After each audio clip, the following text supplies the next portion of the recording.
Oh, it's so wounding. It hurts. I've got a bunch who work for me. I'm related to some, they're all Trump voters. And I talked to them in the last 24 hours. Boy, they're upset. They're not just mad. Like, I hate Israel. That's not the impulse. They're definitely starting to hate Israel. Why wouldn't they? Our relationship with Israel is hurting us gravely. It's getting Americans killed. So they're mad, but it's more than mad. I can't believe he did this to us. I feel just so depressed about it.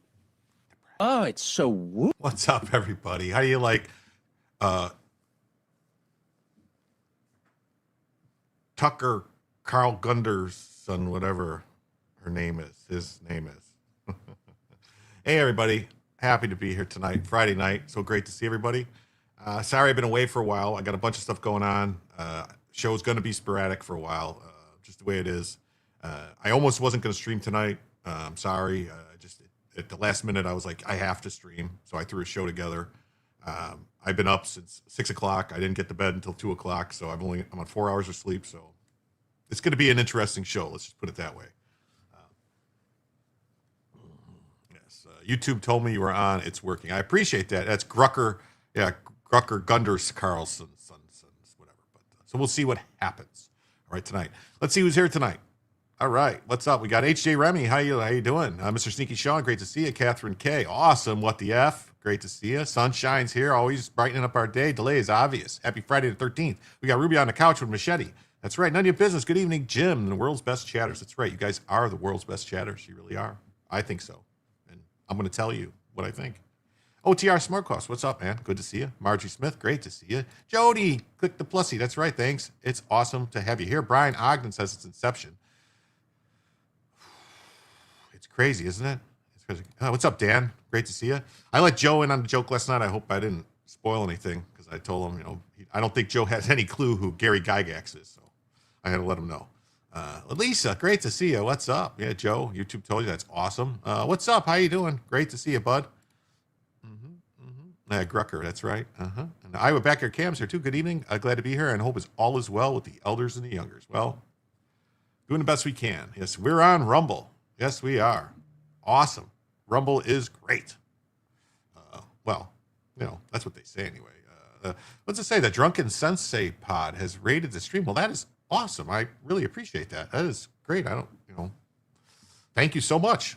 I hope we can live up to the responsibility you have bestowed upon us. With great power comes great responsibility.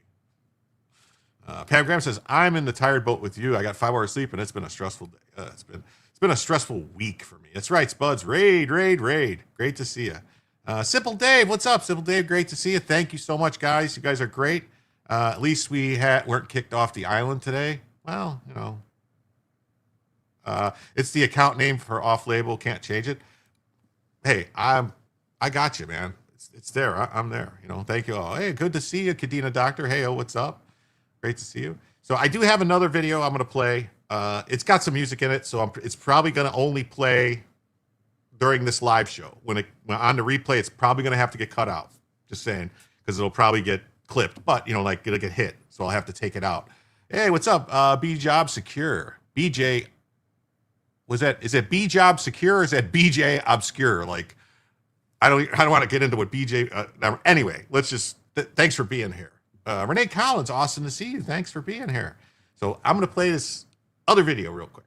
So this might be the only time you guys see it. I don't know. So we'll see real quick before we get into the first news story of the day. All right.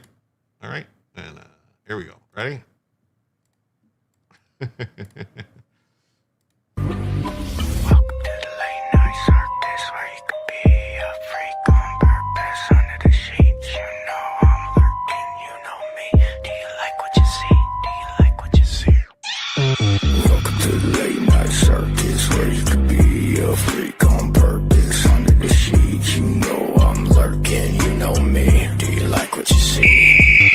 Fake bombing? It's Assad. We must stand united against the oppressors. Our cause is just. We will prevail. Join us in this holy struggle. Fuck Israel! Fuck Israel! Fuck Israel!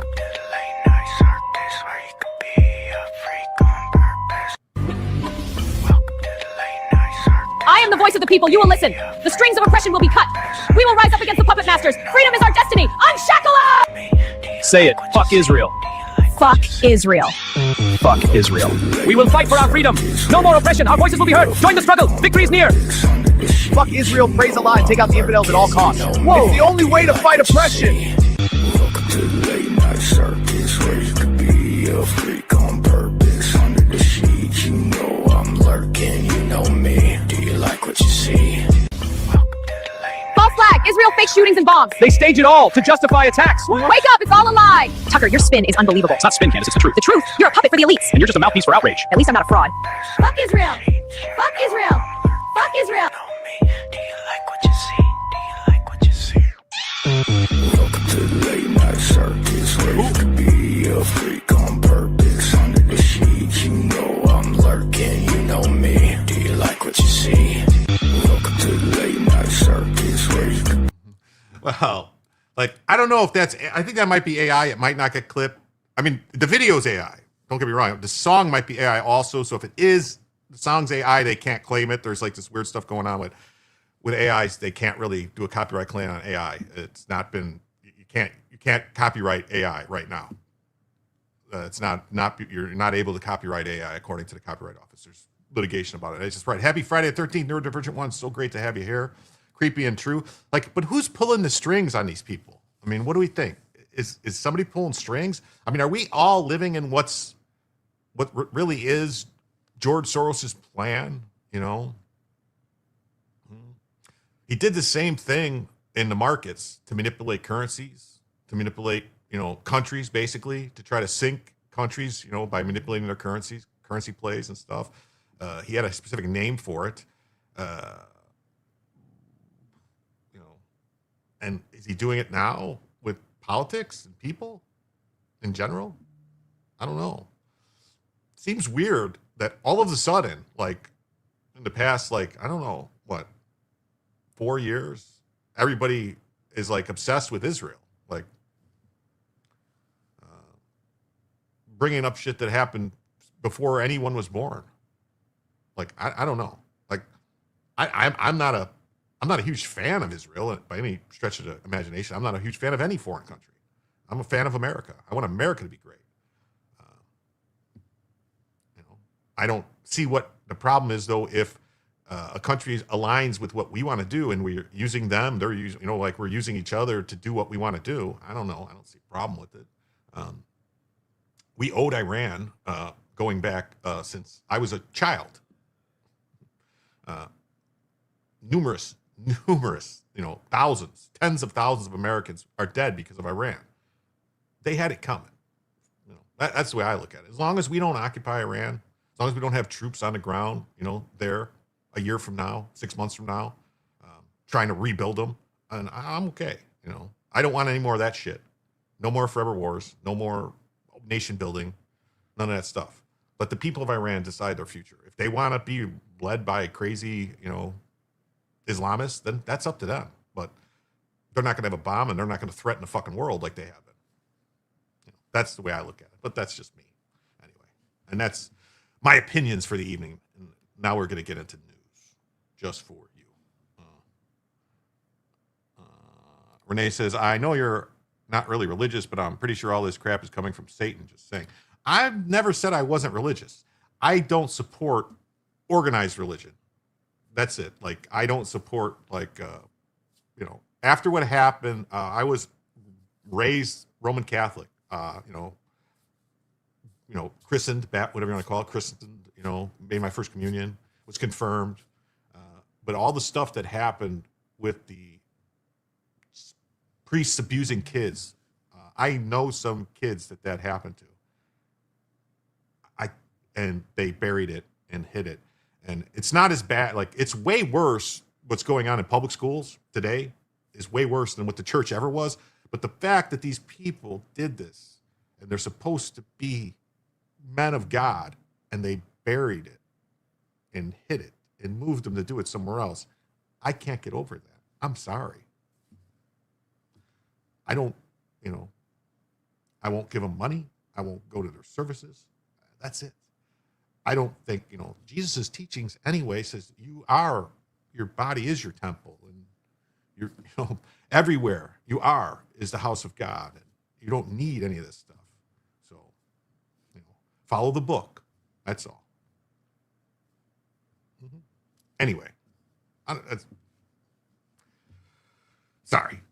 Anyway, so let's get to this first story of the evening. All right, everybody. Oh, wait, I totally forgot. You think only priests abuse kids, Protestant Jews, of course, mostly other park ups. I'm Joe. You're 100% right. I am not saying they all do. That's why I think anything organized, you're gonna have the problems. The Boy Scouts did it. All right. But today, the fact remains that the public schools are way worse than any of these other things put together because they have way more access to kids. There's way more kids involved in it than there ever was at Sunday schools or, altar boys in public schools. And it's way off the charts. You can look at, Chicago public schools. You can look at the LA public schools, New York public schools. The numbers are astronomical the amount of kids that are abused. It has to stop. Like anybody who abuses kids, Fargo justice. That's my opinion. That's it. Anyway, so we do operate this show on your generosity. We do a 2-hour show just about every night, 2 hours, 2.5, somewhere around there, depending on if I'm talking too much or whatever. But if we hit $100 in total donations across all platforms, Rumble Rants, YouTube Super Chats, Cash App, PayPal, Ko-Fi, Coffee, whatever you want to call it, Super Tips, also Locals Coins, Kick and Twitch offer some kind of memberships. And also if you become a member or gift memberships on Rumble or YouTube, I will add it all up. And when we hit $100, we add an extra hour to the show. And then for every $100 that comes in, we add an additional extra hour to the show. So the show could be 2 hours, 3 hours, 4 hours, 6 hours, 8, 10, 12. You name it, the show could be as long as you people want it to be. All right. And then as an added bonus, what I like to do is when we hit $50, we activate Bellavision for the evening, which there's Bella, just chilling there. She's upside down again, sleeping. She likes to sleep upside down, hanging from the ceiling. I don't know why she does it. She thinks she's a spider. I don't know. All right. So when we hit 50, we activate Bellavision for the evening. But hey, you know what? If one individual person is so generous enough to donate $25 individually, like, $25 Cash App or PayPal, or like a Super Chat, Rumble Rant, or any other thing, or hey, you know what? Even because it's, membership, it's the March to membership in March. It's membership March, something like that. If they gift 5 memberships, that's automatically Bellavision for the evening. Just, keep putting it out there, just saying. But thank you all so much. Let's do this and move this and go like this. And then we do have, it looks like, oh my God, we did have a couple of donations already this evening. We had a $10 Super Chat from Brian Ogden towards the body of Bella. Thank you. Thank you so much. The power of Christ compels you. I consider myself a knight of Christendom, personally. Always tell the truth, even if it leads to your death. Thank you so much for the 10. And also, there was another 10 that came in from Trumpinator, so thank you, Trumpinator. Thank you so much. So with that, that means our goal this evening is now down to $80 for the first additional hour to the show and $30 for Bellavision. Thank you guys so much. Thank you. I'll update the scroll on the bottom. It scrolls across the bottom for everybody to pay attention to. Wait, what's going on here? Wait. What just happened? Was there another 10? Brian Ogden came through. Trumpinator came through. And oh my God, Lisa came through with 10. Thank you so much, Lisa. Thank you so much. That means we are now down to $70 for the first additional hour of the show and $20 for Bellavision. Wow, you guys are so generous tonight. Thank you so much. I know I've been away for a while, and I apologize. Thank you so much. Hey, to anyone I missed, I'm not wearing my glasses. Well, don't worry about it. We are a community. I appreciate it so much. I did see, let's see here. I did see somebody over on Kick I want to say hi to. Sent a, where's it at? Where'd it go? What am I doing here? I'm going crazy. I lost it. Where'd it go? Here it is. Nikolay Kaczynski. What's up? I hope you're not related to Ted Kaczynski. Uncle Ted, as I like to call him. But if you are, I got his book right back there on the shelf. Yes. Great book. Everyone should read it. Yes. Great to Peppy. Awesome to see you. Let's see. Oh, and Joe says, here's my contribution to thank you for putting up with me. Let's make Jim stay up late tonight. Donate. Well, thank you so much. Thank you so much, Joe. Thank you so much, Joe. With that, that means we are now just $65 away from adding an extra hour to the show and just $15 away from Bellavision for the evening. Oh, wait, no. I got to fix that. I screwed that up. It says, no, that's right. What am I talking about? I didn't screw it up. I don't know how to read. That's the problem. Thank you so much, Joe. Yes, Rally, I love it. Thank you all. I appreciate it. If people don't cheat, we can't have mail-in drug tests. Why can't we have mail-in drug tests? Oh, there's a story. I don't know if it has something to do with drug tests. I might get to, I might not, because I don't know how much of it's a story. It's something they put out there about, about the Olympic, this international anti-doping agency or whatever. They're threatening to bar Trump and any U.S. officials from attending the Olympics or the World Cup. Somehow they think that they could stop the United States president from going to something inside the United States. I would like to see him try. Them in what army? That's all I'm going to say. But hey, Catherine K with a 10. Thank you so much, Catherine. Wow, look at that. That is awesome. And so that means we are now $55 away from adding an additional extra hour to the show. The first one, hopefully, of many, and just $5 away from Bellavision. Wow, that's awesome. Thank you so much. Awesome. Thank you all.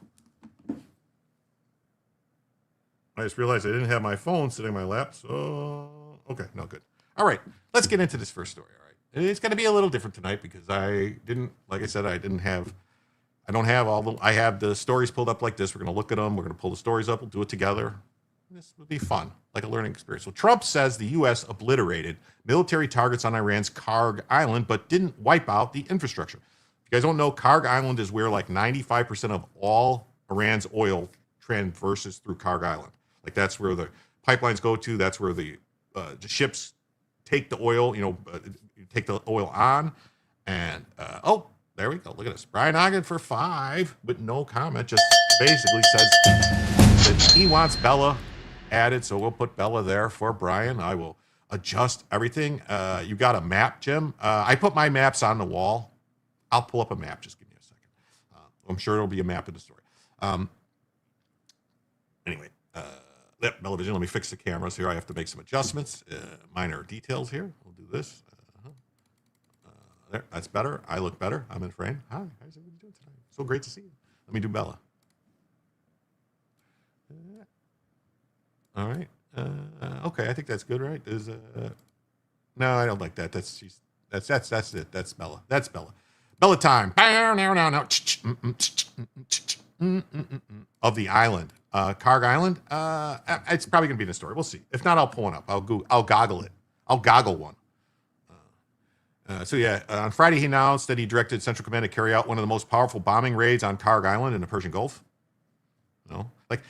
And this is not in any way, shape, or form an attack on anybody in the Trump administration for anything, but I just don't like. It seems like for the past week, every day they keep saying tomorrow is going to be the biggest bombing of the war, and I haven't really seen any.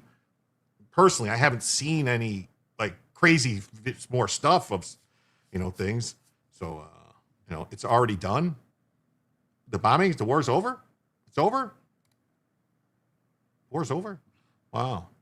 Trump said they spared the infrastructure for reasons of decency. Well, that's because we want the oil to keep flowing. You don't want to destroy the oil infrastructure because we want that oil to be. Karg Island is at the bottom of the ocean. Yeah, no shock and awe. That's what I'm saying. They keep saying they're going to do it right, Brian, but I haven't seen like I remember the videos from Shock and Awe from 2003. Like I remember, I was like, "Ooh, this is a lot." Like this reminds me of Desert Storm when Desert Shield became Desert Storm. Those messages are for Iran, not for us. A bomb is a bomb. That's what I think. So let's see here. So we're going to look and see. We're going to go to the right and we'll pull up this and say we got the Epoch Times, the Washington Times, the Gateway Pundit, Straight Times, New York Post. So let's see. You know what? I always go with Gateway Pundit for whatever reason, but today I'm going to go with Epoch Times. So that's what we're going to do. We're going to go with the Epoch Times. We're going to read them first. Maybe we'll go, if we don't like this, maybe we'll read the Gateway Pundit too. We'll see. So U.S. obliterated military targets on Iran's Karg Island. Oil infrastructure left intact for now, according to Trump. U.S. president said he decided not to destroy the oil infrastructure on the island. So this is what the island looks like. This is a picture of what the island looks like. Let me see if so you see it right there. It's not very big. It's just basically oil, transfer stations and stuff like that. There's nowhere. The problem is, like if anybody played, I think it was it Call of Duty or was it Battlefield or something like that they had where you seize Karg Island or something. I don't know. I mean, there's nowhere to hide. The problem is, like they were talking about putting troops on the ground there on Karg Island. Like, unless you take out all Iran's artillery, that's not a good idea because it's only like 20 kilometers from shore. So that's like well within artillery range. It might not even be that far from shore. It might be 5.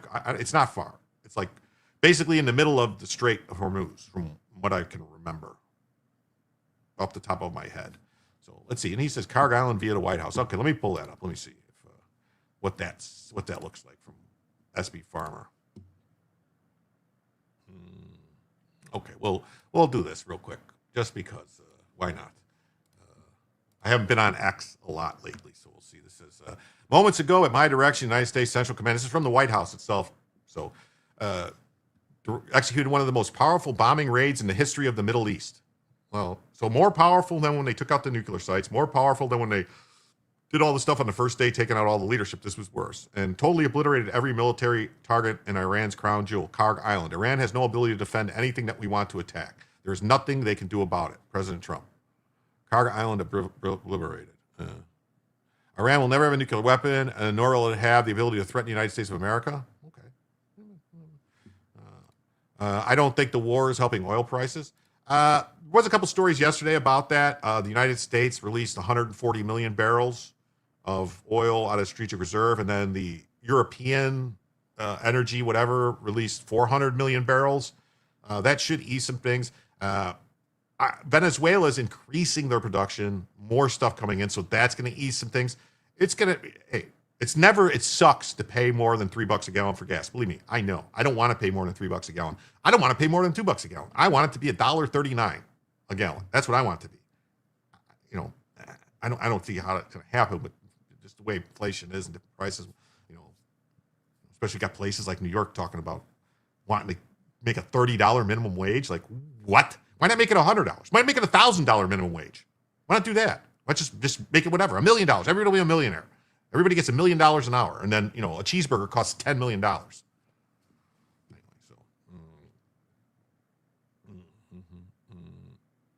so Trump is always playing I can top that. I rather hear Trump's propaganda than Iran's lies. The difference I paid for it. I agree. I don't like the fact that a lot of our news agencies has started carrying Iran's propaganda like straight from them. Like, what are we doing?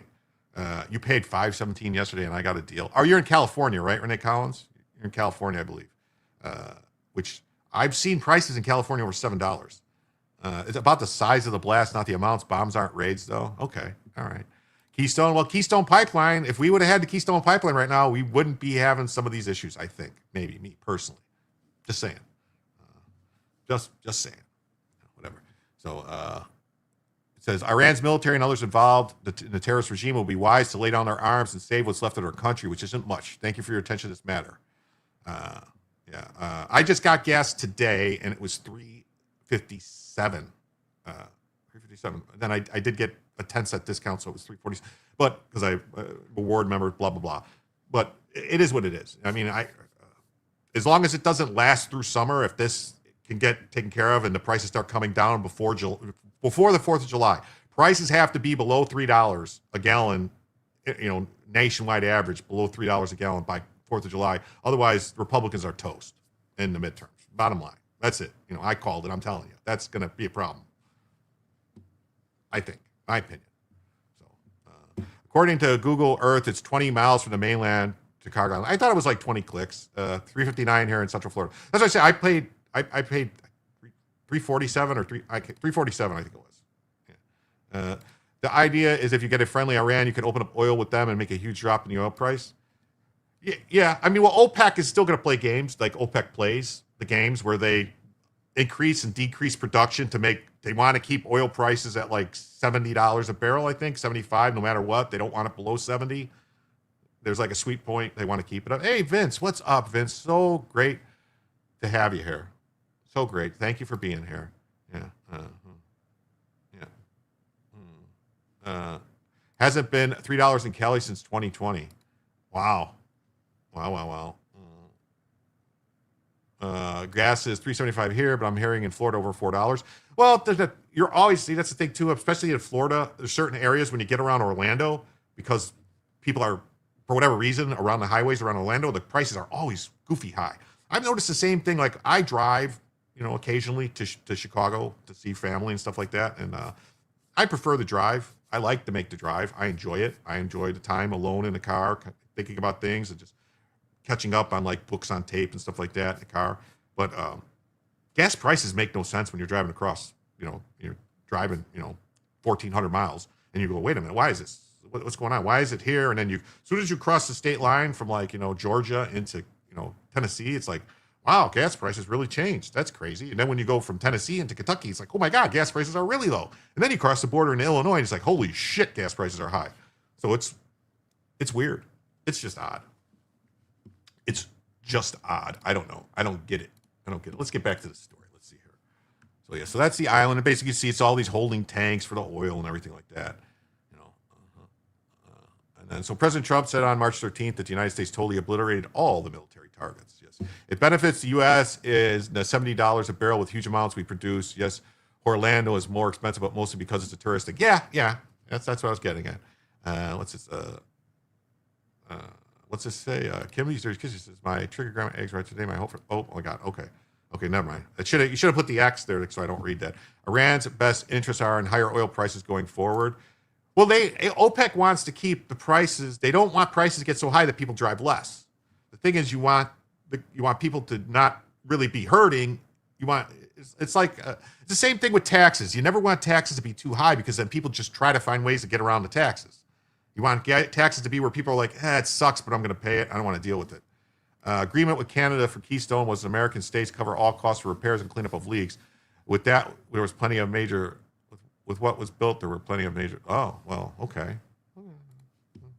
I know. Well, see, there's also, you have to remember too, a lot of times when there's problems with pipelines, it's people tampering with them. There's environmental terrorists, basically green terrorists, to go around tampering with stuff. So you gotta, you gotta be real, just they blew up the. That wasn't really green terrorists, eco terrorists, but they blew up the pipeline, the Nord Stream pipeline that was like way underwater. They'll mess with the pipelines. They're messing with trains all the time. They put things to derail trains. There's a lot of that going around. Yes, 76 to 84 for oils where Trump needs to be by October, hopefully lower. Yeah, secure pipeline, definitely. So So moments ago, at my direction, the United States Central Command executed one of the most powerful bombing raids in the history of the Middle East. Totally obliterated every military target on Iran's crown jewel, Karg Island. Okay. Our weapons are the most powerful and sophisticated the world has ever known, but for reasons of decency, I've chosen not to wipe out the oil infrastructure on the island. Well, there's a reason, because we don't want the oil infrastructure knocked out. We really don't. I want to point out a couple things too. Just, I'm sorry if maybe people don't want to. This is my opinion. It's my show. I'm going to do what I want. Sorry. This really got to wake up the rest of the world to the fact that China has been promising countries like Venezuela and Iran that they're going to help them. Same with Russia. We'll help you. We're going to come to your defense. We're your partners. We're going to be there for you. What good is that guarantee today? It's not worth anything. It's not. It's not worth anything. It also shows that China's and Russia's defensive weapons that they have, that, all their best stuff went to Venezuela and Iran, that really can't stop the U.S. So it's got to be a wake-up call for those countries too, don't you think? Like China and Russia, to be like, hey, do we really want to, pick this fight? Do we really want to, do we think that it's America's time at the top has fallen? I don't think it is. I don't think America's hegemony of the world is over. Not yet. So the challenge on the petrodollar, the challenge on America's, sole superpower status isn't going anywhere. Not yet. No, not by China. Not yet. Maybe someday, but not today. Not next week. Not next year. My opinion. Gaza pipeline, probably. Eliminates all the shipping problems. Okay. So Trump warned that he would reconsider his decision to allow the oil infrastructure to remain intact if the Iranian regime or any other country does anything to interfere with the free and safe passage of ships through the Strait of Hormuz. Yes, most OPEC states have some refinery and storage structures they stick the world with. They'll stick the world with. Yeah. That's what they like to do. They like to play games. They'll say, "Oh, we have to do maintenance." Like, it happens all the time in the U.S. too. I don't know if you noticed, like refineries go down for maintenance, right at the time when, summer driving demand is highest, so the prices go a little bit higher. Just saying, it happens. Are they doing it on purpose? I don't know. I don't know. I think so, but that's my opinion. Oil and gas prices have surged as the ongoing military operations have continued near the Strait of Hormuz, a critical passageway located just south of Iran that is around 1/5 of the world's oil and gas passes through. Just want to point out too, oil prices still have not hit their peak that they were in 2022 when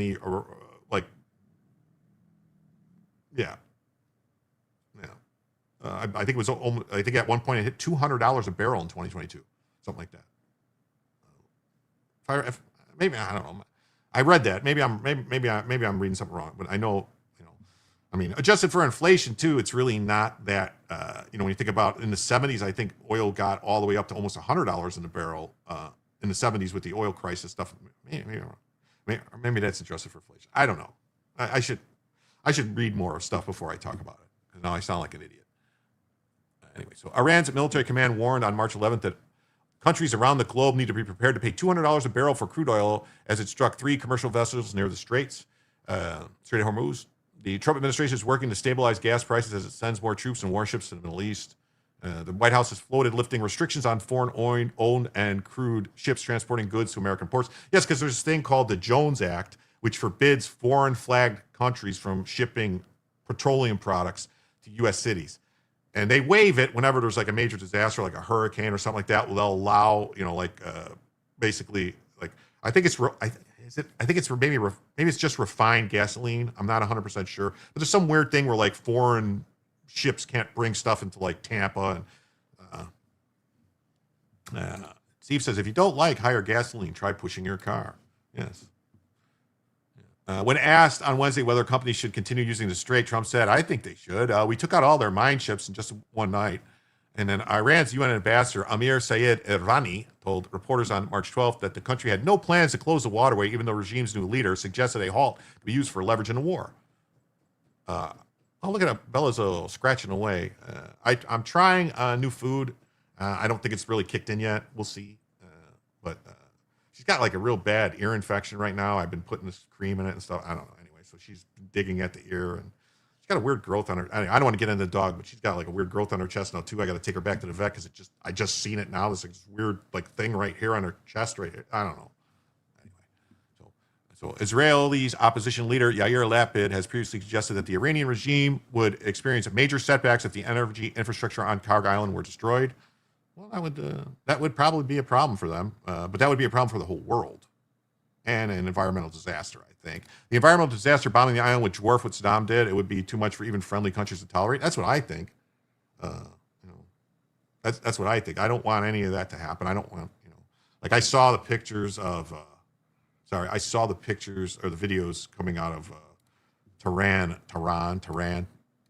of the, of like the oil rain coming down, of chocolate rain, whatever you want to call it. And I did not think that was a good thing to see. Bella. Oil prices also benefit from Trump's easing restrictions on the Russian oil. With that, we're going to get into that too. Yes, any Russian oil that's already at sea or something, we're going to lift sanctions on or something like that. China needs the Strait open, so they might have to put pressure on Iran. Well, China could probably get certain boats through and just tell them, don't shoot these boats. That's probably what they're doing right now. Like certain ships they're going to hit, certain ships they're not going to hit.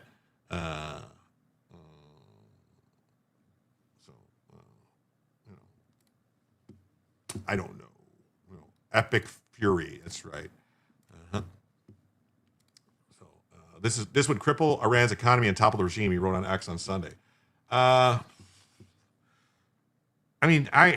personal opinion is I don't think the regime can get toppled without some type of ground forces to go in and topple it, like to help the public, the people rise up, somehow aid them. And I just don't want those to be Americans. So that's what I think about that. Let's see here. We'll pull up a different story here real quick.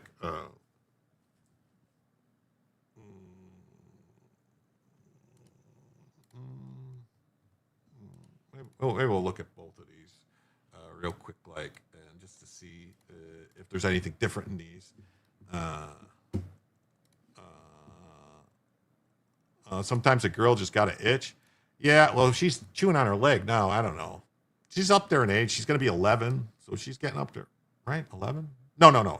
I got 2017. 9 or I don't know. I got her in 2017. She was born in June of 2017. So however old that makes her, she's going to be 16. So 9 or 10 this year. 9 or 10 this year. So the U.S. obliterates every military target on Iran's oil-critical Karg Island historic bombing raid. All right, let's see. There's a video here. Let's see. Okay. Just moments ago, President Trump posting on Truth Social, the U.S. Central Command executed one of the most powerful bombing raids in the history of the Middle East and totally obliterated every military target in Iran's crown jewel, Karg Island.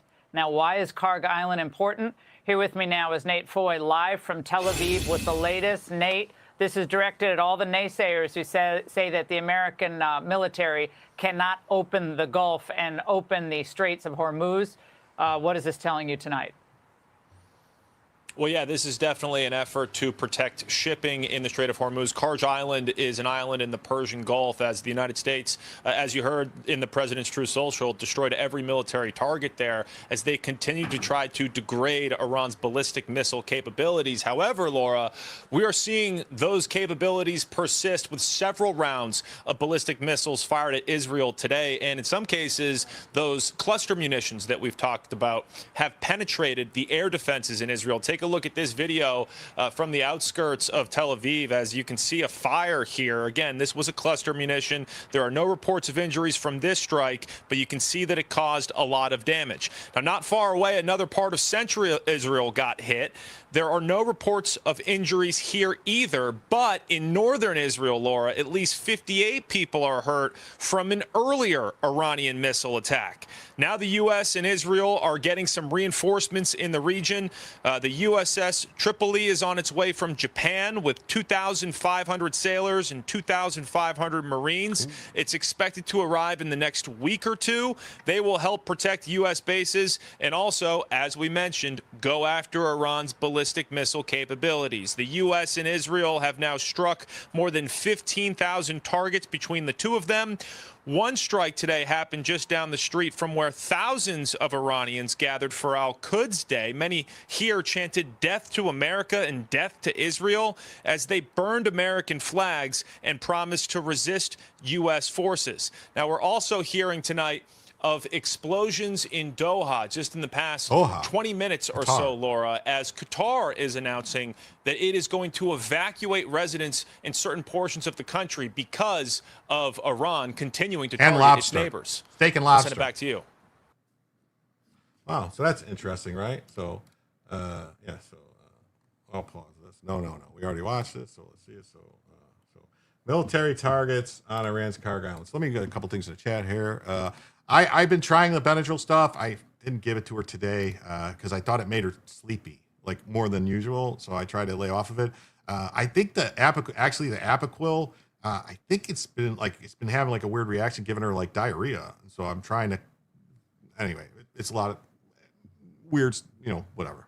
So this is about they try to claiming something about how Pete Heggs has spent millions of dollars on lobster for himself. Like, what? Are you stupid? I mean, that's just what we do. When troops are going into harm's way, they get like a good meal before they go. Really good meal. Ford has been out for 9 months, though Bush was taking over. I think they're going to have 3 there for a little while, is what I'm hearing. Making dog treat for a 130-pound lab, 12 years old. Oatmeal, honey, flaxseed, peanut butter. Oh, awesome. Thank you. Gotta run. Have a good night. Well, thank you, Jonah Finn, for being here. It's always great. Why did Trump declare victory? Weird. Did he declare victory? Applesauce. Oh, applesauce. Yeah, she loves applesauce. Peroxide on a Q-tip. I squirt peroxide in her ear and then clean it with a Q-tip, but she sees me coming. She's like running, and that's like a whole thing. And trying to hold her down and do it is rough, man. It is rough. I do it, but it's rough, man. It's rough. It's rough. Okay. I'm not missing anything. So moments ago, we saw that. Trump said the island's oil infrastructure was not targeted. So this is the island. There's a better picture of it right here. It's not a very big island. You can see, and it's mostly just oil infrastructure. There's an airstrip. This is where the ships come and with to fill the oil and stuff like that and other stuff. I mean, there's nowhere to hide on it, though. It's pretty flat. So putting troops on Kharg Island would be a bad idea, in my opinion.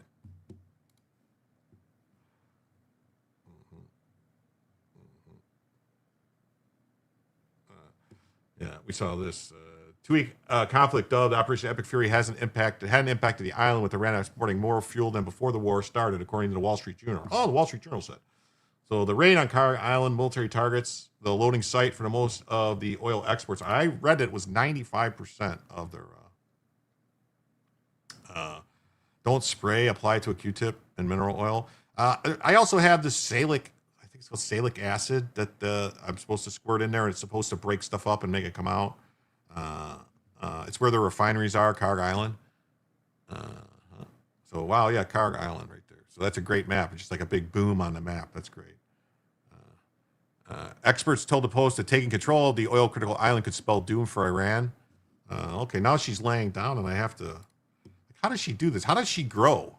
How does she go from being like tiny on the screen to just like she does something and she grows? I don't know. I'm confused. Search Trump declares Iran victory but vows to continue to fight. Okay, Mark Winweb. I'll check it out. He declared victory. What fight? I like the whole thing. Like when Bush declared victory, I didn't like it. Flew on the plane and 90% of their production. Okay. Sorry you're late. Philip Coggins, a wizard is never early or late. They always arrive exactly when they're supposed to. Losing Kharg even for a few weeks will create security and societal crisis in Iran at the same time. Tehran doesn't get to choose which one to deal with first. Trump, however, downplayed his interest in seizing the island in an interview with Brian Kilmeade.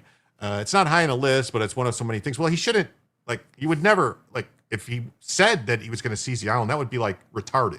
To say, yeah, we're going to seize the island and tell them beforehand that we're going to seize the island. But generally speaking, before you're going to do any type of seizure, you bomb the shit out of it, and that you destroy anything that can, oppose your landing. Just saying. They do have an amphibious landing force there in the Iwo Jima is there, right? I think. That has 5,000 Marines on it, something like that, I think, or 7,500 Marines. Just saying. That's kind of what they do. Nice B-2 bomber. Oh, B-1B Lancers. I love those planes. Oof. Map of the Earth they fly. Let's just say, let's say I was going to do it, or let's say I wasn't going to do it. What would I tell you? Yeah, stupid question. The EWO is on the way there. Will be in about 2 weeks. Well, what's there? There is a ship there, right? There's a ship there that has an amphibious ready group on it, right? Biden served me steak, lobster, crab legs, hot dogs, burgers at my son's parent appreciation day before he went to Saudi Arabia to do his 9-month in theater commitment for National Guard. No crying then. It's just what happens, you know. It's just what happens. All right, I'm gonna say it. He says, because here, and then Trump says, during my first term and currently, I rebuilt our military to the most lethal, powerful. Stop saying this stuff. Just stop. I know it's him, but to me, it got to rub some people the wrong way. The constant self-aggrandation. Like, I don't know. You've said it enough. Stop saying it. You know, at least he stopped bragging about Operation Warp Speed. That's all. He maintained that Iran will never have a nuclear weapon nor have the ability to threaten the United States. Well, that's good. What's it say? Trip 31 MU on the way. 31st Marine Expeditionary Unit. Okay.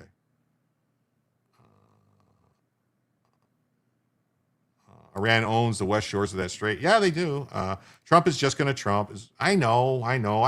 It doesn't bother. Like, I don't care. It's just, I know certain people that are like, you know, like, or like this about him, like, that they hear that and they're like, oh, look, and I just go, you know, make it better. You know, be better.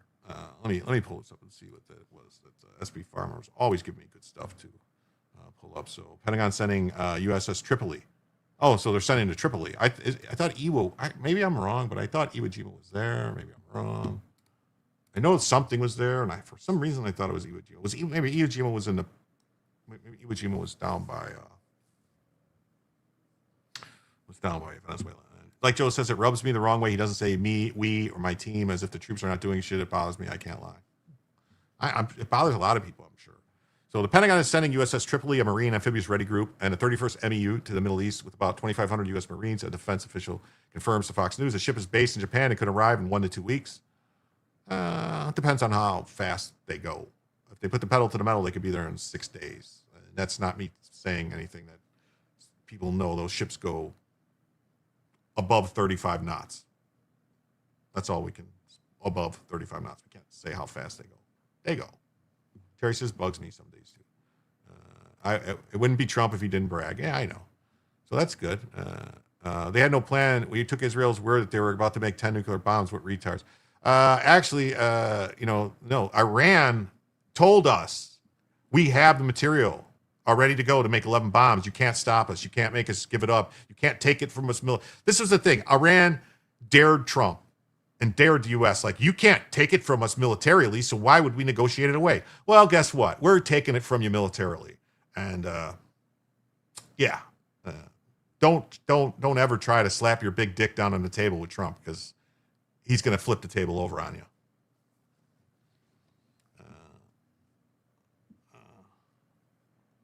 Trump does not refer to the military as himself.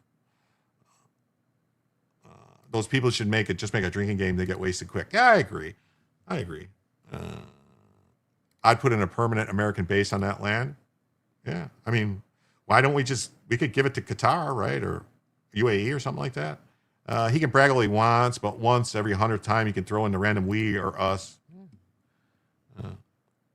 Here's 30 years of Netanyahu telling Iran days away from a nuclear bomb. Well, just because they're days away, maybe that's their whole point, is to be days away. They didn't want to, they probably knew maybe that if they ever went for it, like if people knew they were going for it, that it would be basically all out, like go. But when they basically said, we have the material to make 11 bombs, if we want to do it, we can do it. You can't stop us.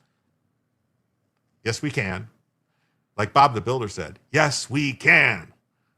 Technically, the Iranians were right, and why would they give something up diplomatically that we couldn't take militarily? I think we're taking it from them militarily right now, aren't we? Kind of, maybe, a little bit.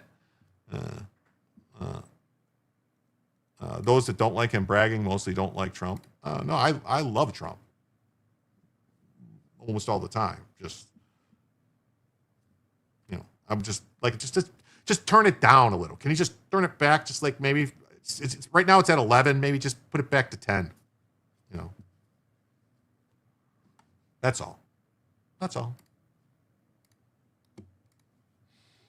Trump went further on, they'll never have a nuclear weapon. He went further to lay down their arms. So that's pretty much the same thing. And then we'll see what Gateway Pundit says just real quick before we get to the next one. So, oh no. President releases unclassified footage of the military's most powerful bomb. Oh, so there's footage? Am I going to get to see the footage? Am I going to get to see the footage?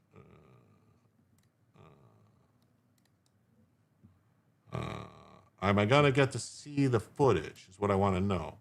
Where is the footage? Oh, here we go. There's the footage. This is the footage.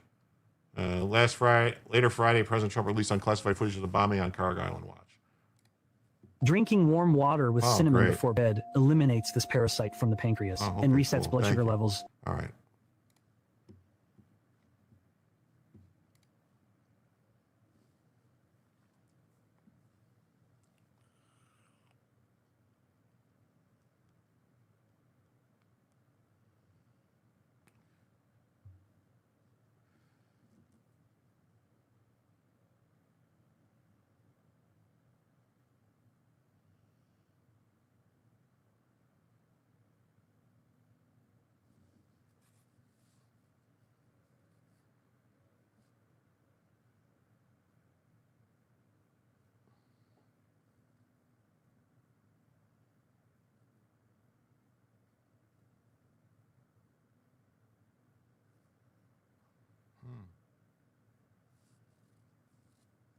Awesome.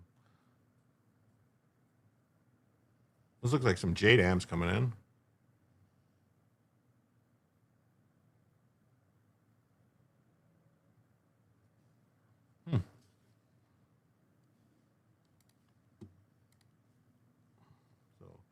He just broke the secrecy of the military treatment for tinnitus. What it is might going sound on? crazy, but give me 60 seconds to explain Stop. everything you think you know Stop. about tinnitus.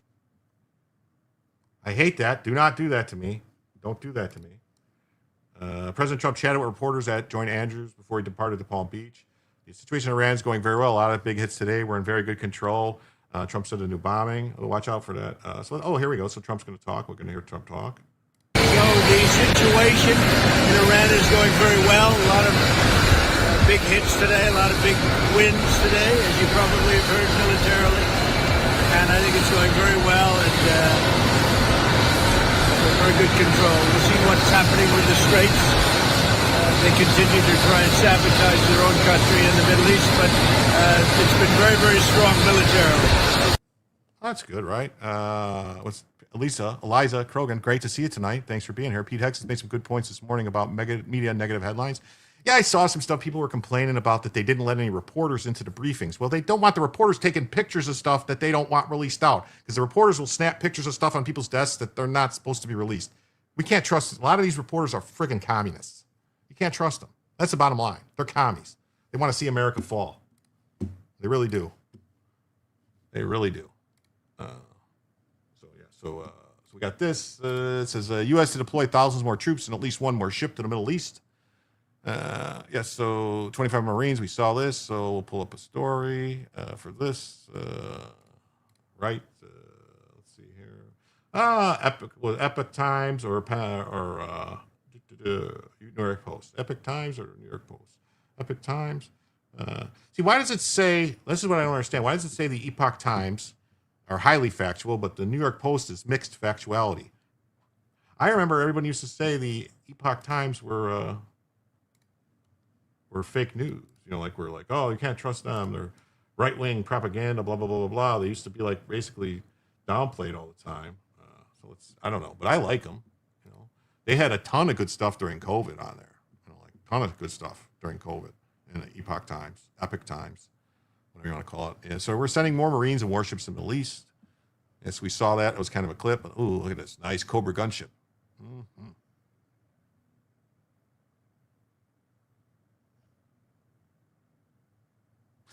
what's wild, and I just think this is funny, if anybody played with G.I. Joes when they were a kid, there was G.I. Joe and Cobra. And Cobra had a helicopter. I think it was, what was it called? Cobra had the Rattler plane, which was like almost like an Osprey type plane with the motors that moved. It's just weird because the Marines had that plane, and the Marines Cobra gunship is a helicopter that was very similar to what the Wild Weasel Bill Wild Weasel guy had a helicopter that was like the U.S. Apache, but this one, Cobra, is like with the Cobra. Anyway, it's just weird to me that they just used like the Marines equipment for Cobra, and then G.I. Joe had all the Army equipment. The A-10s arrived before the MEU. Well, that's good. That's good. That's good. I love the A-10. Burp, burp.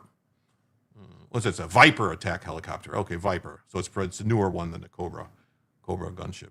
Okay. I don't know. I don't keep up on all this stuff. Whatever. But, U.S. Marine Expeditionary Force is set to reposition in the Middle East amid ongoing military operations against Iran. A U.S. official familiar with the matter told the Epoch Times. Other media outlets first reported the 31st Marine Expeditionary Unit, consisting of around 5,000 Marines and sailors, had received orders to head to the Middle East. To say the Emirates are doing a good job of using Apaches as counter UAS platforms.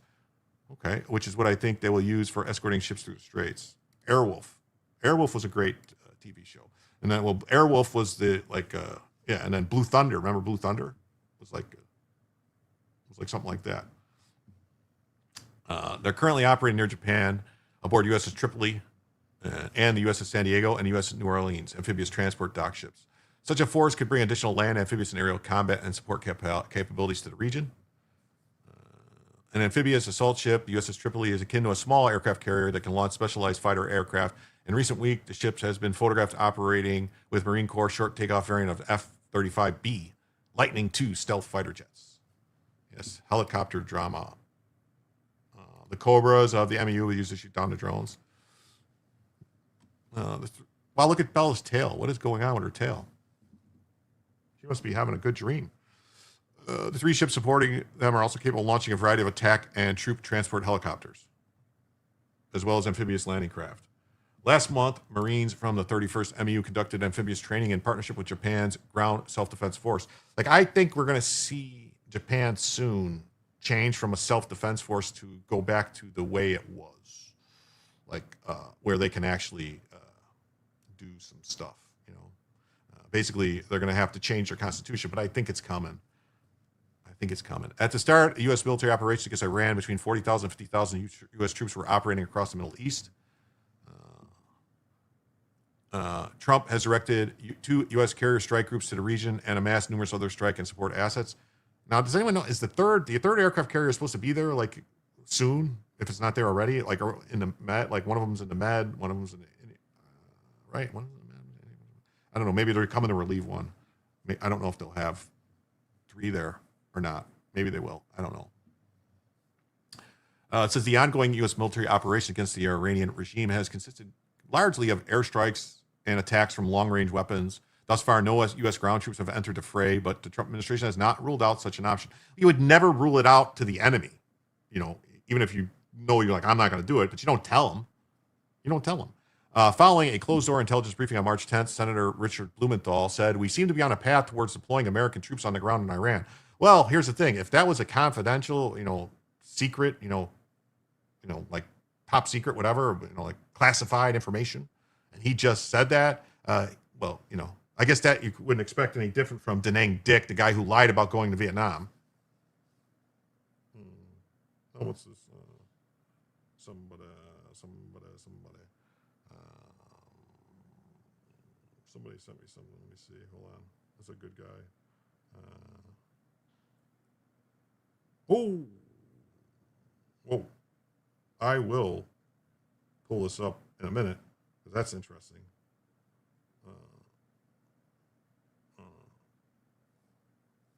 I will pull that up. Jaffo. What's Jaffo? All right, it's Japan. I don't know.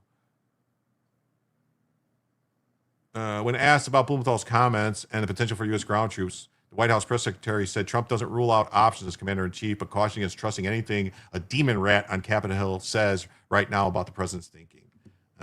It's been 2 weeks. Blumenthal doesn't know shit. K-Bean, great to see you here. Awesome. Jason Fisher says, good question. Good evening. Hope all is well. We're in a situation in Iran. I think this will end next week.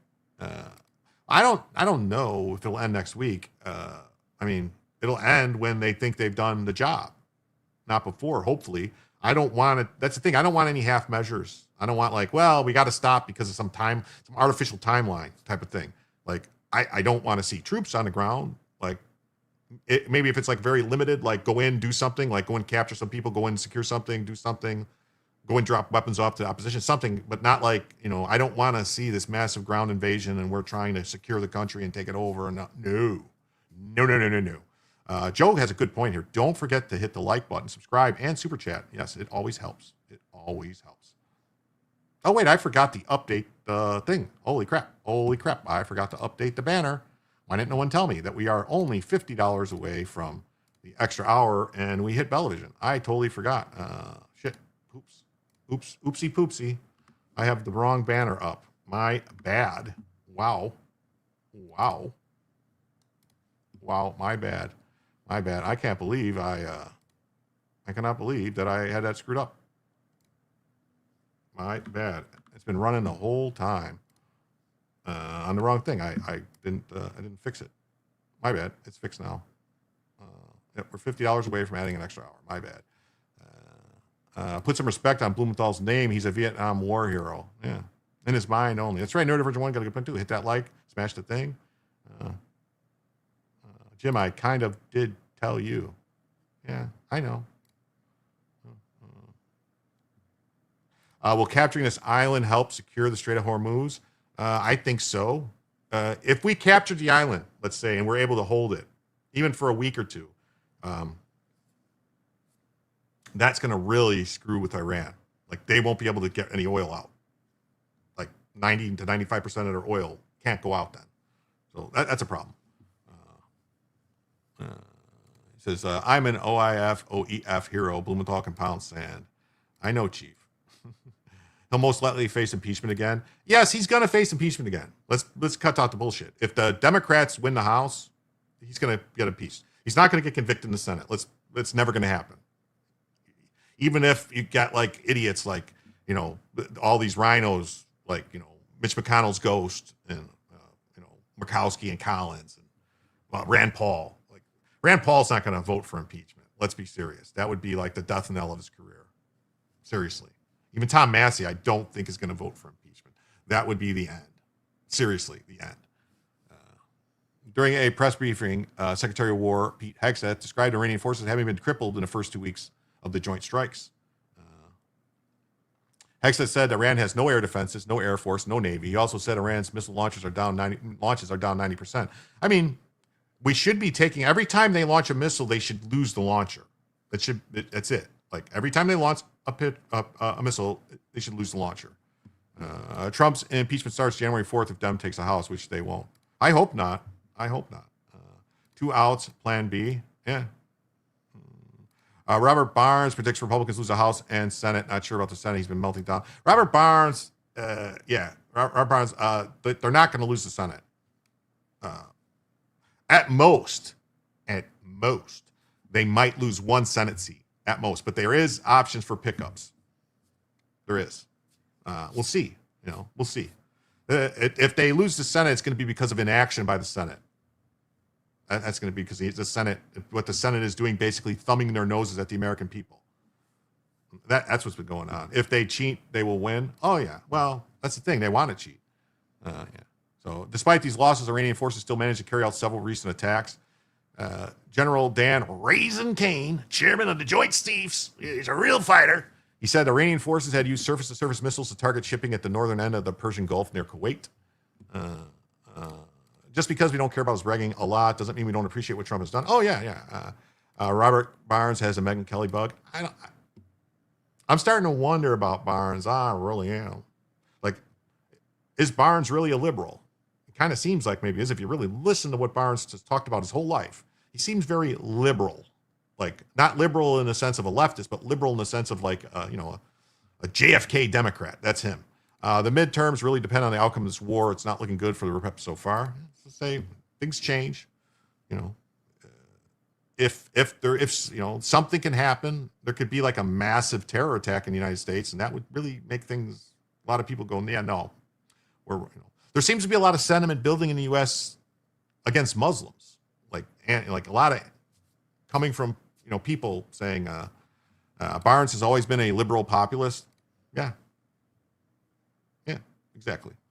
Yeah, and you got to remember his buddy Viva Frei, who I like. Viva Frei was always a Canadian liberal until COVID happened, and then it made him go, oh, I don't like this. But their views always come back to what they were, always. Let's see. The New York Post just says they're sending a assault ship, 2,500 Marines towards Iran.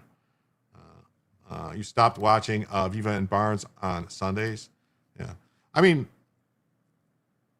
I'm amazed at, what's his name? Robert Gruber, right? Who was like a crazy leftist, like whack, like part of all these anti-war movements and stuff in the 60s and tied with all these people, these different things, how he's like way on Trump, wants more Trump like stuff. I love Viva. He'll always be a Canadian. Yeah, always. Let's see. We'll watch this video. Let me see. We'll watch this quick thing. It's just a short little 50-second blipper. Let's see how it looks. I don't like the music. Scumbags on notice. Okay, we'll shut the volume because it's just weird music. Scumbags on notice. Ooh.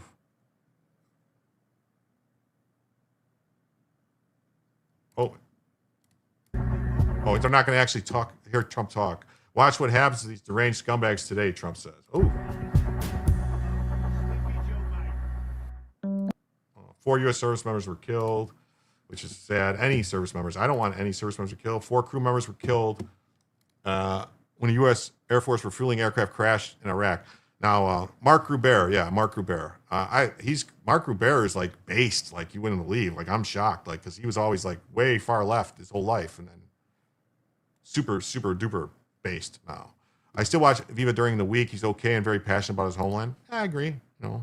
Viva is a Florida man now. Yeah, maybe. Gouveia, not Gouveia. I'm sorry. Did I say Gouveia? No, I'm Mark Gruber. I didn't say Robert Gouveia. Did I? If I did, I misspoke. I'm talking about the guy that streams with Hundley. Mark Gruber, the Dodgers fan. He used to work for National Lampoons and stuff like that. Super based. The other 2 crew members died too, so it's 6. That's horrible. But a lot of these planes are very old. I think these planes have been in service for 60 years, and they're switching them. Yes, Gruber knows the GOP should fight more. Curly-hearted painter.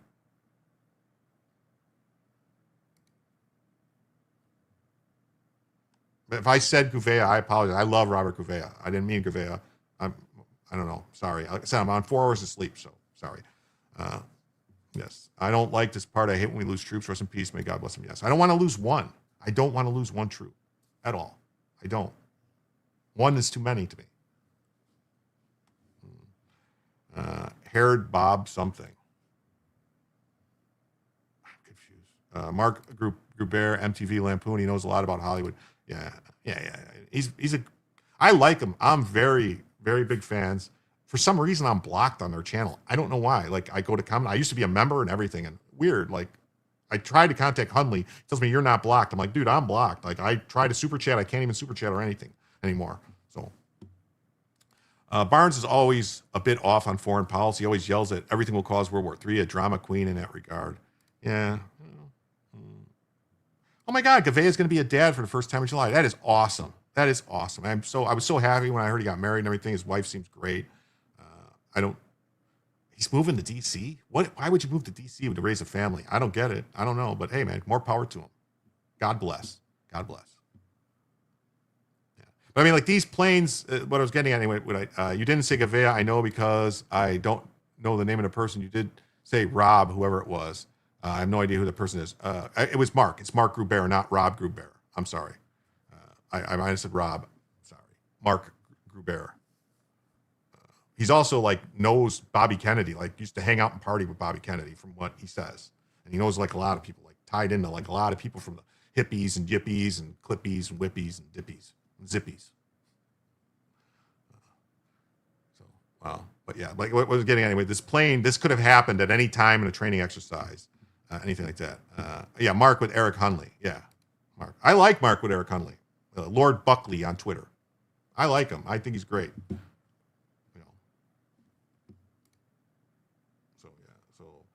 Friday morning, 4. So 6 people were killed. The circumstances of the incident are under investigation. However, the loss of aircraft was not due to hostile fire or friendly fire.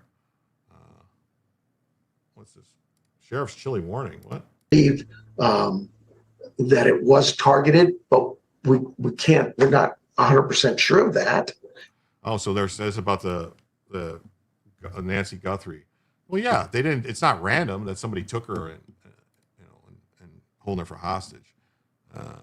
Barnes has a hard-on for Bonnie. If you take a drink every time you mention her, she's bought or something close to that, you'll die within 5 minutes of the show. Like, I don't like Pam Bondi. Never have. I didn't like her when she was AG of Florida. I didn't like what she did to George Zimmerman at all. I don't like that we got, after Parkland, the red flag laws, the ban on binary triggers, all this stuff. She was instrumental, like basically instrumental in getting that, doing that, talking Rick Scott in. What was Rick Scott, right? Yeah, Rick Scott into it. 2 tankers hit each other and have photos of the other tanker that made it back, missing part of its tail. Yeah, they were transferring fuel from one plane to another, I believe. I can send you the picture of the 135 of its tail knocked off. Oh, if you could send it to me, that would be great. That'd be great. Send it to me. If living in California can't turn you right, then nothing will. Yeah. So they're sending this ship.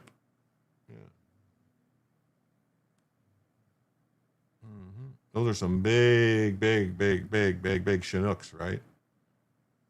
I think those are Chinooks. So they're repositioning the ship. It resembles an aircraft carrier, but smaller, operates closer to shore. The precise scale of the deployment is unclear. The journal reported the Secretary of War authorized the use of an element of the amphibious ready group and attached Marine Expeditionary Unit. Okay. Huh.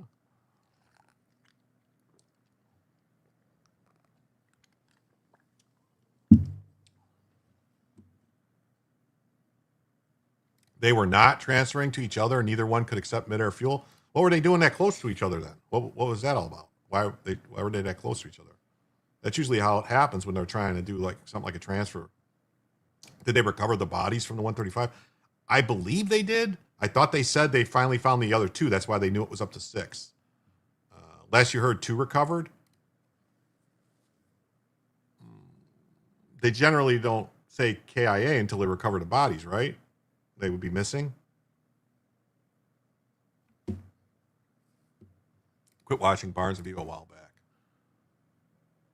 Japan, is this big enough? You guys can't see it? I can pull it up. Sorry. Japan-based Tripoli was spotted sailing south of Taiwan on Thursday, leaving it unclear whether it will be joined by the San Diego or the Orleans large ships known as the amphibious transport docks that comprise the Tripoli Amphibious Ready Group. Well, I think we read earlier that they were going, so this might be old news, unless that was wrong. Abraham Lincoln carrier strike group arrived in the Arabian Sea in late January, and Gerald Ford departed the Greek island of Crete for the Eastern Med 2 days before the initial attack. The Trump administration's prior military missions featured an element of surprise, including deceptions about the likely time frame before the president ordered an attack on the 3 Iranian nuclear sites in the past June. Not a Bondi fan, but in the Zimmerman trial, they knew that they didn't have a case, but were basically forced to bring the charges. That was Bondi. The local prosecutor said, no, there's no case here. Bondi took it away and gave it to a wackadoo. Bondi picked the wackadoo leftist prosecutor in Jacksonville, I believe, right? In Jacksonville. That's a crazy leftist to handle it. That's what happened. Bondi did that. Bob Ross was an American painter, intelligent personality. Sorry to get it off my brain. Oh, Bob Ross. Yeah, I love Bob Ross. I'm going to paint some trees with these lovely trees. And I'm going to do the clouds and the clouds. And he had the curly hair and big hair. Yeah, Bob Ross. Crowder does a lot of impressions of Bob Ross, or has done. Yeah, so the F. There's my source on a tanker. Guy always does good videos on air. Okay, thank you. Thank you very much. I'll pull it up. I like how we work together like a team. We're like a team sport, team effort. Okay. I hope this guy doesn't mind. He's got 600,000 subs. If I have to clip it out, I will.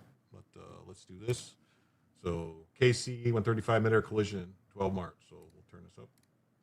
It's Friday morning, the 13th of March. My name's Juan Brown. You're watching the Blanco Lirio channel. And yesterday on 12 March, 2 KC-135R air refueling tanker. Hold on. There's a question in the chat. Hold on. Jason Fisher says, Jim, question, what's the point of sending the Marine ship? Well, the point of sending the Marine ship would be to secure something. Like either they need help securing, but they could just, if it was just, here's the thing, happy little trees, yes. If they were just going to send people to protect embassies or base security, they wouldn't send the amphibious group. They would just fly them in. The reason you send, this is just my opinion, to send the amphibious group like this is because you plan on making a landing somewhere, possibly a opposed landing. If it was going to be unopposed, you would just parachute them in, right? But you want to have other stuff there. So possibly the island, maybe. I don't know. Maybe they're going to send them to the island. Maybe. I don't know. Because of Obama and Holder's insistence. Yeah, well, if I had a child, he would look like Trayvon. Yes, Bondi prosecuted Zimmerman to please the black community here in Florida. Yeah. Yes, happy little trees. Eastwind Farms, great to see you. Probably secure the island they just blew up all the military off of. Yeah, that's probably what they're going to do. Do I ever watch Max Afterburner? He knows so much about military moves. No, I haven't. I always look for new stuff to watch, though. I take in a lot of stuff, sometimes a little too much. I'm still too involved in this whole Dabbleverse steel toe stuff, which I don't even want to get into on this show. I'm interested. I like to watch that stuff. It interests me. My guess is to get to uranium. It's possible. It's possible to get to uranium, but I would think they wouldn't. Like maybe the Marines would be there to support the team that's going to get the uranium. Like it'd be like Delta or SEALs, something like that, or the Rangers, something like that. You would go, to go in to get the uranium to seize it, something like that. You wouldn't use the Marines to do that to get the uranium. I don't think. Oh yes, I know you do. That's why I suggested. Thank you. I appreciate it. I'll add that to the list. It says, I'll take your source and stick to mine. It was a refueling accident. That's what I thought. That's what I thought I read, but I could be wrong. Max Afterburner is an Air Force pilot. Well, that's cool. I'll check him out. Max Afterburner. I will check him out. Let's see here. Let's see. Were involved in a mid-air collision during Operation Epic Fury. Tail number 8017 was able to successfully land, missing a large part of its vertical fin and rudder. The second aircraft, tail number 3556, was a complete loss. Here's what we know so far. In a recent post by U.S. Central Command, all 6 crew members aboard the 1 KC-135R refueling aircraft are confirmed deceased, and the aircraft... I have a very nice lamp I could show you if you want. It's a joke. Ed Gain talk. Did you watch that Ed Gain thing on Netflix with the guy, Charlie, right? The guy from Sons of Anarchy, I think, right? I thought it was good. I think Trump wants to save some resources for the new leadership to use to free the people. Yes, that would make sense. What about the people who say they support the bombings but are opposed to boots on the ground?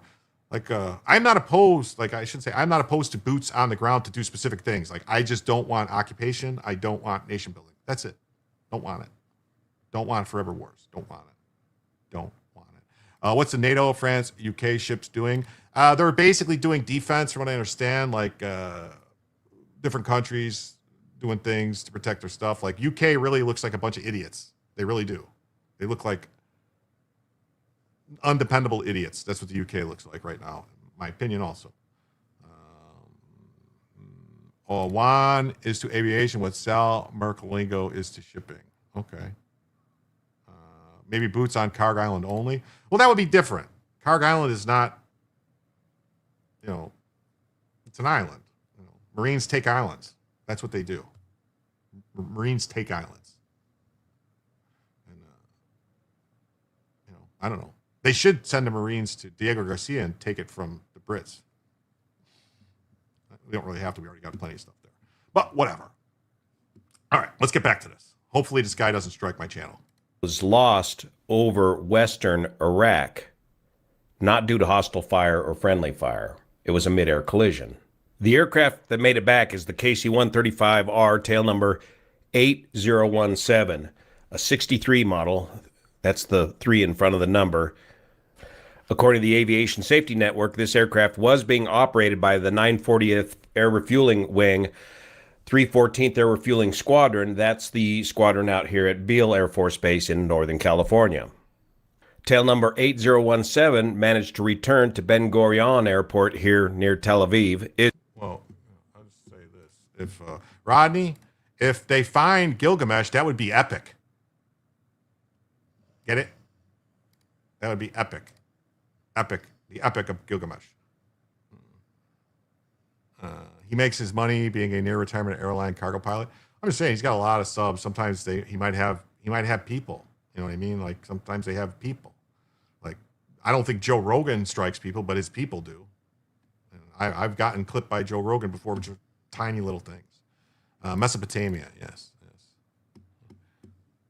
Israel. That's where that picture was taken. The second KC-135R that did not make it back is tail number 23556, so a 62 model KC-135R operated from or out of the Andrews Air Force Base, presumably the 459th Air Refueling Wing out of Andrews. Now, regarding who was involved in these crashes, that will come in time once next of kin have been notified. Remember, these aircraft are standardized such that they can be operated by any KC-135 operator, current and qualified, from any different squadron, whether it's Guard, Reserve, or active duty. So it doesn't necessarily mean that it was an Andrews crew that was operating the aircraft that went down at the time of the accident. We don't know yet. A little bit more about the aircraft itself and the model number of the aircraft and why it's important. The KC-135R has been around, well, since this one's been around since 1962, but was retrofitted with the CFM56 high bypass turbofan engines, making... No, I'm not I know there's a lot of guys in the chat that worked, on aircraft that were flight crew chiefs and stuff like that. And the airframe becomes an issue, doesn't it? Especially with this amount, with the fuel and stuff expanding and stuff like that. Doesn't it stress the airframe where you can have major issues where it's just going to go down? AZ Murr says, I have more hours on a KC-135 than any other aircraft.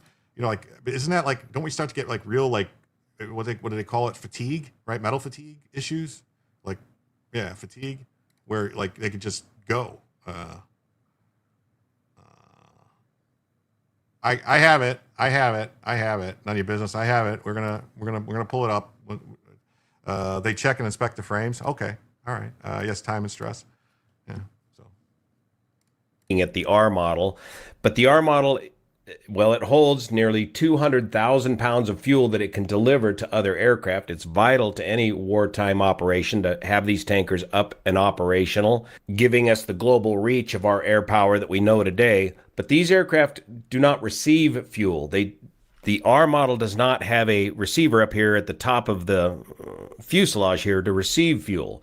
So when I first heard of this mid-air collision with two air tankers, my first thought was it was a actual air refueling mission where the collision occurred. As a former 141 pilot, I was air refueling qualified into 141, and I know all the hazards that are associated with this particular mission.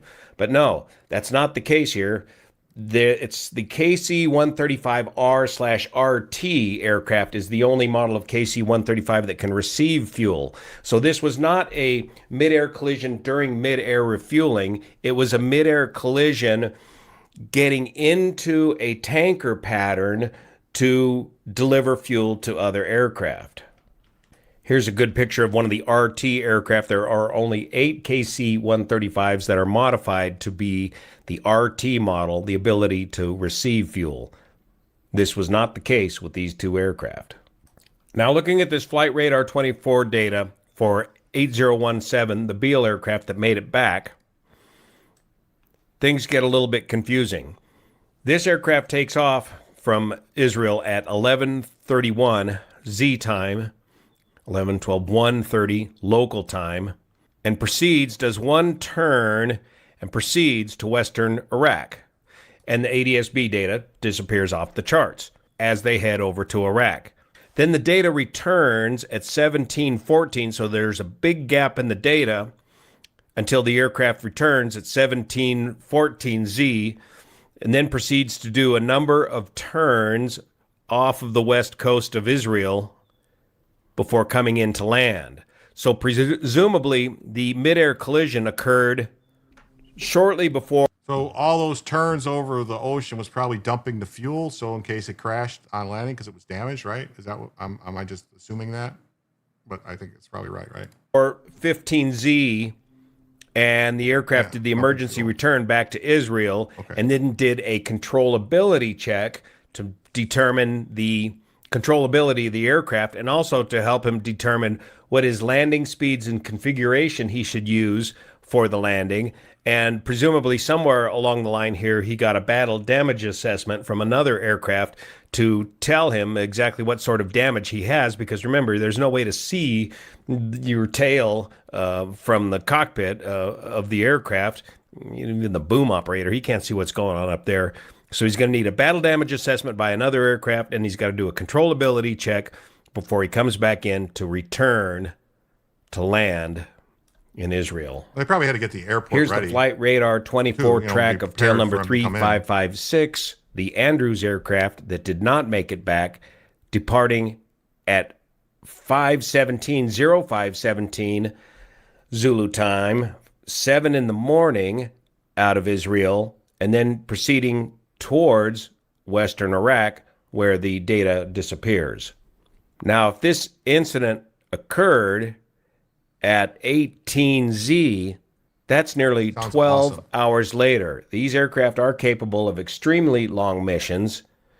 Crew fatigue will definitely be an issue if this was the case. There were 6 crew members on board this aircraft.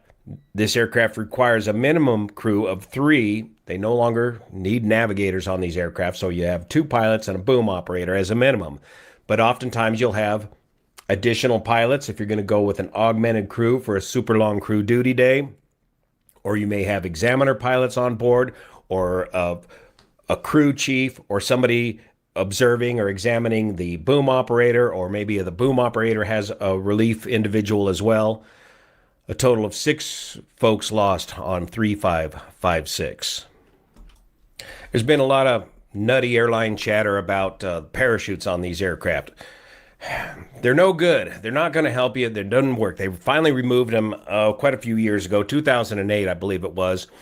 For years, we even had them in the C-130s, parachutes in the C-130. I don't remember us messing with them in the C-141, but they did carry them for years in the tankers here.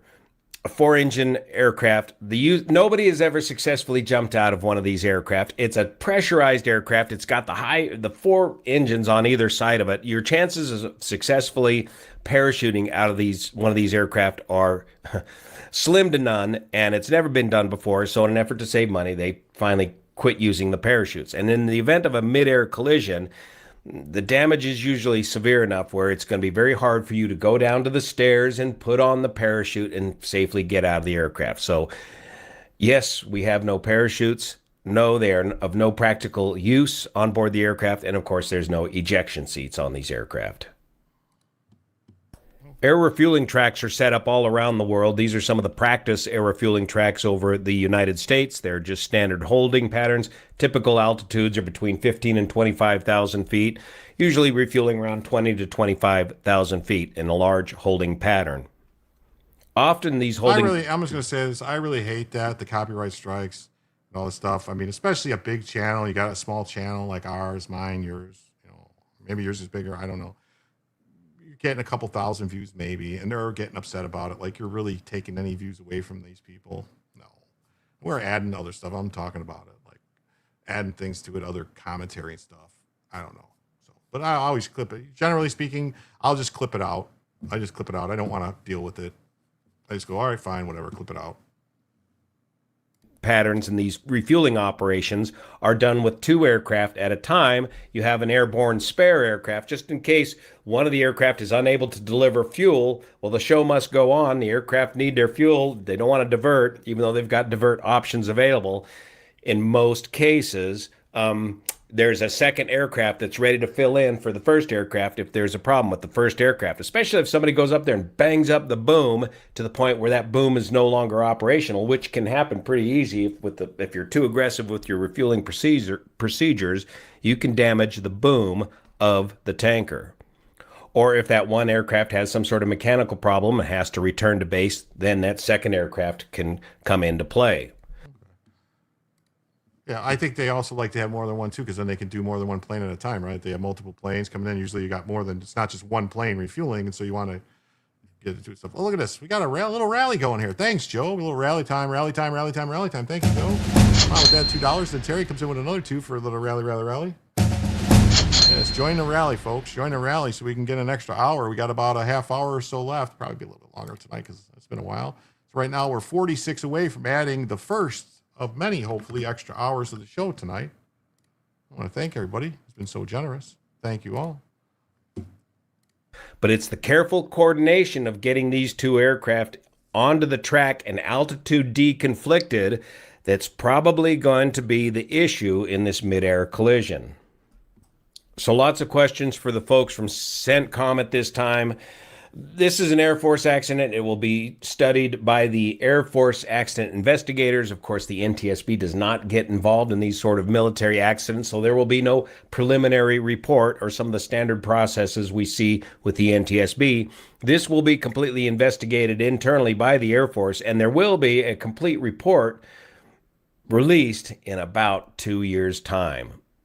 Until then, we have very little to go on. Oh, well, that's really going on. Look, we've got another $2 from Lisa. Thank you, Lisa. And another $2 from Arizona Merce. Thank you so much.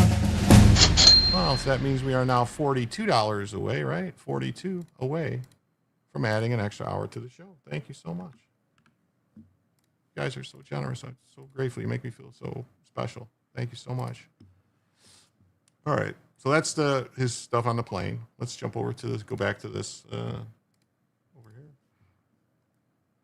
here. After Trump, so there's the F-35 Lightning Bs making vertical landings. VTOL, vertical takeoff and landing planes. So after Trump ordered the daring January 3rd Special Forces raid on Caracas to arrest socialist strongman Nicolas Maduro, he said the Armada offshore was a hint of what was coming. Well, that's very interesting. All right, so 42. And at least we got Dan says Jim doesn't need sleep. I'll be all right. I'm 4 hours is not the end of the world for me. I'll be good. Yeah, that's the plan. Thank you so much for the $5. That means we are now 37 away, just 37 away from adding the first additional hour to the show. Thank you all so much. But I really appreciate it. Dan, so nice of you. You too, Joe. You guys are great. In addition to reopening the strait, through which 20% of the world's petroleum flows, officials reportedly studied seizing Kharg Island, loading site for about 90% of Iran's oil. Trump told Fox News radio host that Kharg Island was not currently a priority, but that could change. He's not going to say it's a priority. He's not going to notify them. That way, you don't want to let them know. Like, they're probably already booby trapping stuff. Use meth. I do have an Adderall prescription. I haven't used it in a long time. I don't think I'm going to take it tonight. I used to, I was diagnosed with ADHD and stuff like that, and they said it was supposed to help, and it didn't really. I don't think I've always been where I'll hyper focus on certain things, try to get stuff done and do these things, and I don't like stopping until something's completed. I don't know what that. I always thought that was goal oriented, but then I don't know. I can never ask a question like that. He can't answer. Trump says I can't answer a question like that. The 2-week conflict hasn't impacted the island, with Iran exporting more fuel than before the war started. Oh, how is that possible? Pentagon declined to comment on the deployment, but the official telling the Post, due to operational security, we don't discuss future or hypothetical movements. Woodtick Mike says rant. Well, thank you. Let me see what this is. Let me see. Let's see. We got a rant here. Oh, look at this. $20. Oh, look at that. $20 from Chris Bean. That's K Bean. Thank you, K Bean. Thank you so much. Thank you so much. That means we are now just $17 away. $17 away from adding an extra hour to the show. Thank you all so much for being so generous with me. I told the nurse I was bitten by a wolf. Where is she? Yes, no, regular.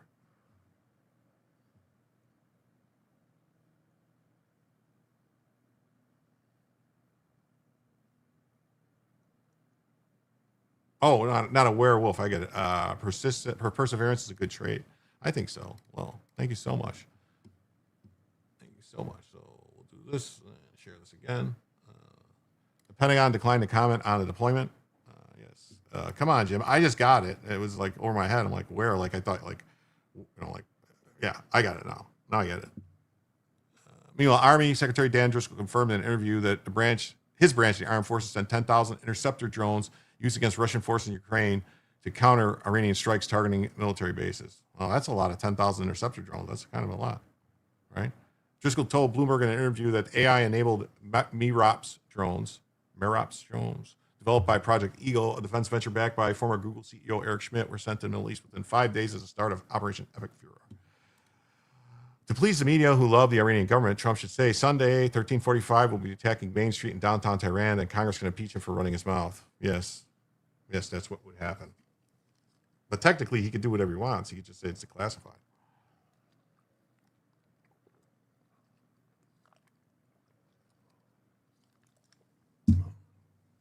MIROPS drones cost about $14,000 to $15,000, according to Bloomberg.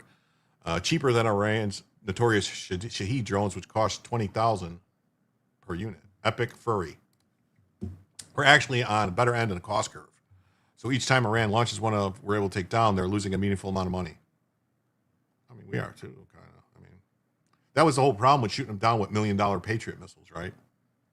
You don't want to use $1 million missile to shoot down a $50,000 drone. You want to use $1 million missile to shoot down a $20 million plane or something like that. So Vladimir Zelensky has offered to assist the U.S. in shooting down the drones, an offer that Trump dismissed. Yeah, he wants to help, but only he's like, first you got to help me. Like, give me more money and I'll help you or something like that. He's shady cat. No, we don't need their help on drone defense. We know more about drones than anybody. We have the best drones in the world, actually. Well, yeah, I mean, ours are a lot bigger, though, usually speaking, like type of thing. All right, let's get to this next story. This is a little bit more about that shooting that happened at Old Dominion. Corona Hole, Jasmine's screen name. Yeah, Zelensky's a clown. He is. I'm not so sure about that. Like our big drones, like, Global Hawk and stuff like that, right? They're still pretty damn good. The Predator drones were great for what they did, right? I don't know. So the gun that was used in the Old Dominion shooting had obliterated a serial number. So, not to mention the guy couldn't legally own a gun anyway because he was convicted for supporting terrorists. So that's kind of weird, right?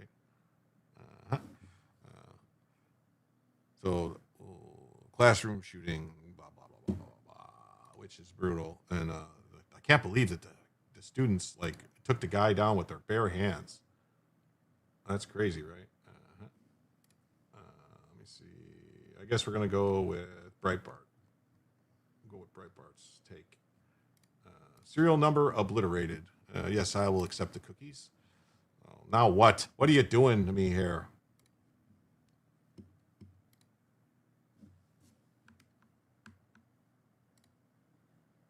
Serial number obliterated on the gun used in the Old Dominion attack. If I remember correctly, the guy, I was reading reports too, that the guy, that they know who the guy who was, that the guy that sold him the gun laws. I wonder why this guy wasn't denaturalized. I wonder too. We don't have cheap drone defense other than bullets. Well, was it a gun-free zone? It was, but the gun laws, yeah. I don't know why the guy wasn't denaturalized and deported. It seems like it would make sense. There's a lot of weird stuff too with this guy that I was reading that they know the guy that sold him the gun, and they caught him selling guns to people that shouldn't have had him before, and basically they didn't do anything to him. They just said, don't do that anymore.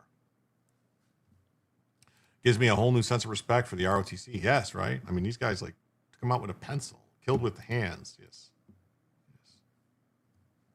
That's what you call justice.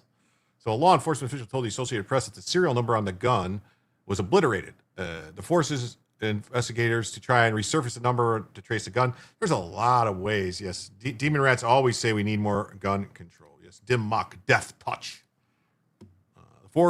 This force of investigators to try to resurface the number and ways to trace a gun to ascertain how 36-year-old Mohammed Baylor Jalal acquired it. The AP noted that Jalal had felony convictions. Breitbart reported that he was arrested on July 3rd, 2016 for attempting to provide material support to the Islamic State of Iraq and the Levant. ISIS. Death blow. Death touch. He was convicted and sentenced to 11 years in prison. Wow, in 2017, he was sentenced to 11 years in prison. Wow. Crazy. On Thursday, he entered a classroom and asked those inside were members of the ROTC and then opened fire when they answered in the affirmative. Some politician will tell you once a citizen, always a citizen.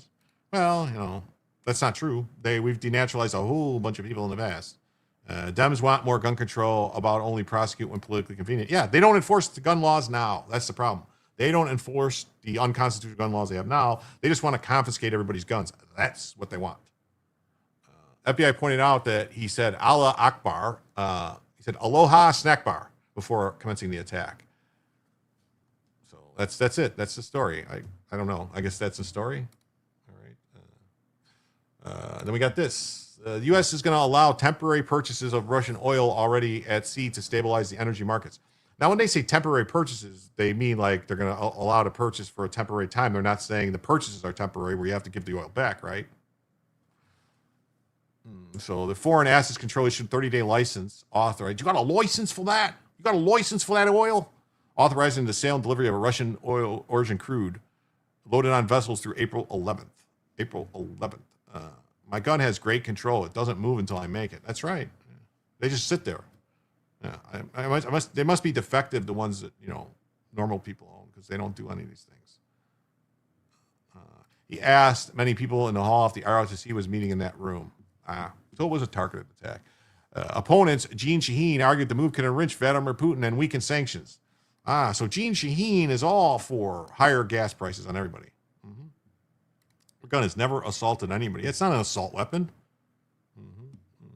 Sarcasm, sir. Sarcasm. I know, man. I know. It's great.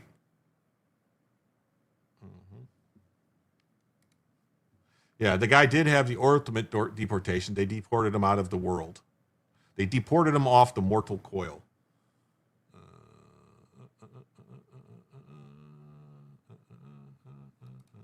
I guess I could just read Legal Insurrection. I like them. Here we go. Zero Hedge. I like Zero Hedge. Scott Bessent, the Treasury Secretary. Why does Fannie Willis still have a job? Because the people that vote her in office are not paying attention. Or maybe they like her. Who knows? Or maybe they steal elections in Fulton County. There's been some rumors about some shenanigans with the Fulton County elections. Maybe. Just saying. That was the whole thing with the suitcases of ballots that somehow got beat, somehow got pulled from other things and stuff like that. Just saying. Don't know. In a statement late Thursday, Secretary Bessent announced the U.S. will allow countries to purchase Russian crude oil already at sea. The move aims to temporarily boost global supply availability, as the IEA warned earlier the Middle East conflict sparked one of the worst energy shocks on record. To increase the global reach of existing supply, the Treasury is providing a temporary authorization to permit countries to purchase Russian oil currently stranded at sea. He continued, this narrowly tailored short-term measure applies only to oil already in transit and will not provide significant financial benefit to the Russian government, which derives the majority of its energy revenue from taxes assessed at the point of extraction. Yes, undocumented ballots, not illegal ballots. Oh, look at this. We got a 99-cent super sticker or chat from Kirsten C. Well, thank you for the $1. Thank you. Thank you so much. With that means we are only $16 away from adding an extra hour to the show. Thank you all so much for being so generous tonight. Thank you. Fannie has a job because Atlanta voter votes color, not substance. Yes. Beautiful cat. Great to see you.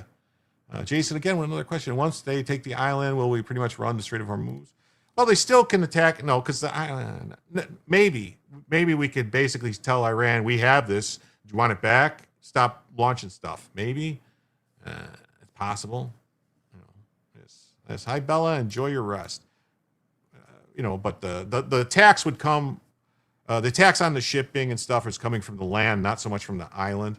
Maybe the island is being used to like scope out the attacks. I don't know. Yeah, beautiful cat. Jasmine Crockett's bodyguard was shot dead in Texas by the cops.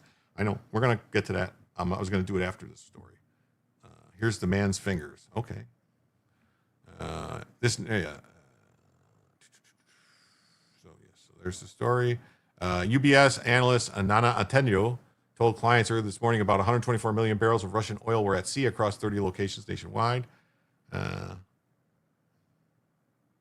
More specifically, they said 30 Russian tankers are in Asian waters and may be available for purchase. These tankers carry about 19 million barrels of Russian crude, 310,000 of refined products. Oh, look at this. Look at this. We got Fletcher Boy. Here's a tenor. A tenor is something else. It's something else. People, if you know, you know. But thank you. That means we are $6, just $6 hairs away from adding an extra hour to the show. Could be the first of many. It could be the only one. We don't know till we see how the night goes. But thank you so much. Thank you. They're signaling for orders, or in other words, they have no clear destination yet. They could be unloaded in Singapore or Malaysia. I wonder if Trump told Putin about this on the phone call they had. Sounds like water world, but oil tankers already on the water. Yeah. They estimated that between 125 million to 150 million barrels of Russian crude are on the water. About a third of it is off China. So China's probably going to take most of it, I would imagine. Which maybe that wasn't a good idea, unless you want to ease the stuff on China. I don't know. 30 to 40 million barrels are in India and are likely to be consumed there. We're the only really talking about replacing maybe 4 or 5 days of lost Gulf exports. Sure, it helps, but it's no panacea. Oh, hey, look at this. Philip Coggan says, consider this my late fee. Well, thank you. Tactical assessment. Red Chinese victory. Impossible. America will never fall to communist invasion. Communism is the very definition of failure.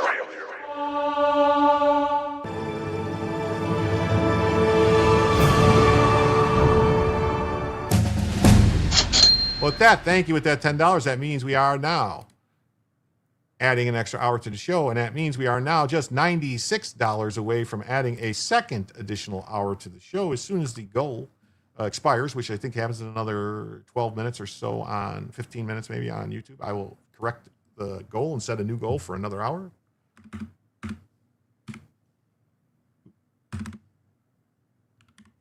Thank you so much. You guys are so generous. I really appreciate it. Thank you. What was the Trump-Putin call be like? Well, I don't know. I would imagine talking about whatever. I don't know. No sleep yet. That's right. I don't need no sleep right now. I got plenty of sleep when I'm dead. Philip for the win. That's right. Thank you, Philip. I saved the coffee, this old coffee for you. Well, I do have Red Bull in the fridge right there. I could drink, but I'm trying to get off the Red Bull. I really am. I think it's been causing me other issues, headaches and stuff like that in the morning when I drink it. And I think maybe it's something else. I don't know. Could be the screen. Maybe I need to get blue blockers. I don't know. We'll see. Trying different things.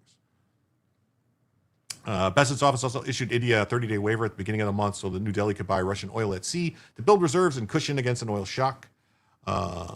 Sleep when dead. It's such a military thing. Yeah, it is. Yeah. I mean,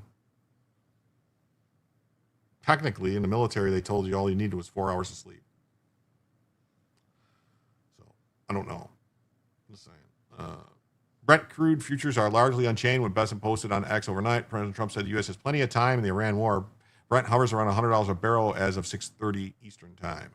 The Trump administration has taken several steps to combat triple-digit Brent and WTI prices, including the, look at her, what is she doing there? What is Bella doing? Just shaking? Is that some kind of seizure? Probably a dream or something like that. So, so it includes a planned release of 172 million barrels from the U.S. SPR, that's the Strategic Petroleum Reserve. The release is part of a much larger 400 million barrel SPR dump worldwide, agreed upon by the 32-nation IEA, International Energy Agency. This comes as the IEA warned about the worst ever energy shock to hit the world. I don't know about worst ever. Come on. Worst ever? Worst ever? I think the shock in the 70s when there was gas lines and rationing and everything, when OPEC, all that stuff happened where they basically played games, I think that might have been a bigger shock, just saying. I mean, it might be more difficult for people to deal with it now, but right now there's not. She's dreaming of a handsome Roddy. Maybe. Trump's also considering waiving a century-old law called the Jones Act, which prevents foreign flag ships from docking and delivering fuel inside the U.S., I believe. It's a drop in the bucket release. It's not a lot. It's not a lot. It's a couple days.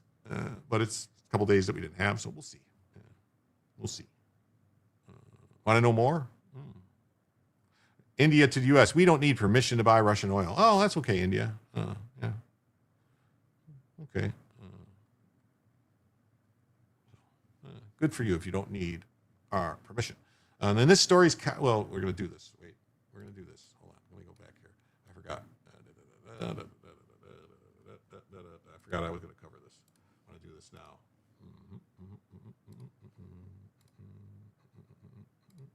So Jasmine Crockett's security guard has been killed after a standoff with the Dallas police SWAT officers.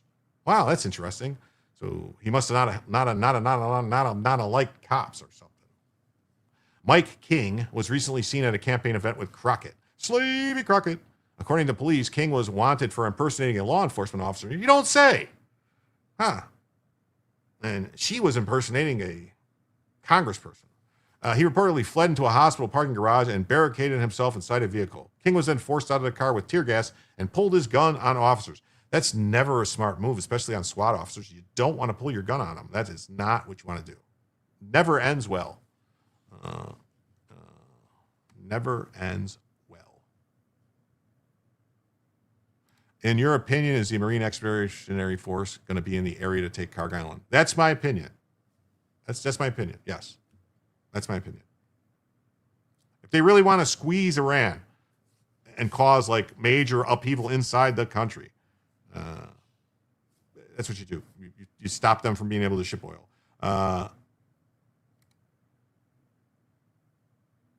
Nomi Sunrider says, watch the dog's feet. He's totally dreaming. Never draw from the drop.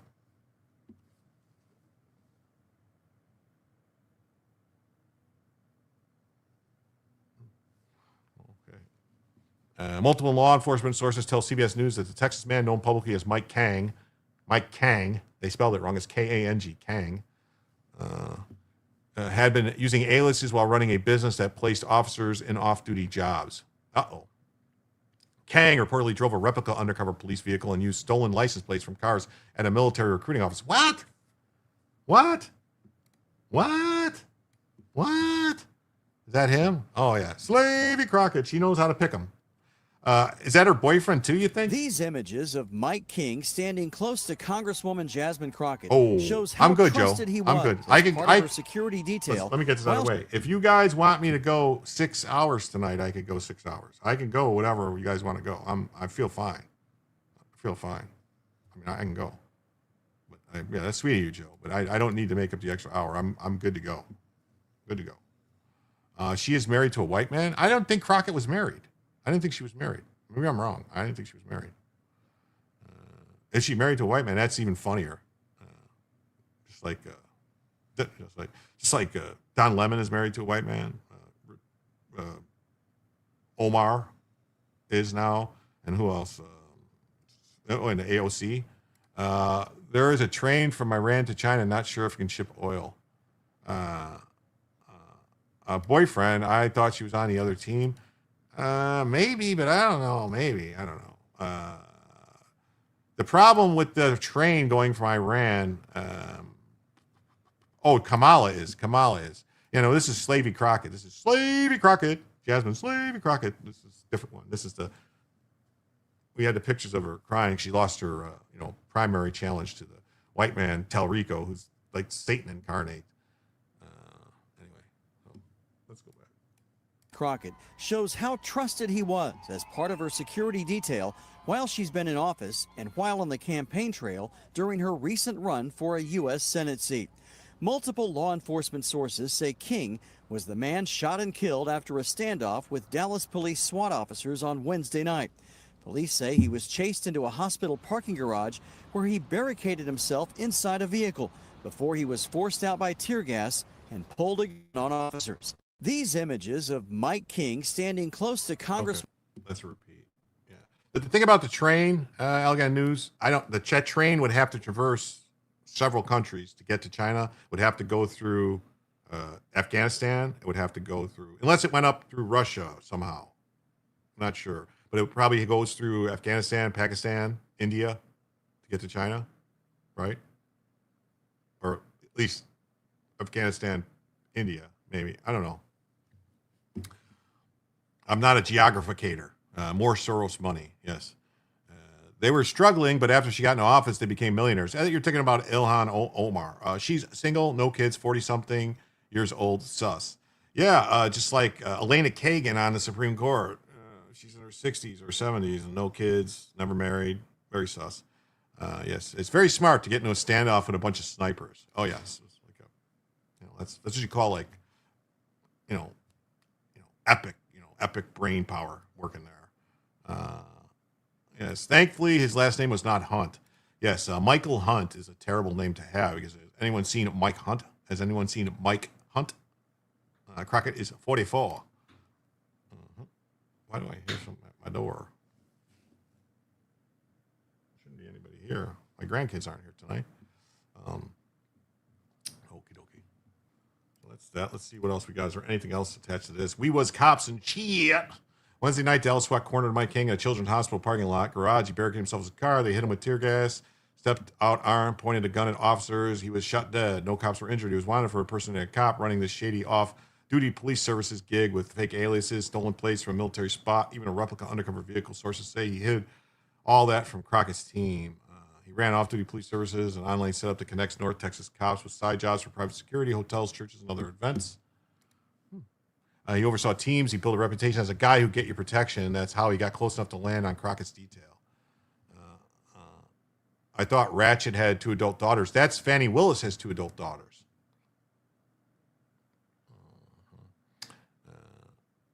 Sources say he showed up at her campaign events, probably through those connections, and stuck around. Payments from her office for security services popped up as recently as last year. Mike King hit everything. He used aliases, fake plates, stole them from cars near a military recruiting spot, drove a replica undercover cop vehicle. He had a whole criminal rap sheet, including an active warrant for impersonating an officer. Nobody caught it. He kept it buried while playing the pro. Crockett's team didn't do a thorough investigation to his background. He just slotted right in. There's been no comment from Crockett's team at this time. Wow. Corey Bush was the one married to her security guy. Yeah, well, that's what they do. They get all their family jobs. It's called nepotism. It's very, very in vogue. Very in vogue. Like Maxine Waters has all her kids on her payroll doing different things. Like his, campaign staff, office. It's fake aliases, stolen plates from military recruiting office, a replica cop car, and this guy was just sitting in Congresswoman's security detail at campaign events. The vetting process was apparently non-existent. This is a Fannie situation. I think that's what we're talking about. Reminds me of Kamala's friend. Bizarre fake police force included. What? Wait, what? What's this about Kamala Harris? What? Oh, I'm going to have to read this. This is about Kamala Harris. No. Oh, no, come on. Don't do this to me. Well, I guess I can't read this Kamala Harris thing because they're going to keep doing this to me. I'm not signing up. I'm not signing up for this. So, anyway. That one. Let's see. This is one I wanted to really talk about too. Let me do this. A couple of things I want to do. He wasn't vetted by Crockett Law. Yeah. Train route to China is Kazakhstan, Turkmenistan, Iran. All right. Well, the Turks, Turkmenistan, not really. I don't know. The Russians would probably secure it, I guess, make sure nobody tampers with it because it could have an accident. This is a major national security issue. I just confirmed with Lieutenant Chris Olivares that the special interest alien apprehended yesterday in Starr County, the Pakistani national, was issued a permanent resident ID by the Mexican government. Huh. Are we sure it's a real ID? I mean, if it's a real ID actually issued by the Mexican government, this is a problem. And this should be brought up immediately with Scheinbaum. It begs the question, why are Mexican officials issuing these IDs to Middle Eastern men with the intention of crossing illegally into the U.S.? Oh, Pakistani. Resident Permanente, Gubernation, Government of Mexico. So here's this. Texas DPS brush team apprehends special interest alien in Starr County. They're tracking K9 in Starr County, working alongside the U.S. Border Patrol, apprehended a special interest alien, SIA, from Pakistan near Roma, Texas. Yes, definitely white. Definitely white guy. Definitely white guy. Have you all heard the rumors Iran is responsible for the derelict ships in the Kazakhstani desert? This article says it's already transporting oil to China, also connected to Russia. Okay. Well, that railroad is gone. Well, they could hit the railroad inside. They could hit the railroad terminals inside Iran, no problem. They might have already took it out. Yeah. DPS remains committed to protecting the public safety and securing the border by deploying specialized teams to detect, track, and prevent potential gotaways. All part of Operation Lone Star 2.0. Yes, definitely a white guy. Definitely. Oh, definitely. Definitely a white guy. Why is he sneaking into the country? Why is he sneaking in? He is trained, I'll tell you why, based on his picture alone. Manner of dress, Columbia jacket, cargo pants, haircut, physically in what appears to be decent shape. He didn't just make a 30-day plus journey up through Central America and the Darien Gap and then cross Mexico to reach our border. No, he probably went straight into Mexico. He ain't from Pakistan. He was the next in line for Iranian supreme leader and was trying to get the hell out of Dodge. He's just a hardworking immigrant trying to take care of his family. It's very clean-shaven stuff for a border jumper. Yeah. Special interest alien is a non-U.S. person who may pose a national security risk due to their travel patterns, often originating from or traveling through countries with heightened terrorist activity or lax security. Thank you. Has a judge ordered his release yet? I'm sure they will. And you're certain he didn't resist arrest because life here would be much better if it were the case. Be nice, right? Be nice. Yeah, he doesn't look like he's been walking for 30 days, right? That's clean shave. That's very, very well manicured beard for somebody. And yeah, he's not been walking for 30 days. It's the same reason that UK and France are issuing passports to non-citizen Pakistani men who agree to permanently leave their countries for the USA. Oh my God, are they really? That's not good. And then, here it is. This is the story. This is about the guy who sold the gun. The man charged by the DOJ for selling the gun used by the ODU terrorists was caught straw purchasing 3 guns in 2021, all which were later recovered at crime scenes, including a homicide. But the Biden DOJ declined to prosecute. He got a warning and signed an apology letter. Here it is right here. And in 2021, the Bureau of Alcohol, Tobacco, and Firearms Explosive investigated Kenya Chapman for straw purchasing 3 firearms. Oh, what do you know? Kenya Chapman. I wonder what color he is. Kenya. First name Kenya. And he listed purchaser for the 3 firearms. 2 firearms recovered in a homicide shooting in the fall of 21. He was interviewed and admitted to straw purchasing all firearms. He admitted to straw purchasing all firearms. I'm going to have to blow this up. Open image, new tab. I'm going to have to blow this up. Okay. That way everyone can see it.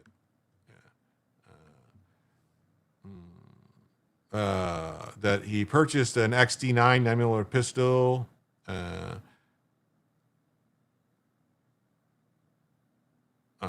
The firearm was recovered by Newport News police during a drunken public in possession of HB on June 16th. Kenya, definitely white. Definitely. Everyone ready to fight if shit hits the fan? I saw this documentary on Kazakhstan. That place has been through it all quietly. 1 million German expats ended up having to leave, and Russia uses a portion of their country to test nukes against their will. Could be worse. Russia literally drained an inland sea. Wow. A Taurus International model G2C. Oh, that's a very cheap gun. A G2C is like a $200 gun, I think, a 220, 225, something like that. It's a very cheap gun. Very, very, very cheap gun. Purchased June 6th. That's in Glock Model 17. Purchased on August 16th. Wow. So they know how How do you admit to straw purchasing 3 guns and not go to jail for it? That is a crime. Straw purchasing guns is a crime.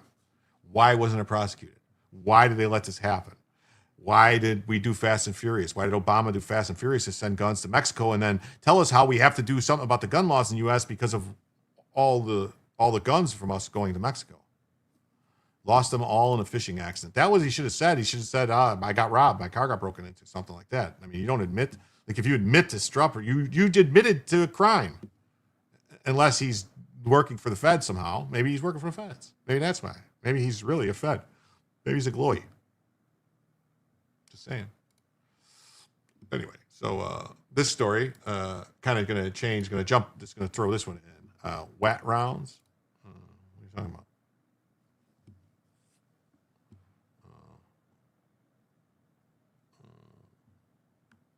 Flu vaccines didn't work that well in the U.S., officials find. This is what I would roll into, the no shit Sherlock. Because the flu vaccine, if people don't know, it's a guess every year what they think the prevalent flu virus variant is going to be. So they kind of guess. And sometimes they get it right. Sometimes they don't. Careful, Jim, you're asking all the right questions. That's what we try to do here, and ask the right questions. Ask the right questions, yes. So on March 13th, 2026, the CDC data showed that the season's vaccines were around 25 to 30% effective for adults, making one of the lowest rates in 2 decades. Wow, it's getting worse. The new H3N2 subclade K exploded early winter and was not well matched to this year's vaccine. You don't say. A mismatch public health bodies noted as likely reducing protection. They test 6 months before flu season in southern China. Oh, so they're testing to see what they think China's going to release on us? Is that what they're doing? Yes. Vaccine coverage shows about 85% were not fully vaccinated, and only 48% of U.S. kids vaccinated last month. What is a vaccine? It's almost as murky as gender. It is. It's getting worse. Like, I did see a great colloquy between Ron Johnson, the senator, and somebody that was in Congress, where he was asking about, basically saying, that this mRNA is not a vaccine. It's not a traditional vaccine. It's not a vaccine, all this stuff, which I thought was great. I saw it. I didn't save it. I should have saved it. I thought it was great. CDC estimates show a heavy toll this season with at least 27 million illnesses, 350,000 hospitalizations, 22,000 deaths, at least 101 child deaths. Wow. So it's weird, though, that we didn't have any deaths of flu in 2020 or 2021. No flu deaths those 2 years. That's weird, right? That's odd. Strange. How else can they predict the mutations if they're not actually influencing their evolution? Very sick stuff. It is. People live with animals there. Yes, they do. F the CDC. I don't like them. Yeah, work is already underway for next winter's flu season, with experts including Dr. William Schaffner advising the public that flu shots can prevent severe illness and death. Not if they don't work. Dr. Malone? No, it wasn't Dr. Malone. It was somebody who basically didn't know any of the bad things. Because it was something about, Fauci said it was going to stay in the arms, these nanoparticles and different things. It wasn't going to go out, and then they found it spreading through the whole body, and it's basically attacking good cells and causing basically them to create proteins that eat each other and are poisonous. Parasites and frequencies, yes. Yes, Johnson has been great on COVID and other health issues. If you haven't figured out that the flu shot is a scam yet, I have a pet rock I can sell you. I love my pet rock. It just lays there. I don't have to feed it. I don't have to take it for walks. It just listens whenever I talk. Wow, I'm gonna have to see. There's only 3 on the right. Only three articles on the right. Daily Health, dailyjournal.net. Let's see. Associated Press. Right. Richmond Times, Associated Press. It says 3, but there's only 2. Huh. That's weird. That is weird. I guess, we'll just read the Associated Press, I guess. Why not? Or should I look? Let's see what's in. Before I do the Associated Press, they're way left. Let me see. Center. What do we got in the center here? WPRI. Press Telegram. Jacksonville.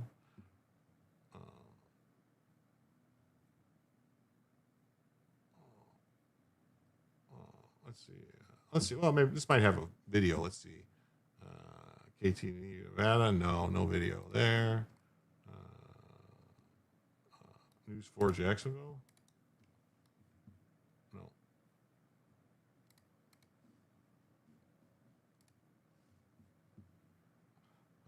Okay.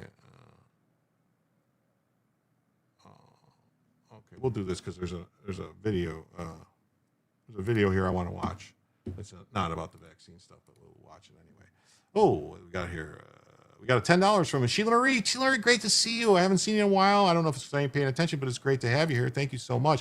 The very day I unsubscribed to Viva Fry because of Barnes always trashing the Trump administration, Viva announced that the great Harmeet Dillon unfollowed him. Haha. I guess I was right if she did it. Yes, Harmeet is awesome. Thank you so much for the 10. That means we are now just $86 away from adding a second additional hour to the show. And I just realized I have to update the goal on YouTube. Let me do that real quick, people.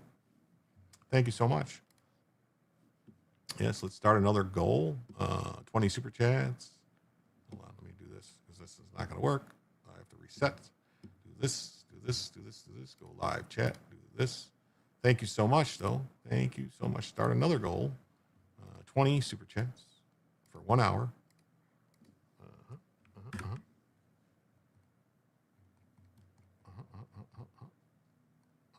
Do this and say.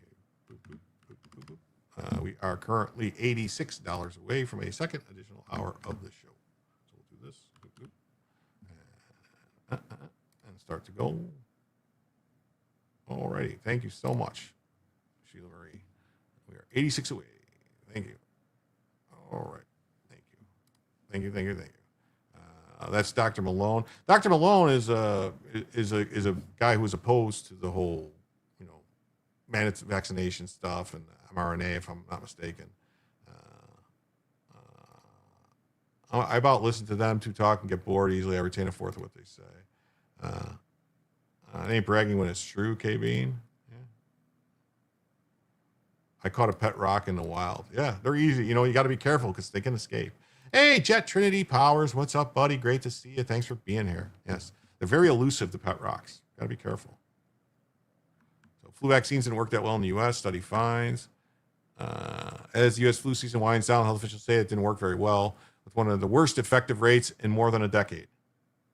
And that's the thing too, is that's why people don't take it. They go, well, it didn't work. You take the flu vaccine and it doesn't help you. You're like, why am I bothering? Why am I bothering if it doesn't help me? I mean, I know people that have issues with health and stuff like that. My parents get the flu vaccine every year because they're, in their 80s. So you gotta, they could kill them if flu. But they still get the flu. A lot of times. It doesn't work. So a new strain that dominated early winter is not well matched. But this is a video here that I think I'm going to watch because this is Pam Bondi talking about some stuff. It says, women's experience. Wait, no, this was not the video I saw. That was not the first video. Go back. Wait, I want to reset this. There was a video about Pam Bondi. Wait, it's just going to be different videos? It's going to keep being different videos? Here we go. Pam Bondi speaks with and addresses the terror threat. Let's do this. Let's listen to this. I want to see this. I know this is off topic, but. Attorney General Pam Bondi is speaking one-on-one with News4Jax. The former Florida Attorney General was in Brunswick today, delivering the keynote address at the Federal Law Enforcement Training Center. And she spoke with Scott Johnson on multiple topics, including a terror attack in New York over the weekend and how she's handling scrutiny following Jeffrey Epstein and other scandals. The ATF National Academy continues to train and equip law enforcement officers throughout the federal government. Attorney General Pam Bondi in Brunswick congratulating new agents with the Bureau of Alcohol, Tobacco, and Firearms. I spoke with Bondi about the relationship between federal officers and other police agencies, particularly in light of disagreements on immigration with many state governments. At a time in the country where federal law enforcement, particularly on the immigration side, local law enforcement, have you been able to bridge that gap? We're working on it every day. And, we did it in D.C. with Make D.C. Safe Again. We did it in Memphis with Make Memphis Safe Again. And when I went out the first week in D.C., it actually scared me because everyone was in their separate groups. All the federal agencies, the Metropolitan Police, the National Guard. And by my second or third week coming out there, you could not tell who was with which agency but for the T-shirts they were wearing. And that's bringing people together. And and that's what we want to do. One issue ATF is involved with is the attack in New York City over the weekend. 2 people are accused of an attempted attack at a protest and counter-protest near the New York City mayor's mansion on Saturday. Oh, yes, the mayor's Incident in New mansion. York City. You concerned at all about, incidents of terrorism in New York and around I the saw. Well, you know, I saw some stuff about this guy with the megaphone that they climbed over. Supposedly, that guy. There's videos of him. He's one of the people that videotaped themselves going to pretend they were Trump supporters on January 6th. I don't know. I mean, I guess I probably should have saved that, but that was a couple days ago. I saw it. I was like very.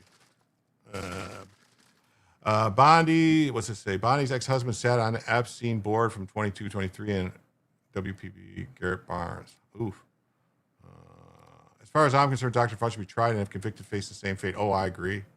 I do not like her at all. Shocker. Bondi's on TV. I don't like Blondie. I don't like her. They are being exposed. It appears Epstein gave Blondie $847,000. I thought it would never be mentioned. I really like Chrissy Nome. She was a Barbie doll, but I liked her. From what I understand, Christy Nome gave bad information to the Trump administration about the second, not the Renee Good shooting, but the Alex Preddy shooting, saying that he was there to try to assassinate them or something like that, and that's why she had to go. Like whoever she told them that is what I understand. Maybe I'm wrong, but that's what I heard. If ATF are legal, why do we have? Oh, if alcohol, tobacco, and firearms are legal, why do we have ATF? Don't we have cops for crimes about those? Yeah, it makes sense, right? Why there's ATF? Alcohol, tobacco, and firearms should be the name of a store on the corner that you can go to buy alcohol, tobacco, and firearms all at the same time to enjoy together. There are 2 grand juries convened in Florida, Fort Pierce, Fort Lauderdale since mid-January. Don't think that Pam Bondi isn't working on conspiracy charge for Obama's old crew. It's coming. Well, that's a prosecutor by the name of Cajones. He's got giant cojones working on it. He's going to handle it. I know, but she was cute. I know. I would not kick. I wouldn't have kicked Christy Nome out of bed for eating crackers. All those women are in power because Trump has a type. Yeah. You know what I mean? There should be no IRS either. I know. Yes. Taxes. Yes. Definitely. Calhones. Yeah, his name is Calhones. No, Cajones. Explosion on 471. What? Okay. I think Nome got a promotion. That's what they're calling it. She's going to be in charge of this, shield of the Americas. If she puts on a Wonder Woman outfit and will tie me up with her lasso of truth, then I'm okay with it. I have a T-shirt that says alcohol, tobacco, and firearms. Who's bringing the chips? Nome is still a direct report to Trump. They've been planning this for months. Okay. All right. I'm going to pull that up, SB. Sorry. I'm going to pull it up. I want to see what that is.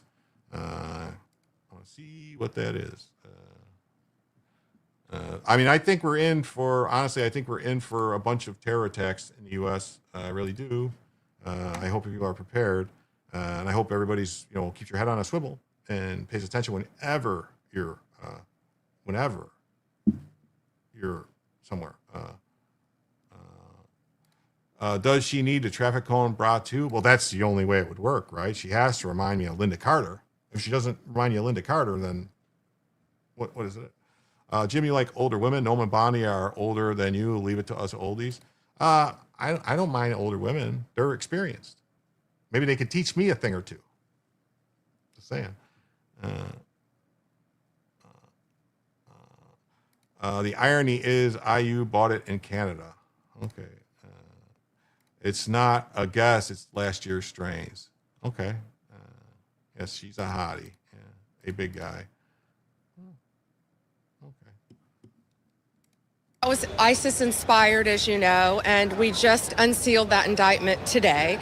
And an 18-year-old and a 19-year-old, we're really blessed that nothing worse happened and that they were caught and they're in custody. But our great men and women in state, local, and federal law enforcement are all working together to stop the people who are in our country and keep Americans safe. One thing I asked AG Bondi about was, we knew her in Florida when she was our state attorney general. It's been a lot more pressure in the nation's capital. This is what she told me. Bondi has taken a lot of criticism in the press and Congress over the handling of the Epstein files, and there has been speculation that President Trump may replace her. which happened with now former Homeland Secretary Kristi Noem, who was reassigned. You go through the ringer in Washington, D.C. How are you doing? I'm doing great, thank you. You know, right now, of course, we're focused on a lot of international matters. Despite the politics at play, the focus in Bondi's visit, honoring these graduates who will now go around the country with a mission particularly related to solving crimes where firearms or explosives are used. In Brunswick, Scott Johnson, Channel 4, the local station. Well, there's that. I just want to play the video. So they're talking about the Centers Disease Control Program posted data on Friday to continued decline in doctors' office and hospital visits for flu symptoms through last week. The number of states reporting high flu activity dropped to 16. Winter respiratory virus season is continuing to close. I thought there was some other thing that was going around. I was reading about some kind of serious, like not RSV, but some other type of respiratory thing that was being a major problem. Officials are generally pleased if flu vaccine is 40 to 60% effective. Why wouldn't it? I don't understand. 40 to 60% effective. Why wouldn't it be 100% effective or like 80, 90% effective? So these flu infections surged in December, and they were especially intense in some parts of the country. Let's see. Envoys are a step down from ambassador in diplomatic circles, hardly a promotion from cabinet secretary. We're going to pull it up. I have it. Bondi only has a job because Trump prefers blondes. Have you taken a look at the new Washington State millionaire tax? My guess it will be repealed in a couple of years. It might.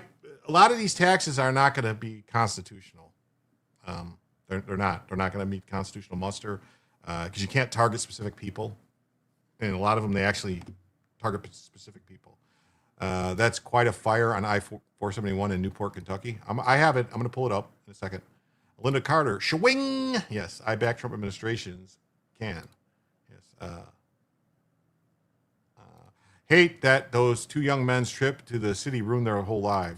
They planned it. They went. These kids went to Turkey and all these other places to go with study with Isa. Not gonna lie, she helped Florida. I don't know if she did. I really don't. I mean, I don't like red flag laws. I don't like binary triggers, bump stock bans, all this stuff. Blondie should have been fired first. I don't like people trashing Trump's picks, just like Harmeet Dillon unfollowed I Stand With Trump. I love Harmeet Dillon. I would have preferred Matt Gaetz than Pam Bondi, personally. I think that, in all honesty, I think she's just a figurehead. And I don't think I think Todd Blanche, and there's another guy, and I can't remember his name. Well, no, it was the guy that they made, Emil Bove, who was also in that position that he became a judge. There was the people, I think Todd Blanche is making a lot of decisions about what happens. That's my opinion. I don't have any evidence of that, but that's my opinion. So, yeah, so this new strain, and it was a problem, and a lot of people, 22,000 deaths from the flu this season. That's a lot of deaths, but, it happens every year. It's odd, though, that no, there was no flu deaths in 2020 or 2021. It's very odd. She's not former. She's at DHS until 3/31. Benny Hill had a line, give me an older woman every time. They don't yell, they don't tell, and they are grateful as hell. Oh, that's awesome. I got to remember that. Sheila Marie, too. Me too. He's the boss. I don't second guess him. White House Apprentice episodes coming soon? Maybe. I don't think so. Why isn't she arresting James, Bragg, and the rest, running around the country taking photos? Well, I would like that to happen. I really would. I don't know whose idea it was to try to bring this case about the auto pen in D.C., in a D.C. jury. Like, that was the case you decided to try to bring and you couldn't get a grand jury? Like, what are you doing? What are you doing? I turned off this podcast for a while because of too much trashing Bondi. She doesn't have enough staff to do everything. Give her a break. The lib nut AG's quit. No, I know she doesn't have enough staff. I'm not trashing Bondi. I'm just saying, like, I don't think she's, like, I think there's other people I think she's the figurehead thing. Like, she's the face, Like, I don't think Kristi Noem was making decisions at DHS. She was the face, and she fell on the sword. All right? The alternative was no guns. No, that was never going to happen. Janine is good. I like Janine Pirro. Yeah, Matt Gaetz was the best. Not trashing her. We are not there. Got it. But from what it looks like, a lot of inaction, I think it's fair criticism. I want more. That's all. No hablas inglés. Yes, no hablas inglés. Trust me, I have anecdotal evidence.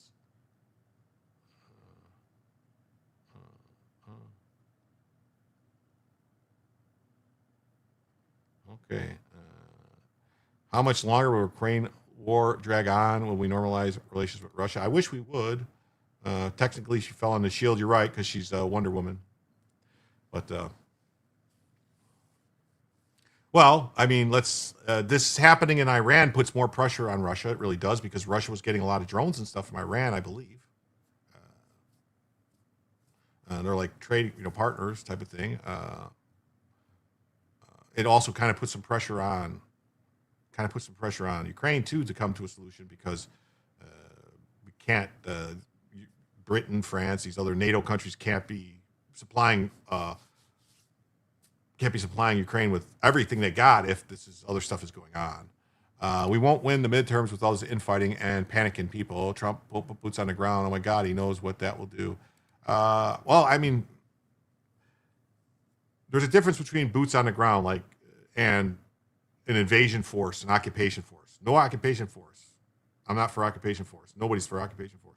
But some boots on the ground to get maybe to capture the uranium, enriched uranium. That's a good idea, to go get that. Maybe to grab a couple people, arrest some of these terrorists that are there, and maybe to help give some stuff to the resistance forces for their revolution, or whatever you want to call it. Their reclaiming of their country. Russia got its oil from Venezuela, Iran, and Iraq.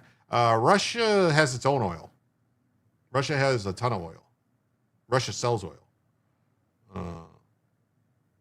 It turns out Russia got all that oil Bush supposedly went into Iraq for.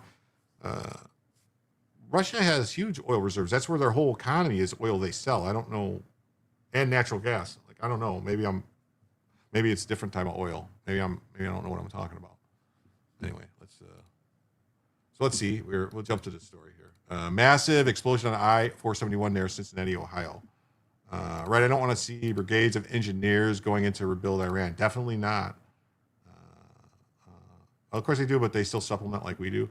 I don't know why we do. Cause unknown reports that a motor carrier number is linked to a foreign entity that I do not yet independently confirmed.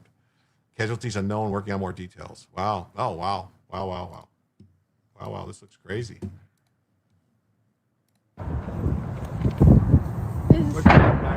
Should someone come back? You gotta hit him. Wow, that's a big fire. That's a fire. Congratulations, Demon Rats. Your open borders and shutting down Homeland Security is working really good.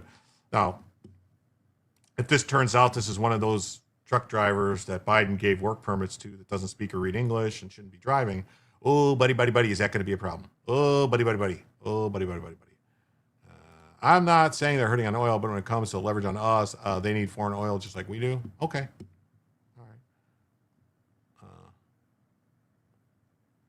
All right. Let's hear this. This is good. Let's see what this guy says. I'm trying to figure out how these people on the left worried about sleeper cells. No, you're going to play music. No, dude. Sorry. Can't do it.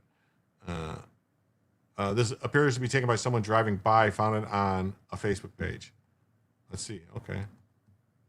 It's a minute long. Let's see. Okay.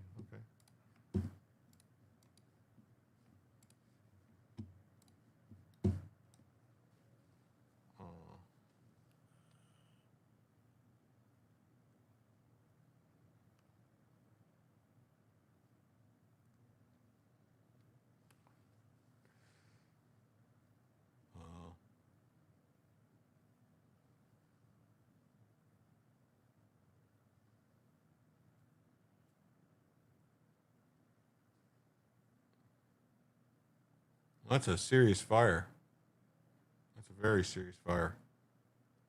Looks like it's could be getting a little out of control. I mean, it's sad that you see stuff like this and your immediate thoughts are like, oh, is it terrorism? Could it be terrorism?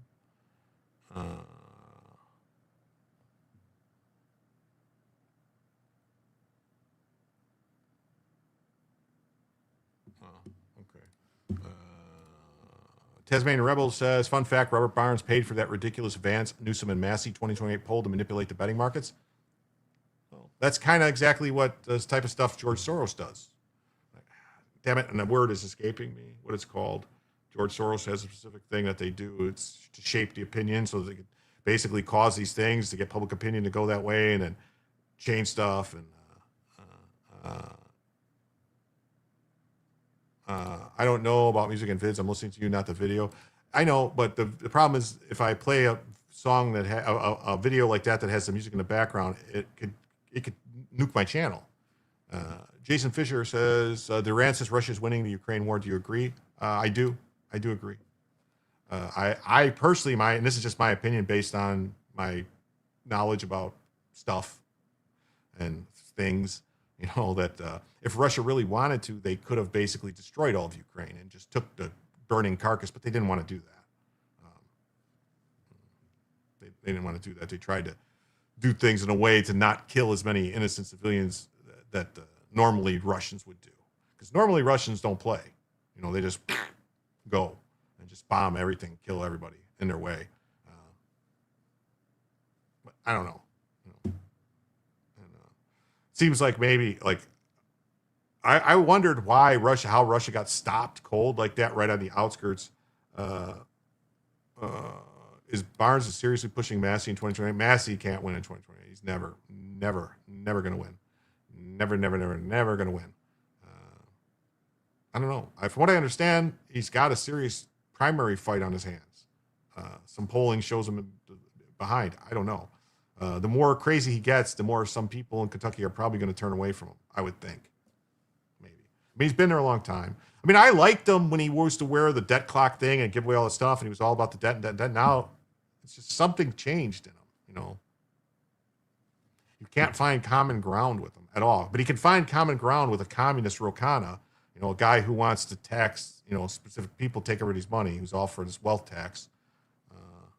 Silicon is a new oil anyway. That's why Taiwan is important. China wants that island made of quartz. Sheila Marie for another 10 says, did you cover the new McLaughlin poll, Trump's campaign pollster, shown on Newsmax that shows overwhelming support for deportation, including Dems? If you haven't seen it, it's great to cover. I've seen those polls. Thank you so much. I've seen those polls. I know that it's still over 80% the American people support mass deportations. They want them all out, like all. Not just, they're all criminals.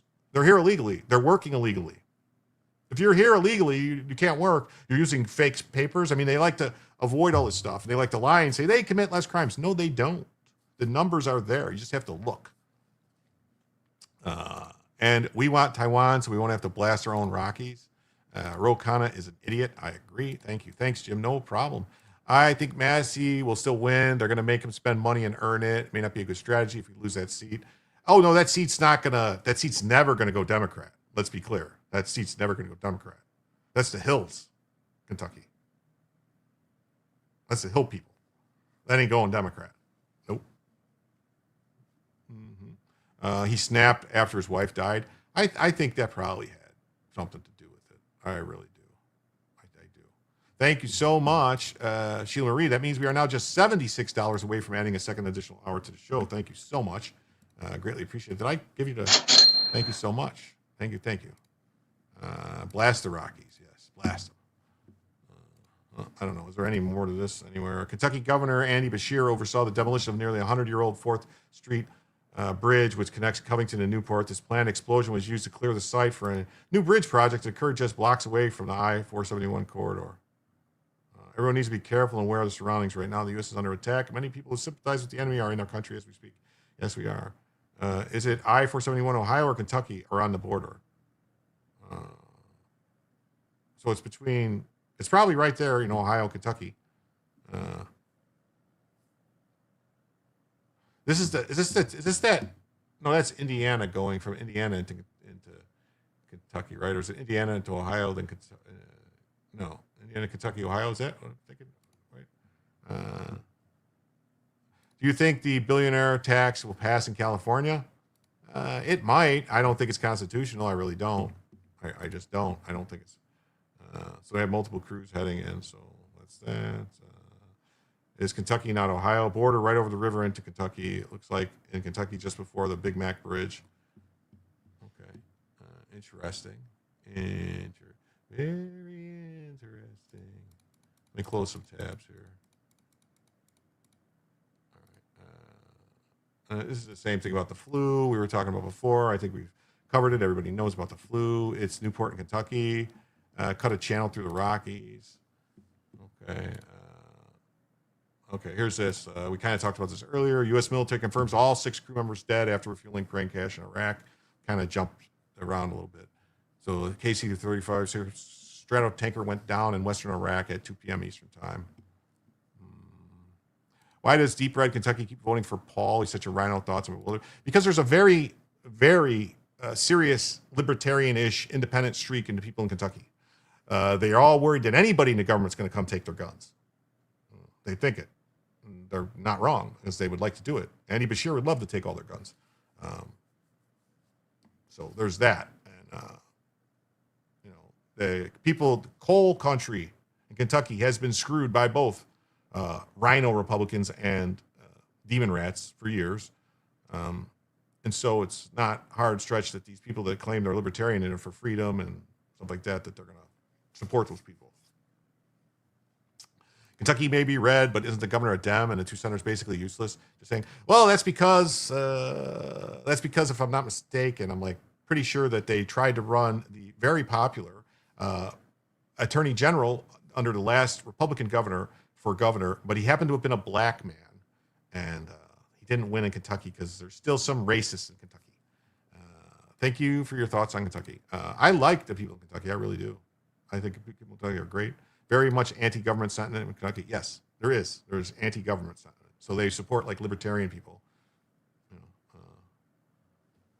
Yes.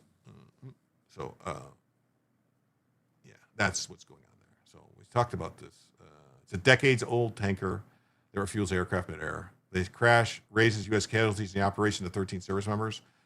I mean, is it fair? I mean, I realize these are dead. They're not coming back. These are dead people. So you want to respect them and pray for them and their families and stuff like that. But to say that this is, unless there was some kind of action type of like I don't know. I mean, because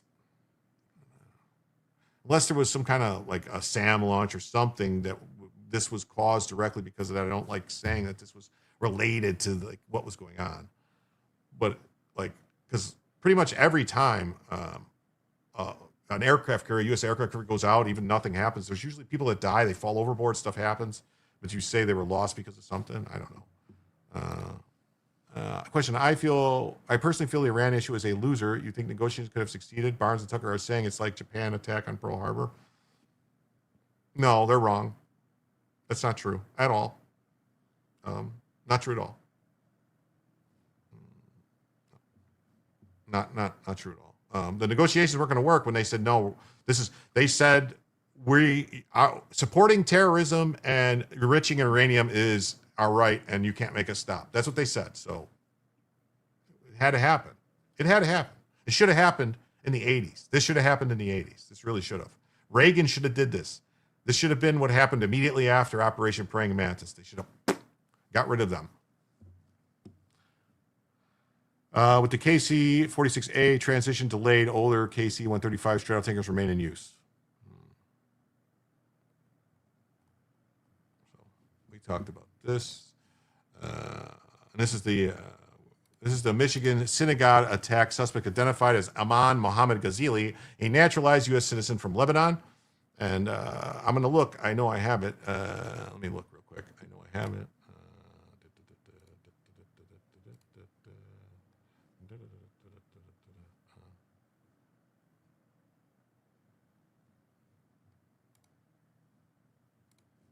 I know I saved it. Let me look for it.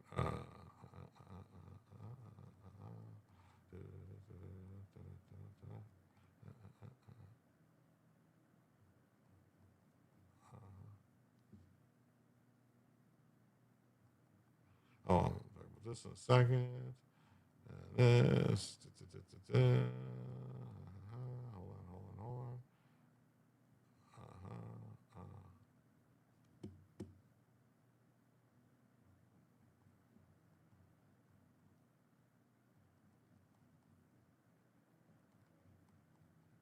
Hold on. I know I saved it. Okay, here it is. All right, here it is. Which is a second. Okay, let me do this.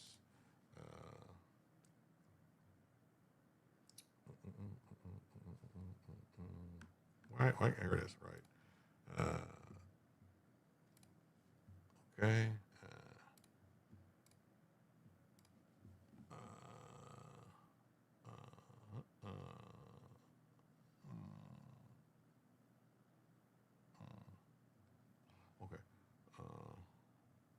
Michigan synagogue attack suspect was naturalized U.S. citizen from Lebanon. He came to the U.S. in 2011 on an immediate relative visa as the spouse of a U.S. citizen. I heard that Jimmy Carter had a chance to do something about Carg Island way back. He was such a bad president. His military advised him about that key area. He didn't exercise the initiative. Yeah, we should have took it when they took our hostages immediately before they could get in there. At that time in 70, they did not have the ability to do pretty much anything. We could have really, really done something when they first took over and did that. We could have really went in there and, threw a turd in their punch bowl, as they say. It says an armed man who rammed his truck into a Michigan synagogue on March 12th has been identified as a naturalized U.S. citizen. Ayman Mohammed Ghazili was fatally shot by security officers when he drove through a hallway at the Temple Israel in West Bloomfield Township near Detroit in a vehicle that then caught fire. The tablecloth shirt, yes it is, just for you. I wore it for you. I looked at it in the closet. I said, I'm going to wear this shirt for Kevin. He missed it. He's missed it. He was wondering when I was going to wear it. None of the synagogue staff, teachers, or 140 children at its daycare center were injured. He said the suspect was found dead in his vehicle. A security officer was hit by the vehicle and knocked unconscious, but did not suffer life-threatening injuries. Bouchard said about 30 law enforcement officers were treated for smoke inhalation. West Bloomfield Police Chief Dale Young said Temple security officers engaged these individuals and neutralized the threat. Ghazili came to the United States in 2011 on an immediate relative visa as a spouse of a U.S. citizen and was granted citizenship in 2016. The FBI's lead of the investigation, Jennifer Runyon, described the incident as a targeted act of violence against the Jewish community. A Rabbi Ariana Gordon from Temple Israel thanked the synagogue security team. So they have, is that a female name? Ariana? No wonder we are all Republicans. Geez, bad policies on the left since Wilson or further back. Yeah. Really? I didn't realize I had to bring a dissertation tonight. My apologies. What do you mean? Dissertation for what? Talking about dissertation about hooking up. They held the hostage for more than a year, as I recall, and Carter didn't do anything. Yeah, 444 days. They did try an operation, I believe it was called Eagle Claw, something like that, where they were going to try to go in with Delta forces and stuff like that, but there was a problem with the plane crash, helicopters crashed in the desert, there was a sandstorm. It was all fucked up. All messed up. Synagogues around to debate Irmad about the nature of silicon. We're all here having friendly conversations. Don't worry about it.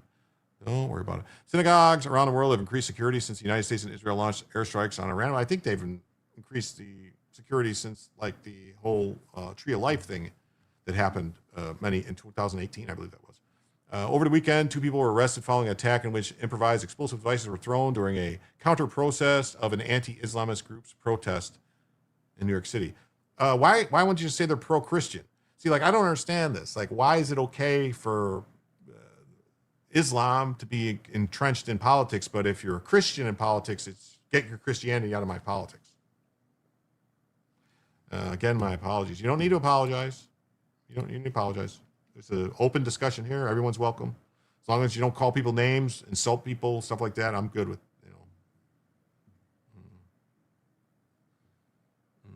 The New York Police Department said that 2 devices outside of Mayor Zandani's residence could have injured or killed someone. So they were just outside the residence. What do you know? Terrible thing, President Trump. So yes. Suspects were inspired by ISIS. I want to send our love to the Michigan Jewish community. This is a terrible thing. It's heartbreaking. Jewish Federation of Detroit CEO Stephen Ingber said on March 12th that his organization was trained and prepared for such an attack.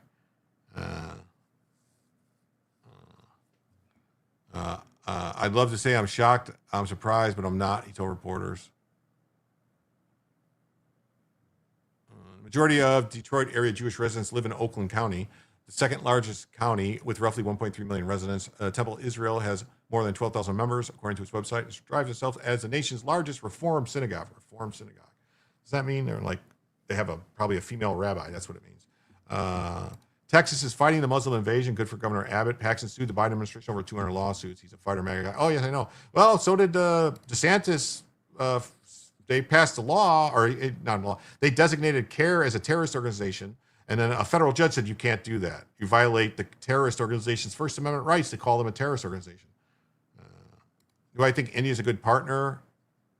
Seems like every trade deal with them, they must allow Indian workers in exchange. No, I don't think they're a good partner. I think they take advantage of everybody. I think, because I believe, if I'm not mistaken, that India is now the most populous country in the world. I believe they have more people than China, if I'm not mistaken, well over a billion, like 1.2 billion or something like that, or several, or maybe multiple billion. I don't know. Maybe I'm wrong. If my dad voted for Reagan, that told me everything I needed to know about Carter. I want DeSantis to be AG under Vance Rubio. Yes, Reagan was a good POTUS for the U.S.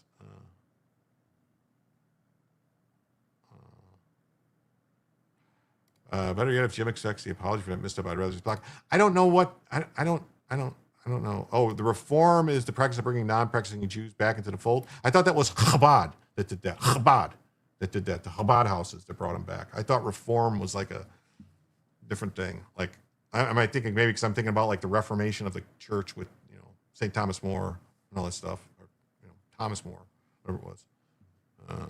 Trump needs to stop the India visas crap, just like China. We have plenty of them. Yes, we don't need any more. Snarf, you don't need to go anywhere, man. This is not necessary. I don't know what's going on. Just please stop. No fighting. No fighting. No fighting. This was the second attack at a place of worship in Michigan within the past year. Last September, a former Marine, Thomas Jacob Safford, allegedly shot 4 people dead at a church north of Detroit and set it on fire. White House press secretary said the suspect in the attack had hated the Mormon faith. He was fatally shot by police during the incident. He said he broke me. I told him to go F himself. Just stop. It's no need. You guys can, no need for all this. It's really not.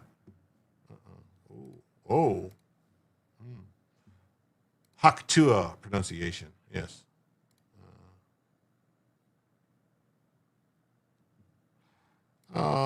Will things come down in a few weeks? People are accusing Trump of U.S. Iran hiding Epstein. You know what? Any of that stuff saying that the Iran stuff is because of Epstein, that's just you should outright ignore anything they ever say again, because that's ridiculous. That is really ridiculous. You shouldn't have breached the language decorum. Yeah, well, every once in a while, you just, as long as you apologize, say you're sorry or not. You don't say whatever. It was, you do what you want.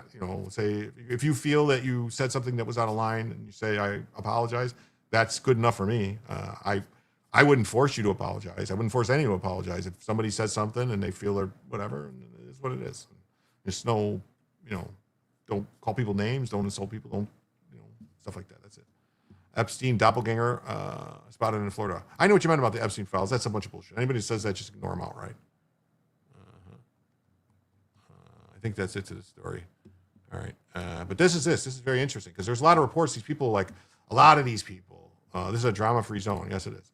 Stop being gay, Jim. I'm trying to be gay. Absent-minded. Trying to be gay. That's it. Anyway, a lot of people are trying to say, this guy was upset because his family was killed by an Israeli strike. And so it's a Michigan shooter who attempted to murder toddlers at the Jewish preschool, claimed he had lost family members in an Israeli strike in Lebanon. Those family members were his brothers, who were members of Hezbollah, a U.S. designated terror group. Yep, there they are in their Hezbollah uniforms.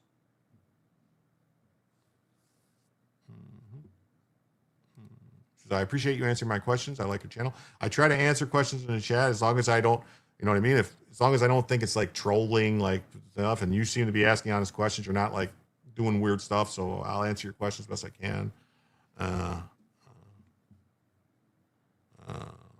Yeah, well, he's a mod. The mod thing here, it's not like it's all. I don't want people unless the only people that should be blocked ever in this chat are like bots type of thing. People posting stuff like that are going to try to get the like Fed posting. No Fed posting, please. Which is like trying to get my channel kicked for posting crazy stuff. Just move on. Everybody just move on. Just move on. So Lebanese official confirms that the Michigan synagogue shootings, 2 adult brothers, were Hezbollah terrorists. Hezbollah is not a militant group. Hezbollah is a U.S. designated foreign terrorist organization. So here's NBC saying, Ghazali was originally from Mashaga, a terrorist in Lebanon's Bekaa Valley. Israeli airstrikes on the town killed 2 of his adult brothers as well as Ghazali's niece and nephew. Two brothers were known to be members of Hezbollah, the Iranian-backed militant group. That's a designated terrorist group by the United States and most of the free world. It's unclear what role they played in the organization. Oh, were they just, they don't know what role they played. Oh, maybe they just baked cookies. Maybe they just baked cookies. Maybe that's, I think answering legitimate questions in chat as your pocket's a positive thing. I think so too. I don't know. Yeah, the mods are not hall monitors here. They're not. I give people mod status so they can give me links and stuff like that. They want to post links or they want to say things, or people say that they get banned. I got banned on channels I can't talk, like Choosy, who I haven't seen Choosy in a while. Said I get banned everywhere. So I said, I'll make you a mod. No one can ban you. All right. I don't know. I'm trying to keep open dialogue and conversation here. That's it. The things I could fed. Oh, I could fed so hard. Yeah. So CBS News corroborated embassies reporting that the synagogue attackers' two brothers were Hezbollah terrorists, adding that they were part of Hezbollah rocket squad.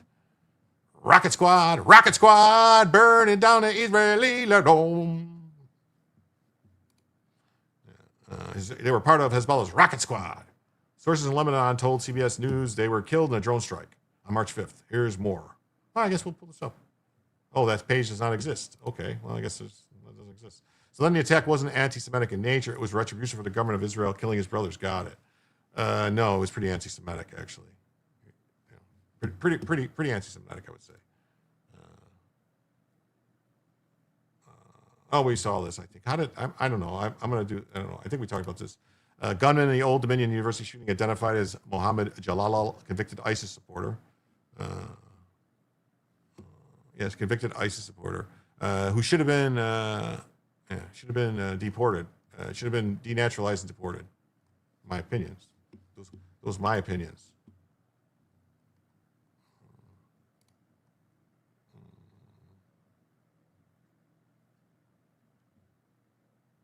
This is old stuff we read, so I'm going to just skip over this.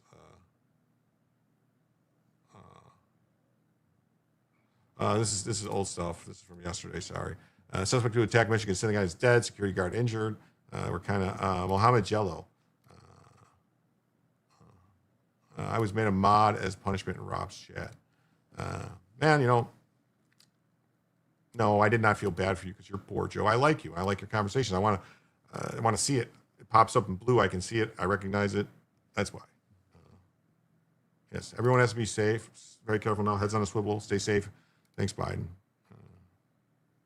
Biden meant when he did that piece of shit. Yeah, Mohammed Jello. Yeah, it's crazy, right? I knew two brothers. They were twins. One name was Orangelo, and the other name was Lamangelo. His mother's favorite food while they was pregnant with him was Jello, so she named him after two favorite flavors: orange Jello and lemon Jello. True story. A chance for game to say you're convinced there's a God without getting violence. Well, yes, Biden is a complete piece of shit. Yes, he is. So that's that. What's it say? This I don't get. I don't get this. I'm going to go back to Twitter in a second. There's a couple of stories I want to get to. Judge orders a pause on the ICE detention center construction in Maryland. Like, what? What is going on with this, with these judges? These judges are going crazy.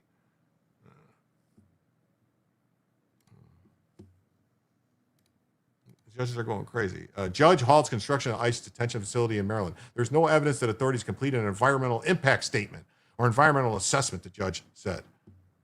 Like, this is crazy. Federal authorities must stop construction of an immigration detention center in Maryland, says a judge. Judge Brendan Herson of the U.S. District Court imposed a temporary restraining order halting construction of the center near Williamsport in Washington County. Maryland officials recently sued the Department of Homeland Security over a facility, alleging authorities did not perform required steps under the National Environmental Policy Act. Like, this is basically what happens in this country. These fucking leftists, sorry for my language, are destroying everything and using these crazy laws, like, oh, no, you didn't. There's a turtle or there's a beetle that you're going to hurt, and we can't do this. DHS purchased a 54-acre warehouse for $102 million in January and was set to begin converting it to a facility. Why would they have to perform any type of environmental study at all for a building that already exists? They're not building a building. The building's already there. The plan work included installing a perimeter fencing, exterior lighting, and modifying the sanitation system. Like, According to a government notice, this district has no jurisdiction over the feds. I agree. Where are we at for the goals tonight? We're approaching, we'll go a little bit longer, but I believe we are currently $76 away from a second hour. We're kind of far. I don't think we're going to hit it. I'm probably going to go about another half hour or so. But if the money comes in during that time, we will add the other hour.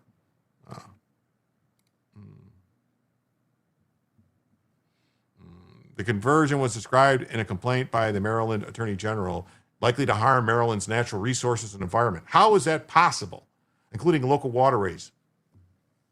This is nuts. Like, it's a warehouse. They're putting people in a warehouse. How is that going to affect the environment? Wouldn't the federal government, who is ran by Trump, have to say on what permits are required? I don't understand how states can control like what the federal government does. I really don't. I don't see how it works. The state has shown the defendants likely failed to comply with their obligations under NEPA. Defendants do not appear to have taken a hard look at the potential environmental consequences of their plans. Like, this is nuts, man. Grift. Come on, guys. Yes. I mean, we could, we got, it says we got, we got 15 minutes left on to go on YouTube, but I'm not going to end at the end of 15 minutes. If we can hit this money, we'll add another hour. Yes, the Dem judges think they run the country. They do. Hurston said that there's no evidence authorities completed an environmental impact statement or environmental assessment as is generally required under federal law. Well, if they were building something, yes, they're not building anything. It's a slight inconvenience of delay in construction was outweighed by the ongoing and possible future irreparable harms. Like, no, this is just a way to try to stop them. They can just say it's an emergency, go fuck yourself. That's what I would do. It's an emergency, go fuck yourself. Sheila says, I'll give another if someone steps in. Let me look. Maybe somebody sent something on PayPal or Cash App. I haven't looked. Although,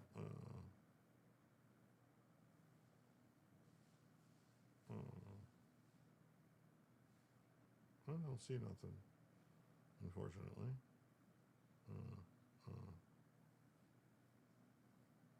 I see nothing.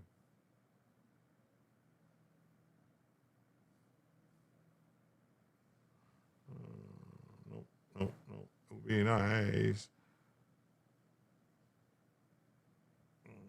Yes. There's a little bit of irony watching Iranians whose first religion was a fire cult sharing pillars of fire. Yeah, it's crazy, right? Isn't it?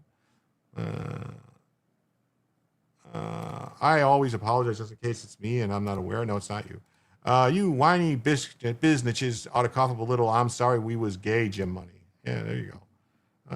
You look, nothing? No? Everyone there? Okay. The temporary restraining order is in place for just 2 weeks. Such orders can be rescinded. See, they do this temporary restraining order because technically it's not supposed to be appealed. They could try and appeal and say, this is an emergency. We have to get this done. We have to get this done. We need this holding facilities. I thought the Tomb of Gilgamesh was in southern Iraq. I think so. Wasn't it?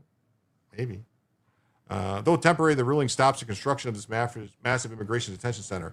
I mean, the building was already there. It's a warehouse. They're not building a building, so I don't understand. To counteract the lawsuits and crazy judges, Senator Shun has not held hearings to get Trump's appointees in because of reasons. Yes, it's nuts. Like, they haven't, like, the easiest thing to do would be for them to just recess and let Trump pump all these people in on recess appointments just to get that done. Just get it done. Just get it done. Now, we're fighting to make sure the law is followed and Marylanders are protected. No, you're not. You're fighting to protect illegal alien criminals. That's who you're fighting for. That's who they're fighting for. Illegal alien criminals.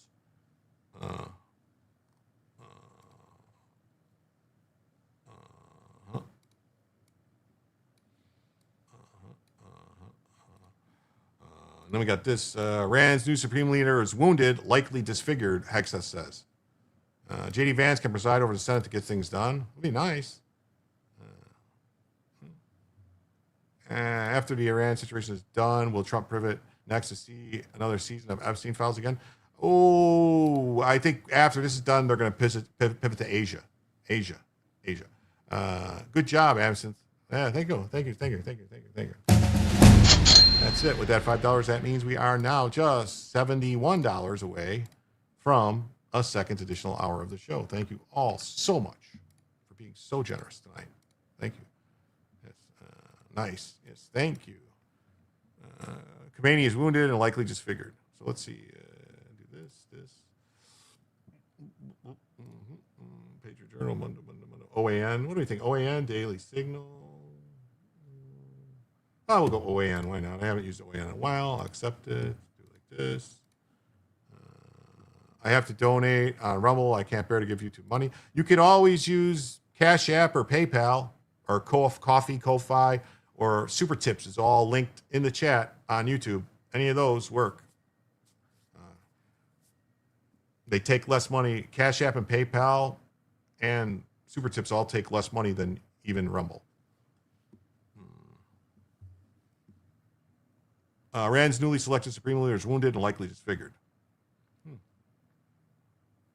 Secretary of War Pete Hegseth said he believes Iran's newly selected supreme leader, Mojtaba Khamenei, 56, is wounded and likely disfigured amid the ongoing conflict in the Middle East.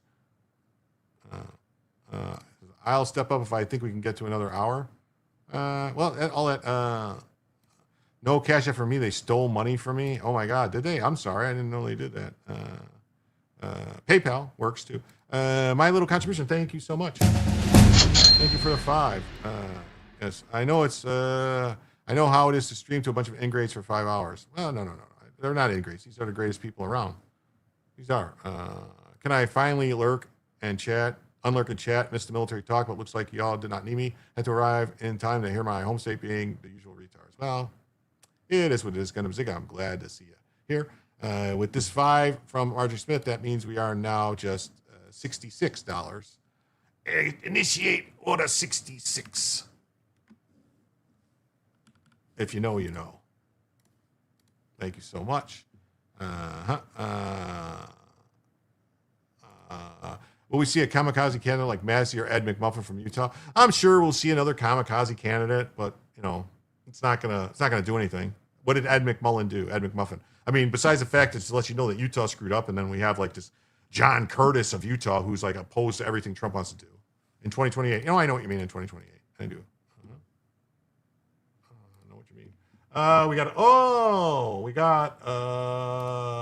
Looks like we're gonna get real close here. We got a 50 from Chris Bean. Thank you, KB. Wow, with that, a 50 right there, that means right now, folks, we are just $16 away. That's it, just $16 away from adding an extra second hour to the show. That is just fantabulous. Thank you so much.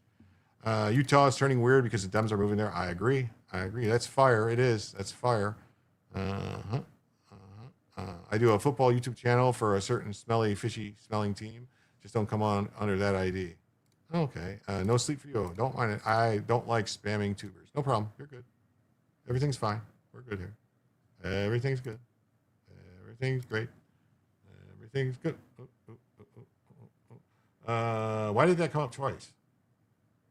Something weird happening there.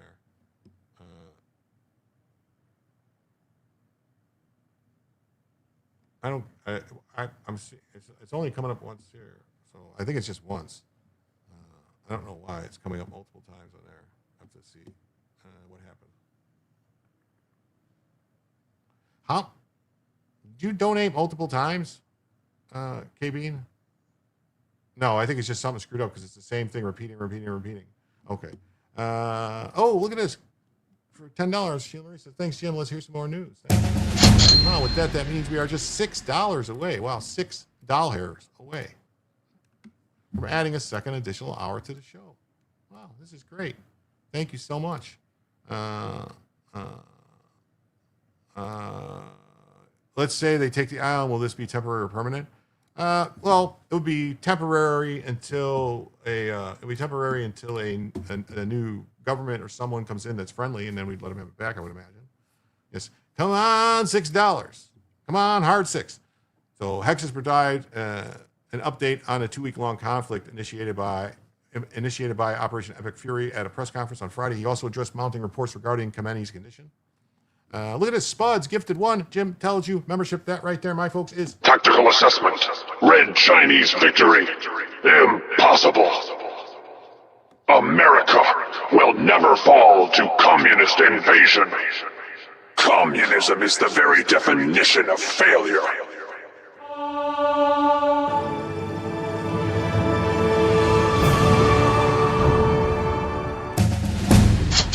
With that gifted membership, let's see who got it.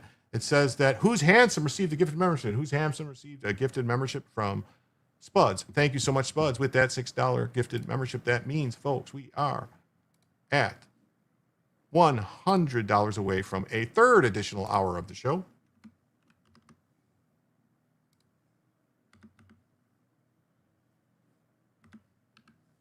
That's awesome. Thank you so much. Thank you. Thank you all so much. You think we'll see the president take control of Iran? I honestly don't think any of this will work if we hot tail it out of there. No, not take control of Iran, but someone's going to take control of Iran. Hopefully. Maybe it's Pahlavi. Maybe it's someone else. Money well spent. Thank you. Thank you so much. Thank you so much. I greatly appreciate it. Every dollar helps. It really does. It really does. Iran president. The Iran president will take, maybe. I know there's some, it seems like Ahmadinejad, I guess, was under house arrest for an attempted coup or something at the time all this happened when he got killed. Like, I mean, that's odd, whatever that was. To me, anyway. I don't know. We'll have to see what happens. I predict Germany will spearhead the reconstruction. It's possible. Maybe the Brits might want to get in there. I don't know. We got 5 minutes left. As soon as this 5 minutes expires, I will add a new goal for another hour, and we'll see what happens. Maybe we'll go an extra 3 hours tonight. We know the new so-called not-so-supreme leader, I call him the new Burrito Supreme, because he's wrapped up like a burrito, is wounded and likely disfigured. We know this. Watch. Oh, okay. I guess we'll listen to it. We know the new so-called not-so-supreme leader is wounded and likely disfigured. He put out a statement yesterday, a weak one, actually, but there was no voice and there was no video. It was a written statement. He called for unity. Apparently killing tens of thousands of protesters is his kind of unity. Iran has plenty of cameras and plenty of voice recorders. Why a written statement? Dead. He might be dead. I think you know why. His father, dead. He's scared. He's injured. He's on the run, and he lacks legitimacy. It's a mess for them. Who's in charge? Iran may not even know. Oh, that's crazy. Notes Brian says, Germany and Turkey is who I think Trump envisions. The Brits are the ones who fucked it all up 100 years ago. Yes, they did. Brits and France fucked it all up. How long do you think the EU collapsed like the Soviet Union? I don't know. I don't know if the EU is going to collapse or not. They've still got a lot of money they're stealing. The stuff that they're doing, though, a lot of it, they're going to have other countries try to leave, I think, like Britain did. Eventually, other people, are going to say, we've had it. We don't want to deal with your crap, your top-down socialist, communist bullshit. We don't want to deal with it. We wouldn't be dealing with all this if not for the Brits playing God around the globe 100 years. Yeah, I mean, Britain purposely carved up the Middle East in a way because they thought they didn't want to give any ethnic group power. That's why the Kurds don't have their own country. None of the countries, except for the one country, there's one country that is all Arabs, and that's Saudi Arabia. Because that was the one really that they wanted, because that was when they thought where all the oil was at the time, when they decided to create the whole, if you look at Lawrence of Arabia and all this stuff and how they helped the dynasty, the House of Saud. That's why it's, House of Saud, Saudi Arabia. Anyway, take control. And they were just goat herders, basically, like,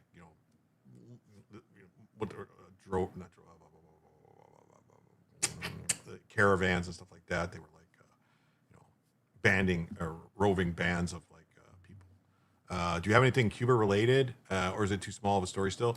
There is a couple things Cuba related. I'm gonna try to get to them. I mean, I think Cuba's gonna fall personally, Joe.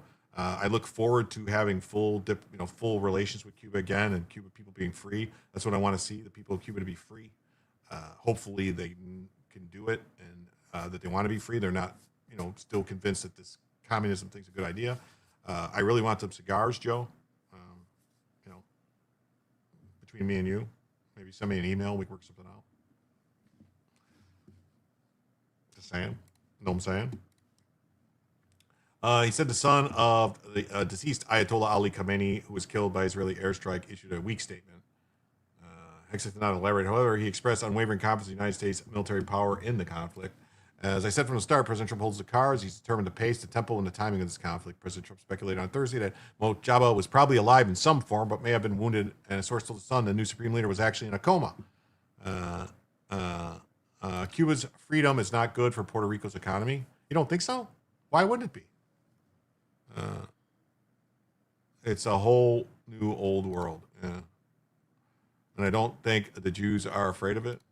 Okay.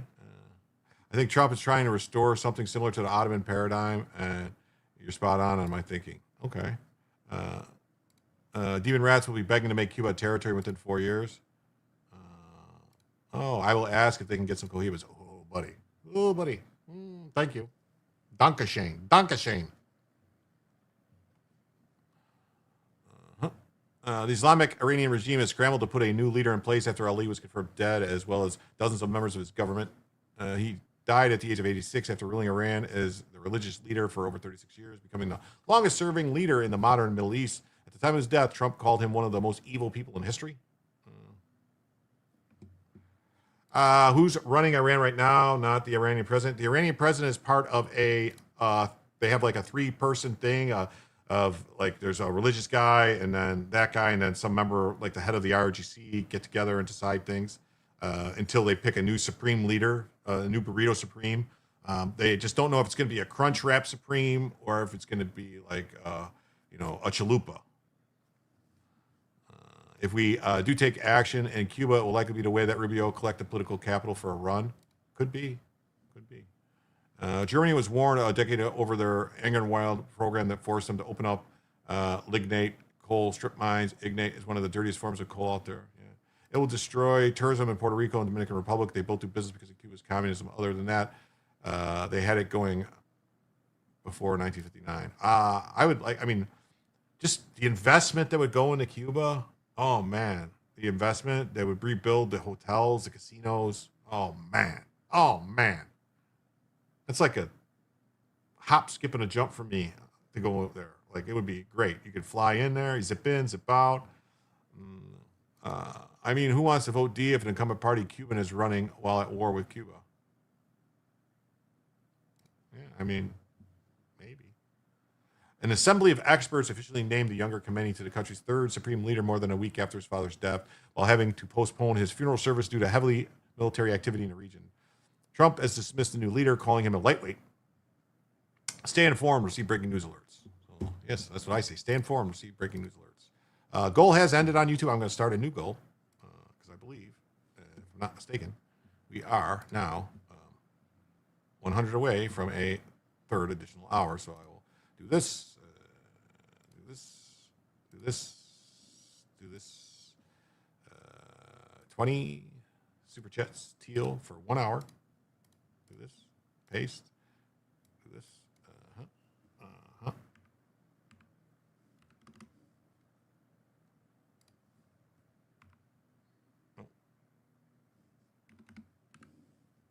3rd. Okay, there we go. So we got an hour goal going right now. For another 100, we'll get another hour. Okay. Let's see. And let me see where we're at here. We got 137 people watching. That's great. Let's see where we're at on the likes on YouTube. And we're at 126 people watching right now. We got 94 likes. We can get a few more likes, people. Come on. Oh, yes. Turn off. Yes, thank you. Turn off Facebook or whatever. It doesn't go over 4 hours. Reminder. Thank you. I'll do that. Just about everyone but Cuba showed up. I brought some cigars from Cuba back from the Dominican Republic. Forgot to take them out of the box, and when I got back to the States, I had to destroy them when I went through customs. Wow. I think he has, as Russ referred to, assumed room temperature. That would be, interesting.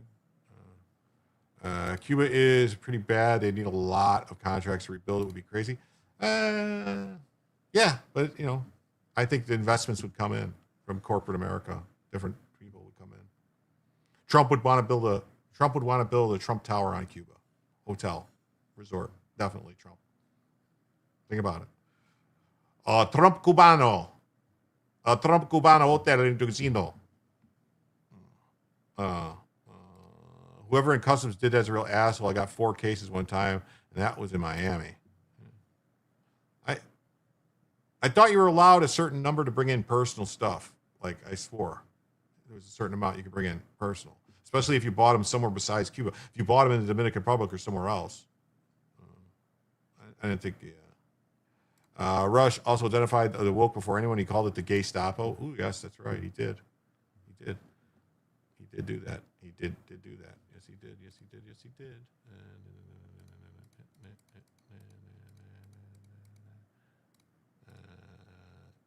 Oh, this is good news for everybody. I don't know if you pay attention. 1 box for personal use. I took the wrappers off, not the Cuban cigars. Oh, well.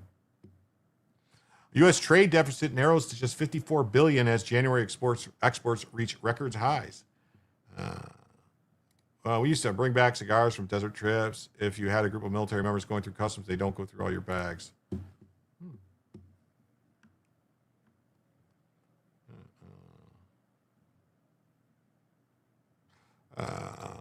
What's your thoughts on UK political parties? Look like the right parties will cancel each other out, leading to even further left Green Party. That's going to be a problem. I also don't know why they decided to just get rid of the House of Lords, to get rid of all the people who have been in the House of Lords for 700 years or whatever. Seems pretty insane to change that out. I guess because people were complaining it was like racist because all those people in the House of Lords actually were like native English, native Britain, native UK people, not like, foreigners that were imported. And so it was bigoted maybe. I don't know. Yeah. No more jury trials. Yeah. Reform Britain. Yeah. I say reform Britain, restore Britain, whatever it is, right? Is it reform Britain or restore Britain? Or I don't know. What is it? Not the Nigel Farage one. This other guy, I think, is. There is no UK, only England stand.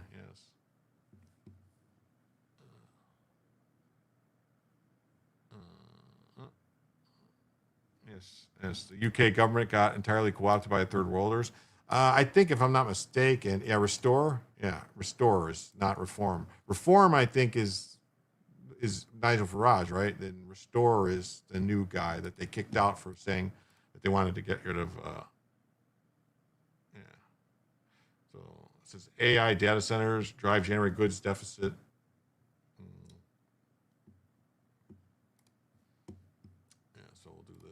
Breitbart. It says the U.S. trade deficit falls sharply down 57.6% from a year earlier. That's a factor of, yes. To say they are insane is just a factor of it's always the same map. It is. It's always the same map. Bronca is correct about it always being the same map. The U.S. trade deficit narrowed sharply in January, falling by more than half from a year earlier in a report that offered the clearest sign yet of how dramatically America's trade position has shifted during President Trump's first year back in office. This is great. Great for everybody in the U.S. Our trade deficit. It's great. There must be a hell of a lot of money in immigration. Oh, there is. There's tons of money coming from a lot of leftist groups, the Catholic Church and all these other people, which I don't know if it's actually the Catholic Church or just their bishops groups or whatever that are doing all the stuff that are behind it. So the Commerce Department said Thursday goods and services deficit fell to $54.5 billion, down from $128 billion the same month a year ago. Marked a decline of $73 billion or 57.6%. Yes, great news. The market will need to go back up. Should we open up a rehab clinic for all the people who went crazy during all 2 weeks? Yeah, something.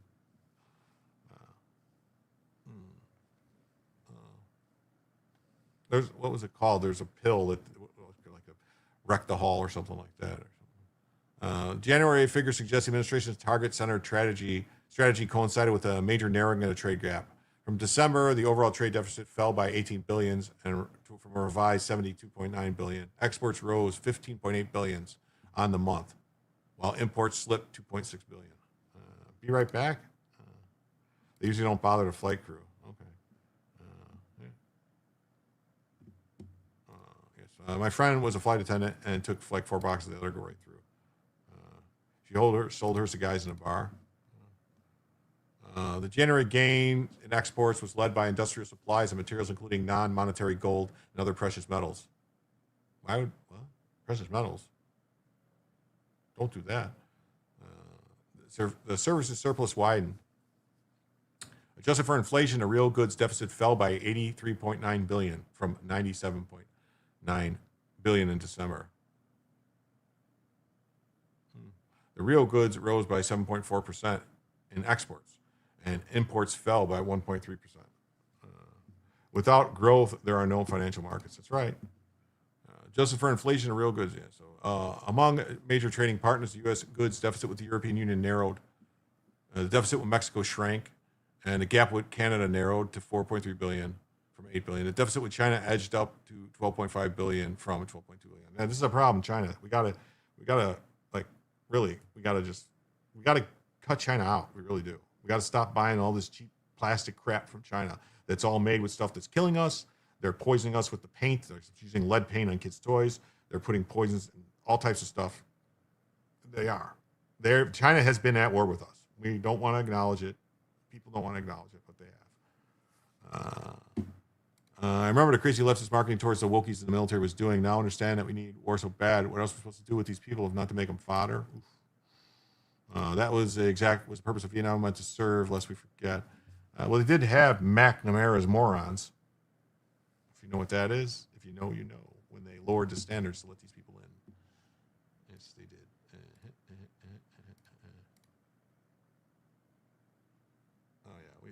This is the mayor. The mayor of the Michigan shooter says he lost his family in the airstrike. He said, these are mixed up. I apologize. Walmart needs to change their business model and go back to the American made only. That would be great. Let's see.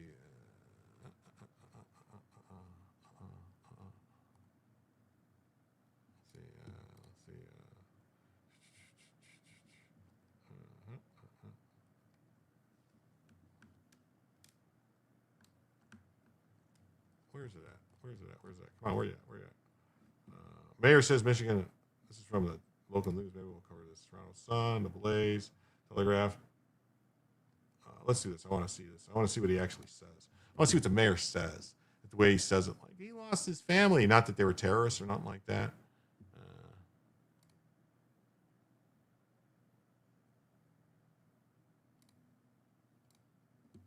Come on, man. Load. What are you doing? Load.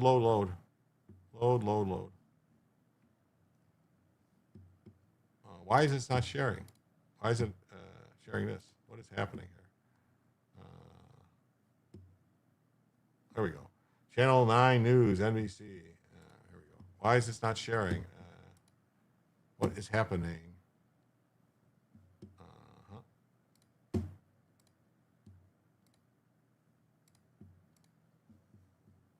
Why is this not loading my page? This is not something is wrong here. Hold on. I got to change something here. Hold on. Stop screen, percent, share screen. Mayor says this. Let me see this. All right. Let's see if this works. Stop sharing. Okay. See, now it's working. I had to take it down and do it. No one has stooped as low as Zelensky drafting Down syndrome people. We need IQ and history tests for all candidates. We just have to program them with their ideas. That's what the Democrats have failed. All right. So, mayor says Michigan attacker lost his family members. Oh, no. Not his brothers who were members of Hezbollah. Say it ain't so.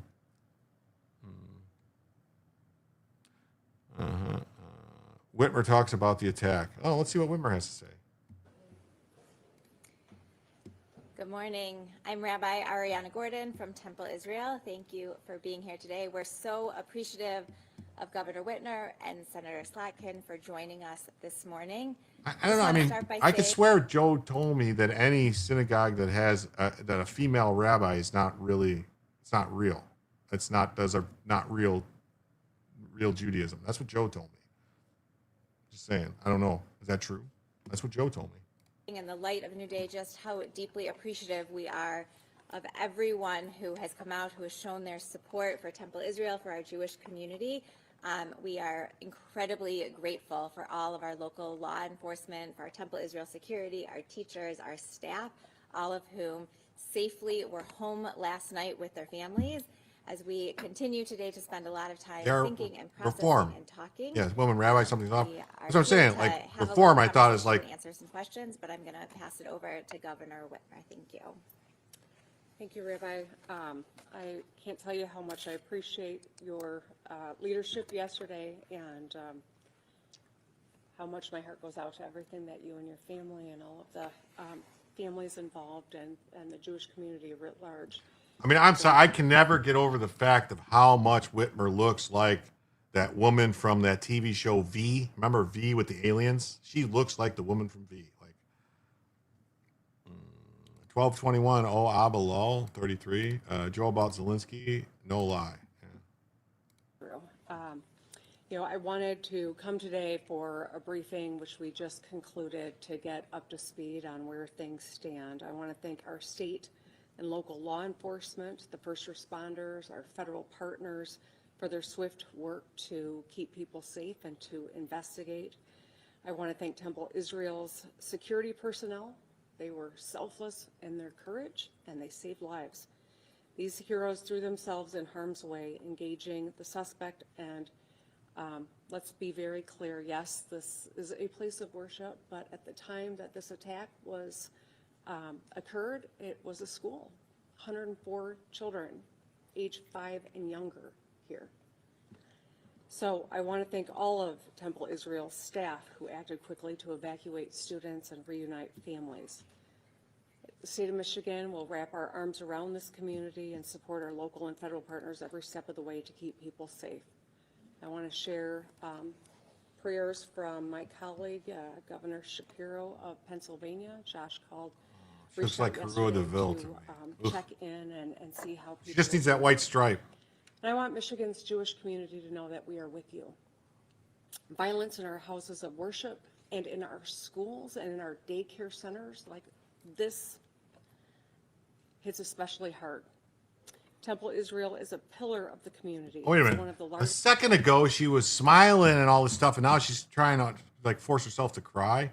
It's almost as bad as New Scum or Walls. Ugh. Just Reformed Jewish congregations in North America. Reformed Jewish Friday night congregations. Oh, yes. services attracting over 1,000 people. People celebrate bar and thank bat goodness the mitzvahs, FBI didn't weddings, kidnap her. and Yeah. holidays here. Parents bring their children to daycare and school, and it's a place of peace, unity, light, and life. Yesterday's attack was anti-Semitism. It was hate, plain and simple. We will fight this ancient and rampant evil. We will stand together as we do it, and we will call it out.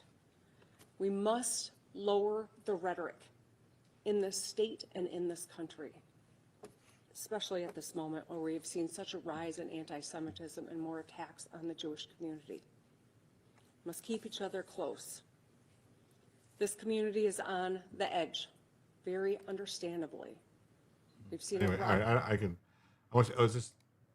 Oh no! Here's another fake Alyssa Slotkin. Israel, and then the first responders. She's probably she's probably their most prominent member. If they had Alyssa not all Slutkin, done Sluttykins. their jobs almost perfectly, we would be talking about an immense tragedy here today with children gone.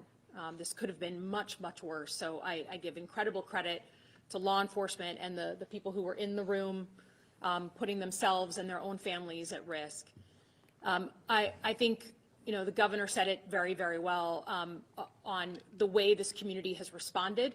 It's been incredible to watch neighbors in the community here, both organizations and just regular old citizens open up their homes literally yesterday to help care for people who were fleeing from this. And this is a place that I have a very personal connection to. I feel I've spent a lot of my time growing up in and out of this temple, and I feel just an immense amount of pain, as does the rest of the community, that incidents like this even happen.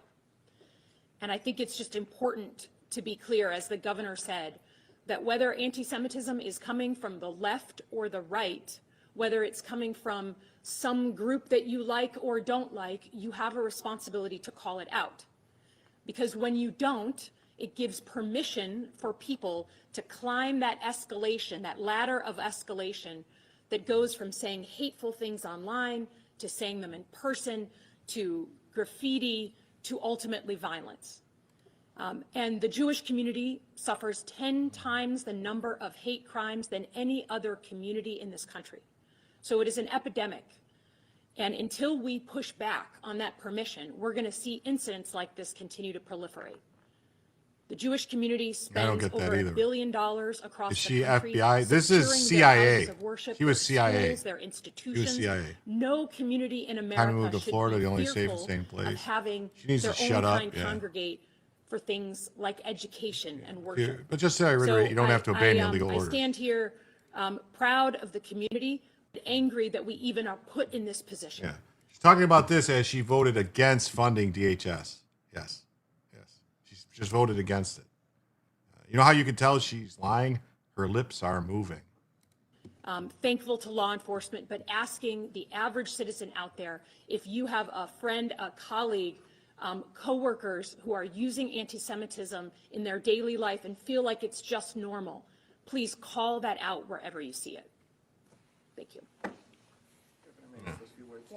Fund more cops, shut down the funding to DHS. Yeah. Talk about oversteering. You ain't Good morning. kidding. My name is Jonathan Yes. Morshay. I'm the township supervisor here in West Oh, Bloomfield. township For supervisor. those of you unfamiliar with township government in Michigan, my position's like the mayor of a city, elected by the voters, but I'll stop the civics lesson. I think it's fair to say that none of us went to bed Wednesday expecting to wake up Thursday's events. But thanks to the preparation and training of Temple Israel's security team and the West Bloomfield Police Department, I kind of agree with you there. it did not turn into tragedy. Education means different things. Yesterday's Yeah. incident at Temple Israel is deeply concerning for everyone in West Bloomfield, Michigan, across the country, as well as Jews everywhere. I live in West Bloomfield. My wife and I are members of Temple Israel.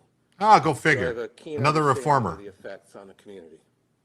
We are thankful for the courage and professionalism of our first responders and our partner agencies who move to protect lives and work toward stabilizing the scene. Our thoughts are with all members of Temple Israel and their families.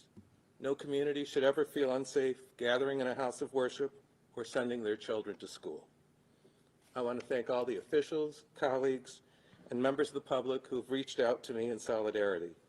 I would also like to thank the Shenandoah Country Club for hosting the Operations Center and being the site where the preschoolers and parents were reunited.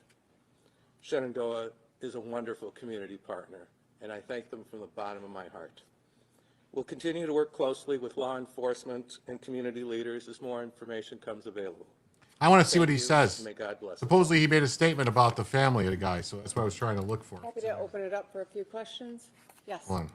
Babies who are Jewish. That's anti-Semitism. And make sure that we're supplementing efforts of our state, local, and federal are ready to do it. Oh, Slutkins is back And talking. they're doing their jobs.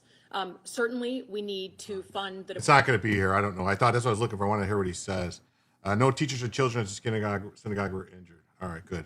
All right, we're going to this one. So here we go. This one. Zelensky and MERS speak out against easing Russian oil sanctions. Joe, this is done. We're off on that now. And before anyone tries to call me anti-anything, I married a Jewish woman. I'm not like I have a black friend married. I literally try to create new little Jews. Hey, dude.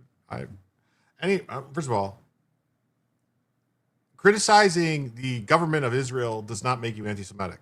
You can have disagreements. I have a good friend, Joe. I consider him a good friend. He's an Orthodox Jew. He criticizes the government of Israel all the time. I don't think he's anti-Semitic. Here's a fun video from the EU. Their right-wing members have been having fun lately. Okay, I'll look at that. Come back, Joe. Whitner got a facelift. Yes, multiple ones. They peel off, and she's got lizard skin underneath it. They can blab all they want. Justin Pearl has no chance of being the Dem candidate. Yes. I have major concerns about Zionism. Isn't Zionism just maybe I'm wrong. Just pull the Joe card. Yeah, that's what I do. That's what I do whenever I'm friends with Joe. I have a Jewish friend. For them to conflate the two pisses me off, yeah. But Zionism, from what I understand, am I sure Joe is Jewish, or is he just like Fridays off? You know what? You could be onto something. No, he's Jewish. I've seen the tiny hat. but he does wear them other hats too all the time. So Joe should sell Joe cards. Yes, he should. But I thought Zionism was just saying that Israel has the right to exist. Maybe I'm wrong. I thought that's the country of Israel has the right to exist. I thought that's what it was. I don't think. Does that mean they're supposed to be supreme? The new burrito supremes? I don't think so. I don't know. The people that created Zionism are the furthest thing from Semites on the planet. As a fellow Michigan resident, you and I both know this face is 50% plastic, 50% makeup, and 5,000% bullshit. All right, cool. So on Thursday, the United States issued a thing. So Zelensky's pissed about the Russian oil. Worst thing anyone could call you is dumbass, and that's if you're actually being one. Yeah, don't worry about it. That is what they say it is now. So I guess, yeah, I'm a Zionist. I don't know. Jewish people should get the land. Zionism, a movement from originally the reestablishment, now development and protection of a Jewish nation, is what is now Israel. That's what I thought it was. Let me do this real quick just to see if there's any new stories here, because it says there's only one on the right. I mean, how can there be only one story on the right? So I'm going to have to read The Hill. Okay, I'm going to have to read The Hill, I guess. The Hill it is. The Hill it is. Oh, look at here's this, our favorite fake person. Should we listen to this real quick? Let's see.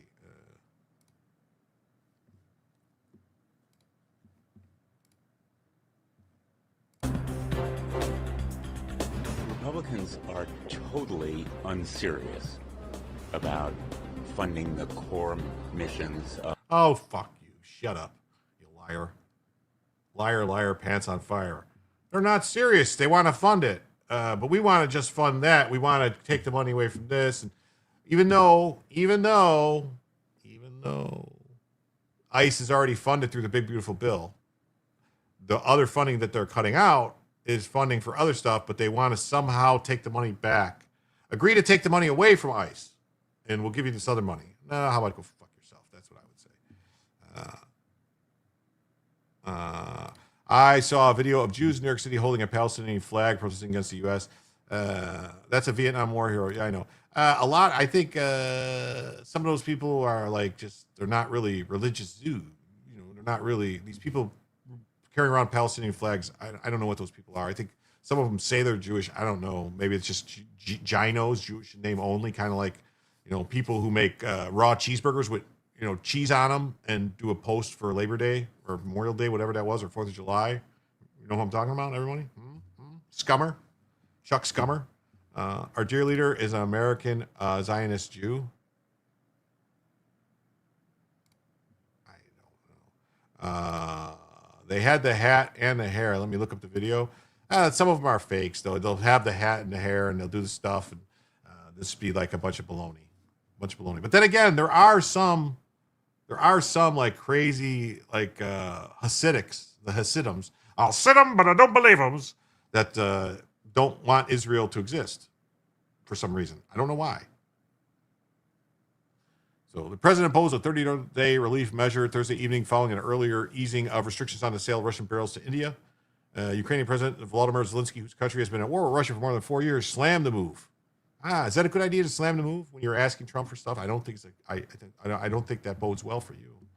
Setamar Sect, New York-based anti-Zionist, is New York-based anti-Zionist. Yeah, okay.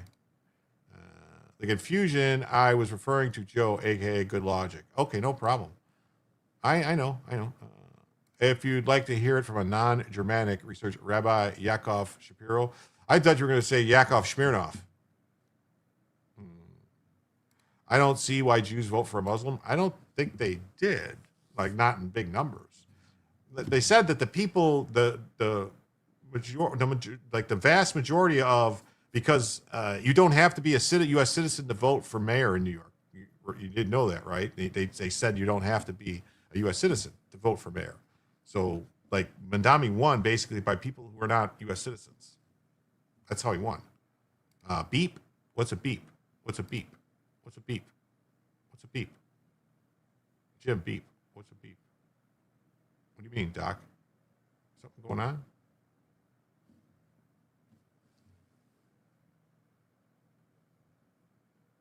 What? What's going? Mike, what the hell did my computer just do? That is weird. I don't know what this means. I'm confused. It's one of the great mysteries of the world. It is. I'm confused now. Why do Jews vote Democrat, Demon Rat? I don't know. Some of them still believe this thing because there was a lot of, for whatever reason, they think that the Democrats were for civil rights and stuff like that, even though, like, the Republicans were the reason that the Civil Rights Act got passed, but whatever.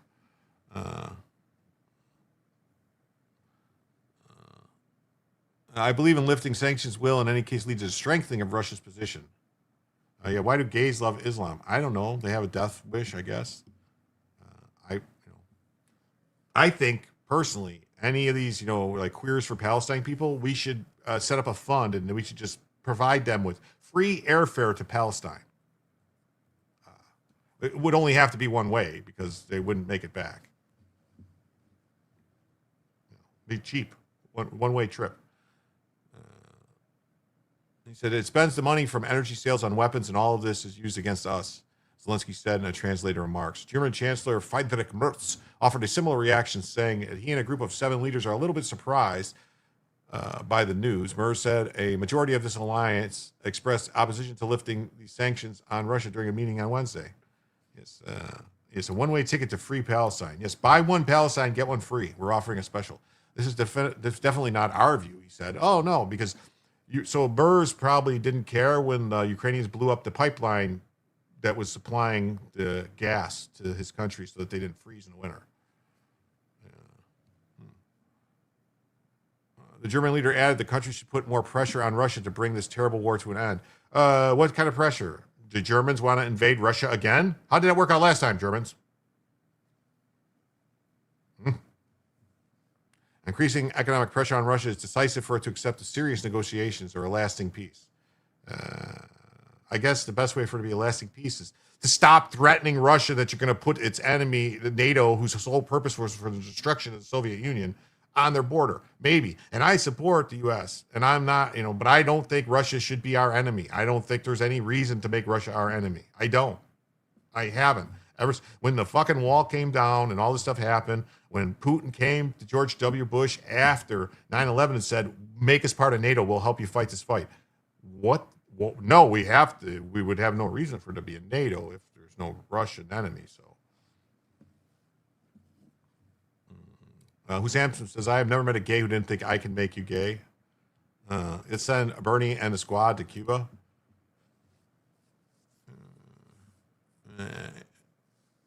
Increasing economic pressure on Russia is decisive for it to accept a serious negotiation for a lasting peace, Costa wrote on social media platform X. Weakening sanctions increases Russian resources to wage the war of aggression against Ukraine.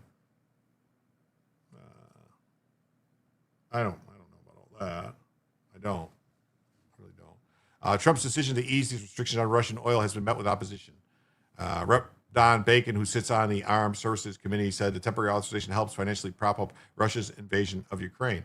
I mean,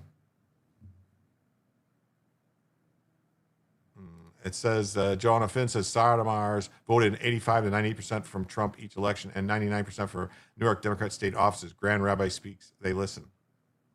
I don't get it. I really don't. Muslim men love boys, so who knows? You never know. I would contribute to that airfare. Trump warned the Germans in his first term that they laughed. Yes, he said you're relying on Russia for all your stuff. What are you doing? This sustains Russia's invasion. The Republican wrote Friday on X. Don Bacon. Don Bacon is a rhino dude. Like he voted to impeach Trump. Rhino motherfucker right here. He needs to go. Like how is this guy in Nebraska? Like this is a Nebraska congressman. Gots to go. I don't think he's running. I think he knows he was done for. I think he's dropping out. Chuck Grassley said the decision is the wrong move, emphasizing the money to Russia prolongs the suffering in Ukraine. The easiest way to end the suffering in Ukraine is for Ukraine to say, yes, we're not going to join NATO. We have no aspirations to join NATO. We don't want to, we're not going to put, people that want to destroy Russia right on the border. I mean, you've got these people saying, every Russian killed is one Russian less for us to kill, stuff like that. That's what idiot politicians have been saying. Yes, it's my understanding Antifa holds training conferences. Yes, they do. They go there for May Day. It's been widely reported. I can only find the video on Facebook, not sharing that crap, but it was ABC 7 New York City.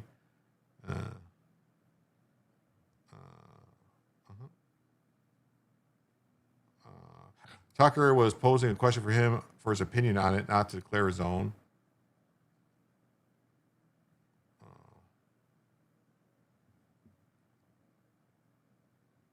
Who are we talking about? Additionally, Democrat criticized the move, yes. On Wednesday, minority members of the Senate Committee on Banking demanded a hearing with Scott Bessent regarding earlier relief measures. Don Bacon is not running for re-election. He announced on June 30th he will retire at the end of the Congress, citing a desire to spend more time with his family. He was targeted. Bad bacon contains nitrates. Yes, it's not good for you. It destroys your heart. It's terrible. He has a bad heart, black heart. The Trump administration cannot simultaneously claim to be prioritizing U.S. military operations while offering sanctions relief to Russian President Putin. The legislators wrote in a joint letter to committee chair Tim Scott. Huckabee over there acting like Colonel Kurtz. Yo, what's up, Spuds? Great to see you. Huckabee. Huckabee getting down, man. That's what he do. He get down.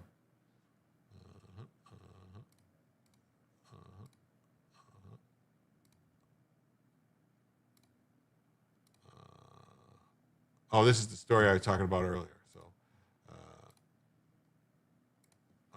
the WADA, the World Anti-Doping Agency, is going to weigh, barring Trump and U.S. officials from the L.A. Olympics and the World Cup over unplayed dues. Them and what army is going to stop the U.S. president from going to the Olympics in the United States city? Like, what? Are you nuts? What? How about we just cancel the Olympics? Why don't we do that? After all the shit that those Olympians did, a lot of those Olympians at the Winter Olympics with the shit they were saying, how about we just say, fuck it, get out, no more. Go fuck yourself, waste of our time. Go fuck yourself. Maybe. Yeah. How are they stopping Trump? They're not. The World Anti-Doping Agency. I think they've been smoking some of this dope, but they think they can do anything. I really do. I think they're on dope. Notice there's no articles on the right from this at all. We'll just do the Associated Press, because even though they're biased leftist hacks, at least I know it's going to be basically the same thing. It's going to be everywhere. WADA to weigh, barring Trump. Like the fact that Orange Man bad. The fact that they wrote this is like, what? The World Anti-Doping Agency consider rewriting its rules. They're going to rewrite their rules to bar President Trump. Let's see how that works out for you. Let's really see how that works out for you. All that stuff that was brought up about audits and stuff. There's like, you guys might not know that there's been like, that's part of the problem. Even Biden refused to pay because they're like, what are you doing with all this money we're giving you? Where's this money going? Even Biden, even crooked Joe Biden, Sleepy Joe, didn't pay the dues to these people because he knew they were up to shady shit. They let all these Chinese people in the last Olympics that got popped for steroids, they just came up with some excuse like, oh, well, there was a contamination of a heart medicine or something in the kitchen, and that's what did this to all these people. And they go, oh, okay, yeah, we believe China, because they're probably all being paid off by China. When Germany gets up in Iran, and gets busy, the world will realize that Trump is still trying to counterbalance Israeli interests there. Well, yeah, because the Germans and the Israelis, they go way back. Olympics are a waste of money. LA isn't going to have any gas by the Olympics anyway. Transportation is going to be a joke. Yes. Hey, Hamburglar helper, so great to see you here. When you come by, I really know I made it there. The price gouging is going to be insane. The governor and mayor are going to be filthy rich. Oh, yeah. I mean, that's the thing is any of these people take $1, skim $1, lock them up forever. Forever. Yeah. They're going to rewrite their rules to ban Trump and U.S. officials from attending the L.A. Olympics. At that point, Dave Smith has to be discredited. Yeah, I don't. Dave Smith, I don't know what his deal is. I don't know. Joe thinks he's not really a Jew, that he just says that to get around the stuff that he says. He does say a lot of things that I'm like, dude, you really sound like you just don't like Jews. When it's like, it doesn't make a lot of sense. Like, you say you're Jewish, but these things you say, so immediately you take whatever side this other thing is. Wasn't it something with wrestlers in the Olympics, terrorists? Well, that happened in Munich in the 70s. It was the Palestinians who went and killed a bunch of Olympic people. So I don't know.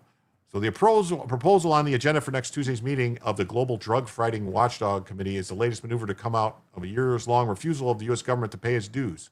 The refusal is part of the government's unanimous bipartisan protest of the agency's handling of a case involving Chinese swimmers and other issues. The Associated Press learned of the agenda item through a correspondence obtained between WADA and European officials. So it's the Europeans also. The Europeans, you really want to fuck around with us, Europe? Really? Really, really? You want to fuck around? Play games. What if we just start revoking all the visas and the permits, stuff to be in the country, to everybody at the UN? That's what I would do if I was Trump. Have Rubio just start revoking all the shit. Kick all the people out of the country. Joe says, I've been watching Good Logic for years. His Jewishness is sus. Okay, all right. It was a 72 Olympics. All 7 Israeli athletes were killed. Yes, sus.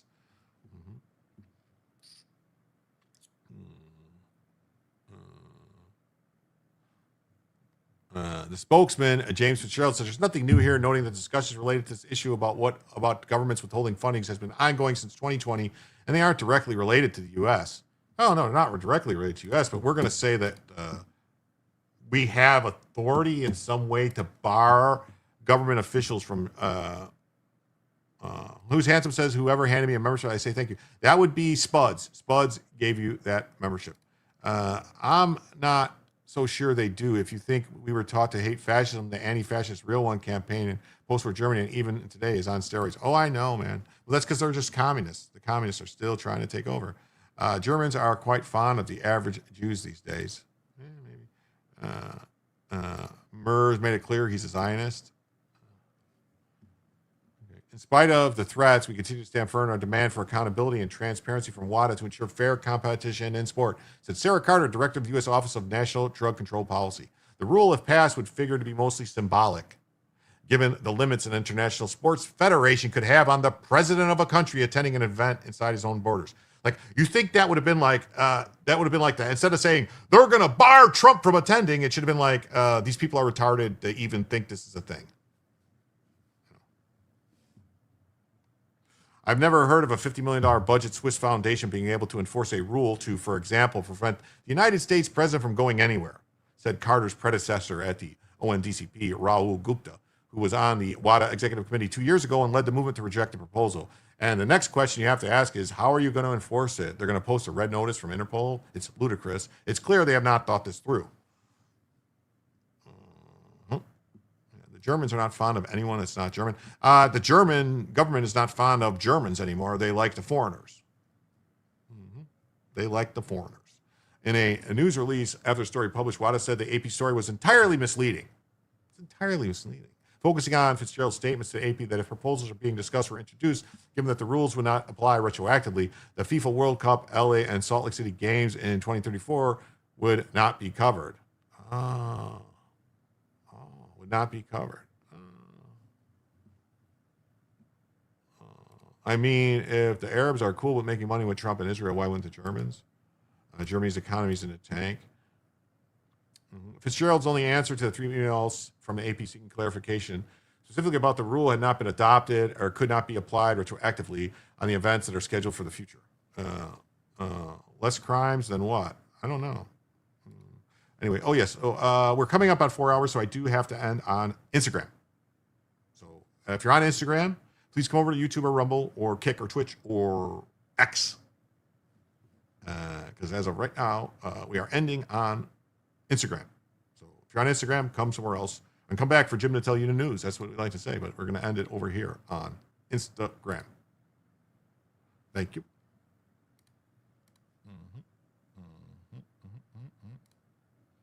Instagram. Remove. Okay. Save. All right. You're thinking of Japan. Their base is F. Every society should gatekeep the F out of their culture. Yeah, I think what Japan does. We should run a country like Japan. Less crimes than what? I don't what you mean less crimes than what about what, Granola? It's an observation, not a criticism. They spend everything on leftist ideas for future we can use. So I'm not going to say that it would not apply retroactively. So now he's saying he was saying I'm trying to say that it would not apply retroactively, and those events would not be covered. Given that the next meeting of the board is scheduled for November, I don't see how it can come into play for this year's World Cup. It couldn't come into play for anything that's based in the U.S. at all, ever. And I don't think unless they wanted a serious diplomatic issue, if the president was to go to another country to attend an event and they tried to keep him out, that would be a serious international incident that I don't think any home country wants to be on the wrong side of when it comes to Trump. I really don't. Do you? Doesn't seem like it'd be a good idea. The next meeting of the foundation board, which would make the ultimate decision, isn't scheduled. The proposal could be implemented without undue delay. If necessary, the board can consider the proposal by circular or within the context of an extraordinary meeting. Yeah, so according to the draft, the rule would apply to governments that have not paid dues by January of the year they're billed. The U.S. hasn't paid its dues since 2023. There was no mention of retroactivity or lack thereof of a document the executives are considering. So the first people that stopped paying their dues was Biden. That hasn't paid the dues. Just remember that. Imagine how bad this place must be, how crooked and corrupt it must be if Joe Biden's administration was like, yeah, they're too fraudulent. We can't give them money. They're stealing money. They're doing something. Must have been really bad. Or they just didn't give him his kickback. Maybe they didn't have the 10% from the big guy. Maybe. The Japanese keep their tradition and resist folding to outside influences. Yes, I can say it's very respectable. It is. The proposal calls for a three-tiered set of sanctions for countries that don't pay dues. In the U.S. case, the amounts around $3.7 million from last year, plus $3.6 million that didn't pay in 2024. Among the most extreme sanctions, including government representatives being excluded from participation in major events. Let's see them do it. Let's see them try it. Yes. They would have to have the permission of the host country to keep people out. They couldn't just determine it on their own.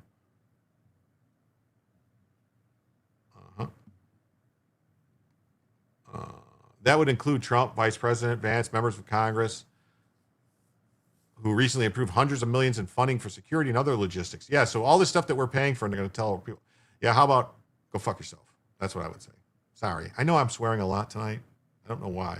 I'm just angry. I really there's more I want to say, and I'm holding back. Remember, I'm holding back big time.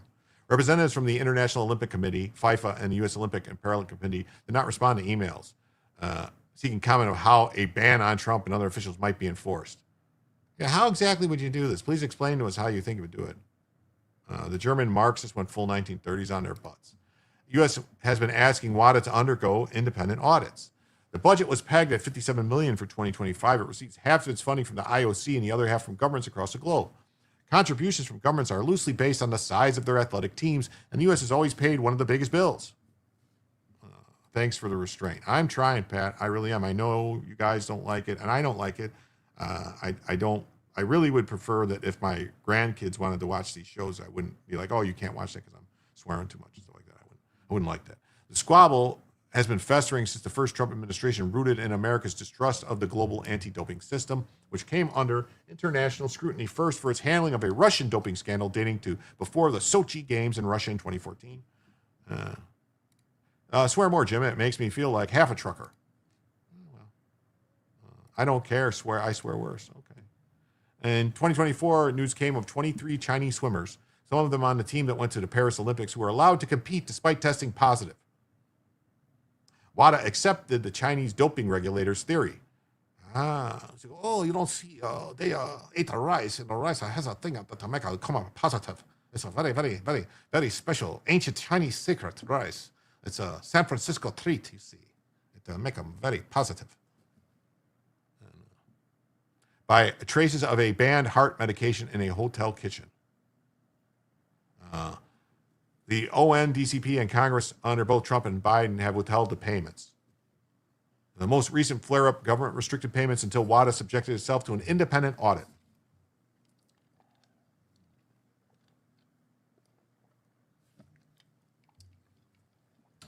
In And WADA defended its auditing process. I wonder if they audit like the Minnesota audited all the, like Minnesota audited all the, home daycare stuff and different things and child care and all that stuff.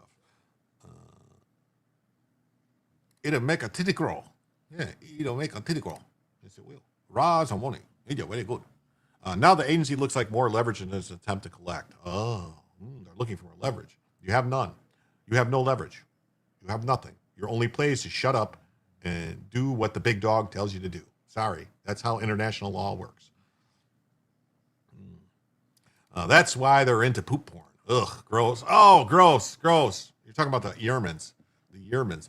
This initiative is aimed at better protecting WADA's funding so they can deliver on its mission to protect clean sport.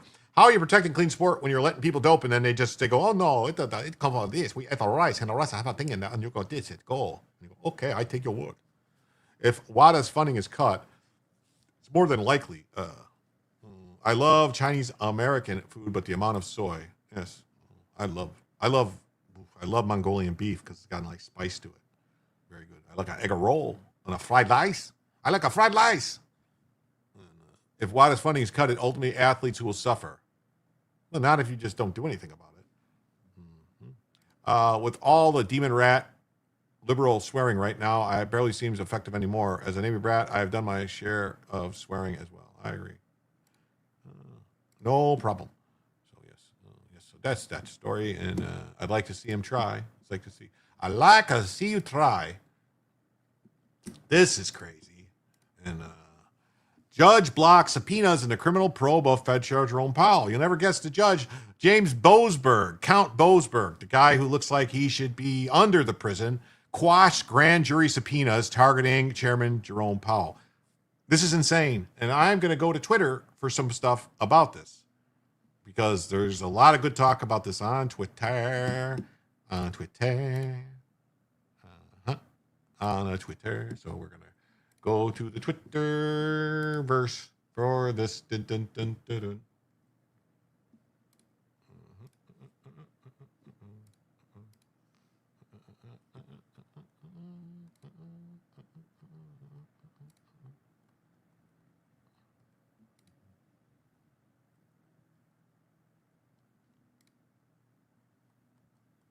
Hold on 1 second.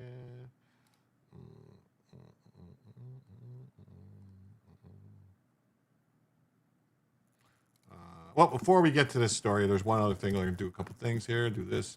Let's do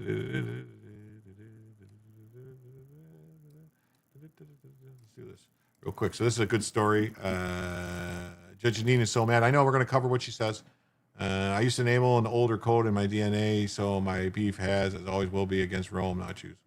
I overuse of profanity makes him appear ignorant. Well, I just try not to do it.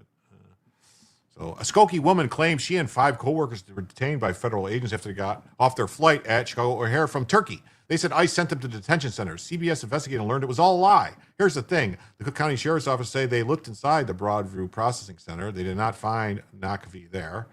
Why would the Cook County Sheriff's Office be looking inside Broadview at all? And now they're seeing that her employer is saying that she's not even an employee with them. And this was all from a work trip, apparently. We've also found that Nakvi pled guilty to making a false police report in a sexual assault case downstate a few years ago. So we reached out to her attorney again. We reached out to her sister, elected officials. They have not gotten back to us. We did hear back from her sister. She says they want privacy at this time. Skokie woman who... We just got some new information tonight about a Skokie woman who claims she and her 5 co-workers were detained by federal agents after they got off their flight at O'Hare from Turkey. However, some things are just not adding up. Today, U.S. Customs and Border Protection released these photos of who they say is 28-year-old Sunny Nakvi coming into customs at 10:46 a.m. last Thursday. They say she left at 11:42 a.m. and was in customs for about 90 minutes in total. But at a press conference on Sunday, Nakvi's attorney, elected officials, her sister, they told us that her along with her coworkers were detained for hours at O'Hare. So Tequila, they're performing Tequila to lie to help them conquer. They're lying. This should be grounds to immediately get them out. Goodbye. Go. Beat it. Amscray. Out of the country. They were sent to the Broadview Processing Center, and then they were also sent to Dodge County, Wisconsin, to an ICE detention center there. But here's the thing, the Cook County Sheriff's Office says they looked inside the Broadview Processing Center. They did not find Nakvi there. The Dodge County Sheriff's Office says she was never in their custody. And now we're seeing that her employer is saying that she's not even an employee with them, and this was all for a work trip, apparently. We've also found that Nakvi pled guilty to making a false police report in a sexual assault case downstate a few years ago. We have reached out to her attorney again. We've reached out to her sister, elected officials. They have not gotten back to us. We did hear back from her sister. She says they just want privacy at this time. Wow, that's crazy, right? So just more lies to try to drum up stuff, more bullshit lies.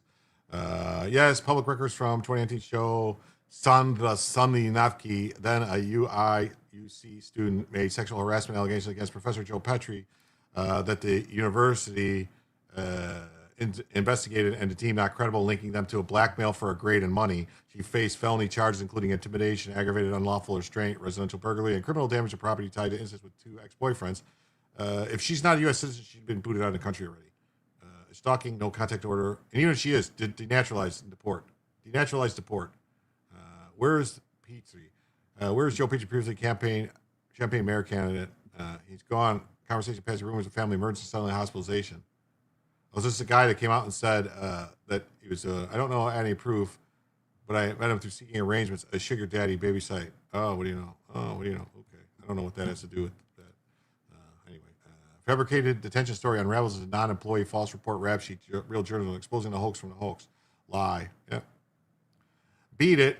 I was in the barbershop quartet in Skokie, Illinois. Yes. All right. So that's that. Judge Boasberg's decision regarding Jerome, this is from Alan Dershowitz, raises serious questions under the constitutional separation of powers. I don't know if I can read this. It's probably going to be no pledge. Can you, maybe later. So this is what Dershowitz has to say about it. We'll do this real quick.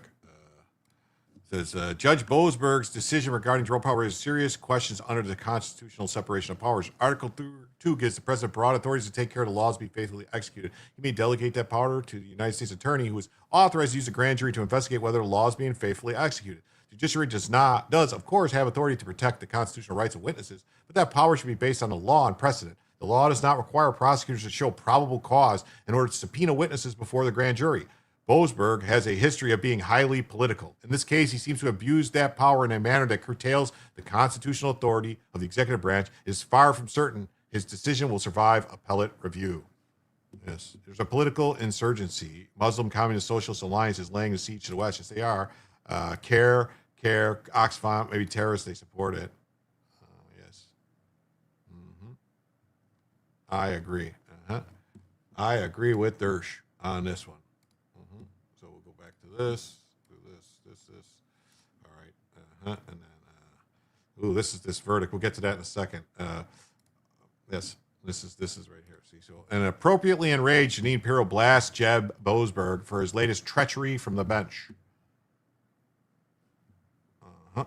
Yes, Congress needs to eliminate the bogus D.C. courts. Yes, get rid of them. Go bye-bye. Boasberg both defied both standard procedure and SCOTUS case law in quashing grand jury subpoenas in the Jerome Powell investigation. Where are the no one is above the law harpies? How about the court jesters constantly bleating about the Trump DOJ breaking the law and violating court orders? This represents a massive escalation in the Boasberg's maniacal grudge against the president. Yet Republicans absolutely refuse to initiate impeachment proceedings. Boasberg continues to tempt them, knowing they're too afraid to take action. Yeah, here's U.S. Attorney Pirro says activist Judge Boasberg took an unprecedented step to block grand jury from subpoenaing Federal Reserve Chairman's records after $1 billion in tax dollars went missing. This is crazy. This is nuts. But for the first time, a judge is ruling that a grand jury subpoena, on its face legal in all regards, can be ignored because a judge thinks the subject is beyond reproach. This is a decision that is untethered to the law. It creates chaos where any defendant who wishes to evade an investigation, guilty or not, can allege I'm a victim, I'm being targeted, and therefore you cannot investigate me. And if you find the right judge, he'll buy it. This is the antithesis of American justice. Exonerating anyone without any records, without an investigation or question, is not how our criminal justice system works.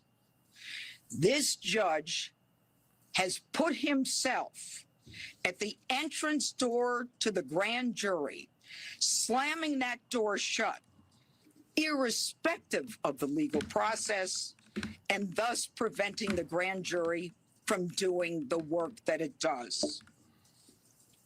So what is the law? What is the law? According to the United States Supreme Court, the highest court in the land, certainly higher than the court that Boasberg is on, a grand jury, every grand jury, has broad discretion to, quote, investigate merely on suspicion that the law is being violated, merely on suspicion the law is being violated, or because it wants assurance that the law is not being violated. In fact, the court says a grand jury may act on tips and rumors. Right here are the cases and the citations from the highest court in the land. And yet this judge is shockingly requiring the government to show something akin to probable cause, and those are his words, probable cause, in order to justify the issuance of a grand jury subpoena. Folks, probable cause is not and never has been the standard that prosecutors in this country need in order to go into a grand jury. This is not and has never been the law of the land.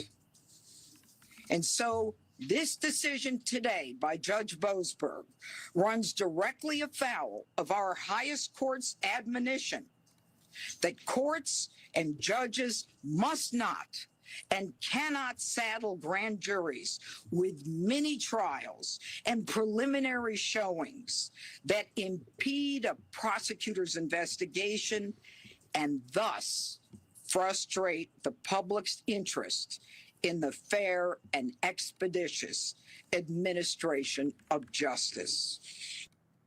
Wow. I mean, I think she's spot on, and it's my opinion that she's spot on. Maybe I'm wrong, but that's what I think. I think she's spot on. Maybe I'm wrong. Maybe I'm not. I don't know. Let's see what else we got going on here. Impeach Judge Boasberg already. He's on a digital hacktivist. Yeah, look at him. Wife, Elizabeth Liddy Manson, founder of an abortion NGO funded and directed by Soros. Her daughter works for the 501c3 Partners for Justice that gives criminal legal aliens and gang members legal advice. Yes, that's who he is. This is the problem. He should not be on any of these cases at all. Not be on any of these cases. If the Supreme Court refuses to grant cert, this is a different case about teenage girls, about the, this is a great one we're going to talk about in a second.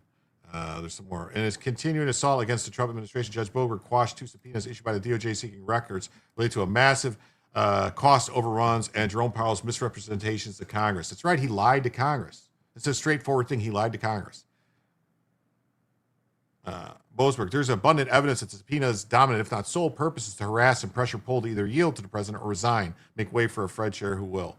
On the other side of the scale, the government has offered no evidence whatsoever of Powell committed any crime other than displeasing the president. He lied to Congress. He said there wasn't these things, and there was. The court must conclude the asserted justification for the subpoenas are mere pretext. Oh. This is crazy. Being perceived as the president's adversaries. For instance, the president exhorted the Attorney General to prosecute Comey, Schiff, Letitia James, none of these cases before Boasberg or the D.C. courts. He should not be saying any of these things at all. It's the same Boasberg who unflinchingly signed unlawful NDOs against members of Congress targeted by the Biden DOJ. That's right. He ordered the companies not to notify the people as they're bound by the law to do.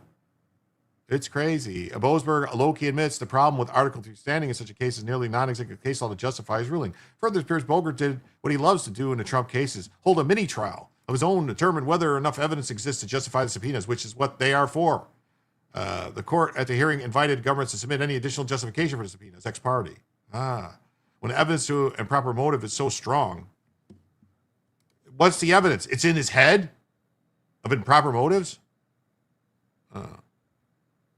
There's plenty of prima facie evidence to support further investigating tools in Nepal and the Fed for possible fraud, cost overruns, and testimony from Congress. It's our tax dollars paying for this shit. Records related to the renovations and Nepal's congressional testimony would shed more light on both, but Boasberg is now part of the cover-up to prevent the American people from learning exactly what went wrong with this nearly $3 billion boondoggle. From Declassified Lie, no king's crowd defends the Fed monarch. Is Boasberg being bribed or blackmailed? I mean, it's crazy, right? It's pretty crazy. It's crazy. Yeah, see, some kings are better than others. The Fed monarch. Yeah. These people are nuts, man. And then especially Lisa the Crook. Anyway. That's crazy. These activists. Now, this should be a crime. This is a crime. Wild footage has emerged of liberal activists in Vermont surrounding a home with masks and umbrellas to block immigration enforcement operations. How do all these people show up out of nowhere simultaneously? Who's funding these people? Wouldn't you say that this is the definition of impeding federal law enforcement? They're blocking them from arresting people? Let them go! Go home!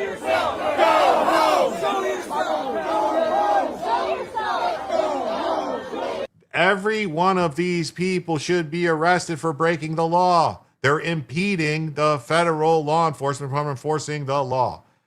Yes, the Dems just can't accept that they lost in 2024. That's right.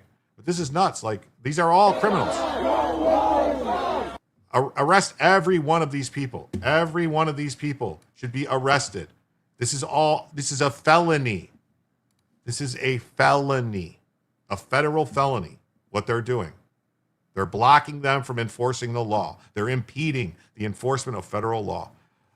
You're testing a Rumble connection on my end. Okay. What else? There's one other thing I want to talk about here. So this case, two things. Okay. So if the Supreme Court refused to grant cert in a case about protecting teenage girls and women at their most vulnerable because Judge Van Dyke said no words, I'm not sure what we're even doing here. The Republican states should just start ignoring rulings like the blue states already do because the courts aren't legitimate. Decorum is the concern here, really. The Ninth Circuit is enabling sex crimes, and we're worried about decorum. Judge Van Dyke did what needed to be to make sure his outrage got the attention needed. I'm grateful that at least one judge is going to speak frankly and in plain English. Ironic that in a case about swinging dicks, it's the Ninth Circuit that is revealed to have no clothes. Let's hope the Supreme Court doesn't follow down that path. That's right. This guy's like, oh, maybe I'm wavering between and hold him. It's just because Judge Van Dyke, there was a case about forcing. Well, this is what happens when the emperor has no clothes. Van Dyke, dissenting from denial of the rehearing on Bonk. It's a case about swinging dicks. The Christian owners of the Olympus Spa, a traditional Korean women's only spa, understandably doesn't want them in their spa. Yeah, because he said this is a case about swinging dicks because they don't want men's swinging dicks in a place that's supposed to be for women only. That's it. So they're mad about it.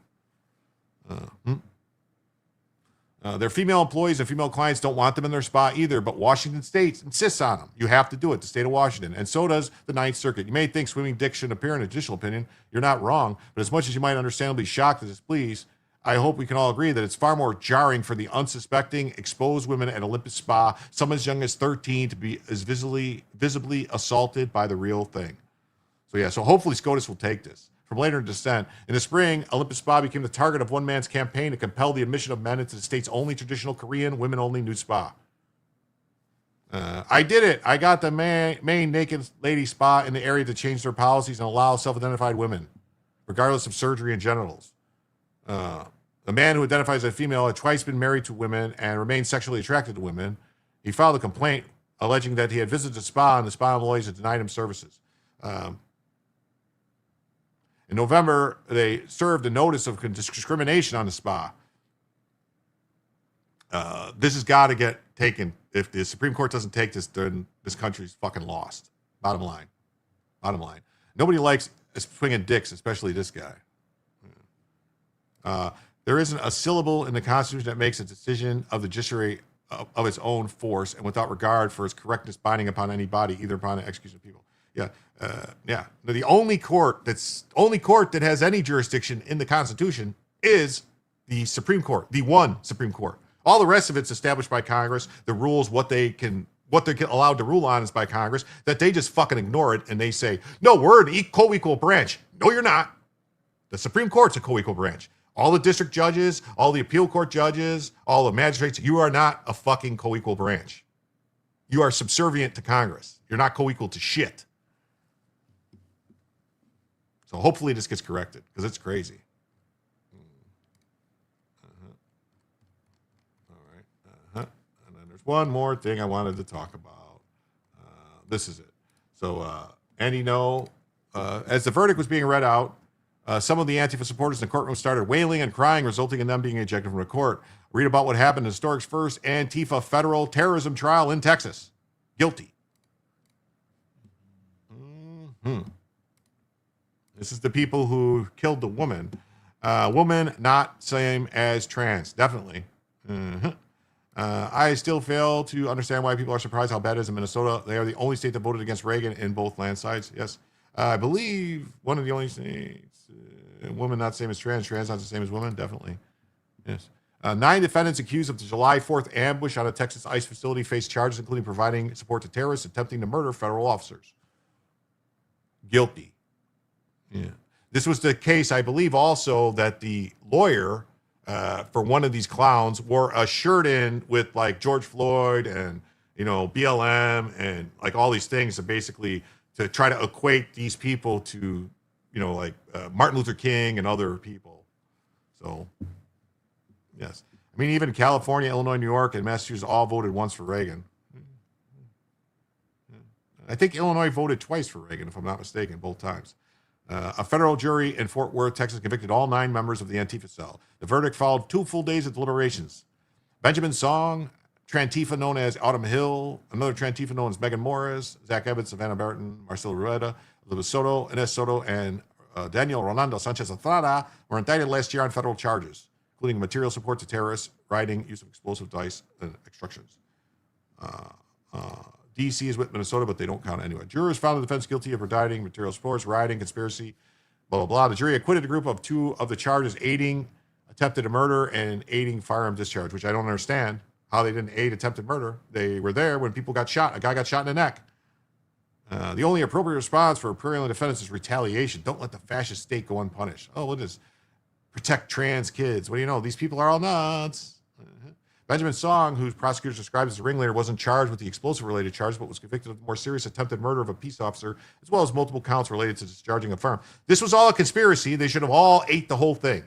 This was a conspiracy. They should have all ate the whole thing.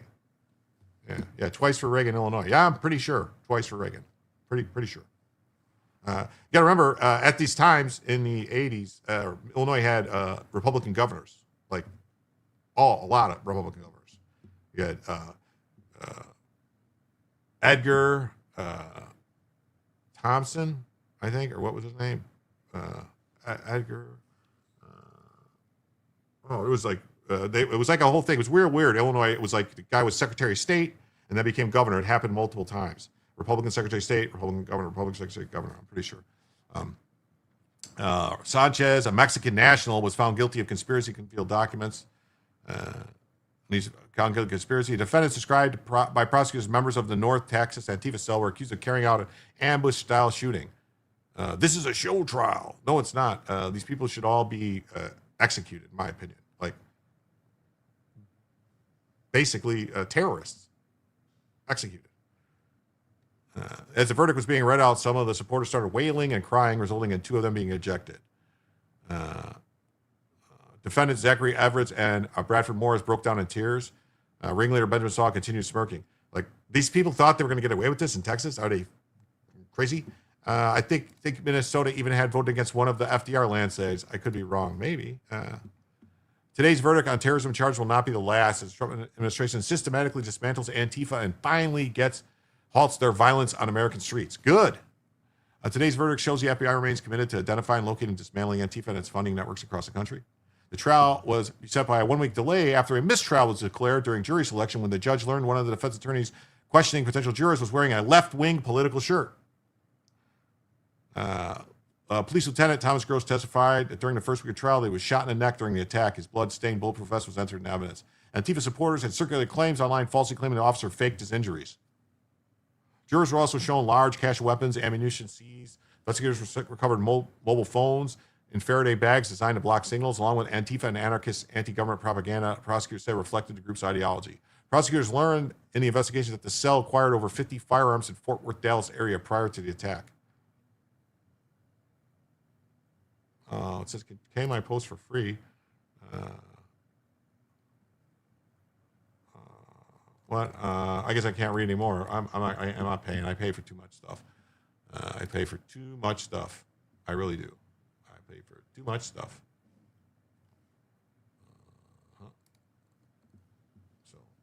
I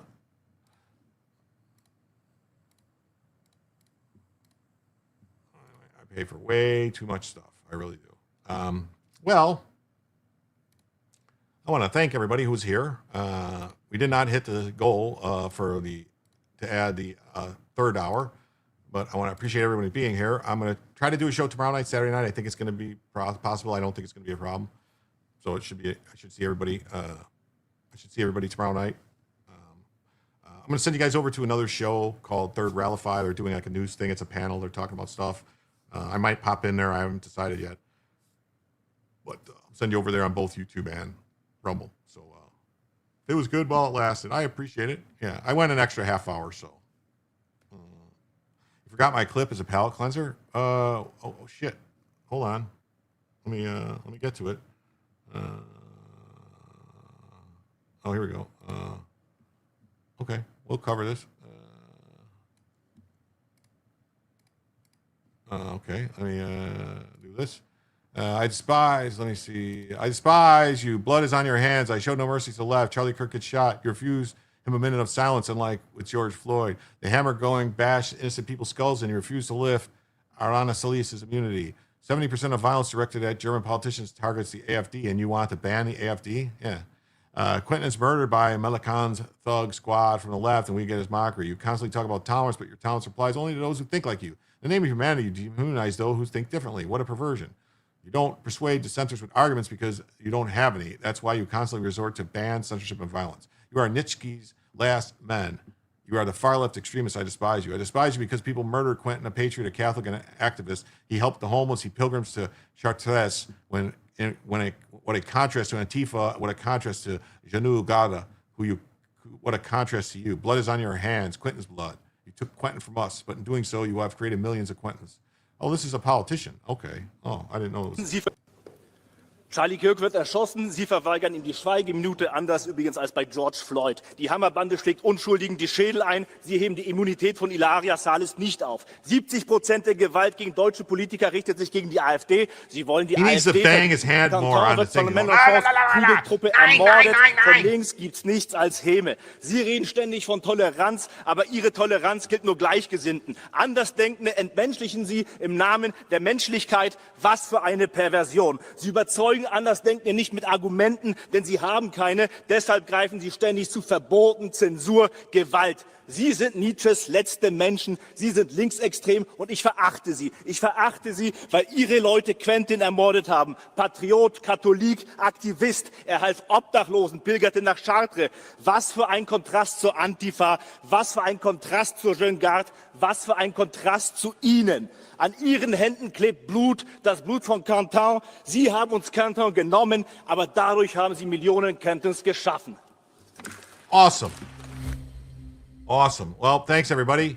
I want to thank you all and wish you all a good evening. Enjoy your weekend. If I don't see you tomorrow night, I plan on streaming Saturday night, so hopefully I'll see you all.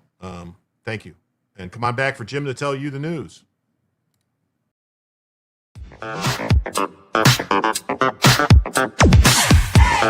Thank you.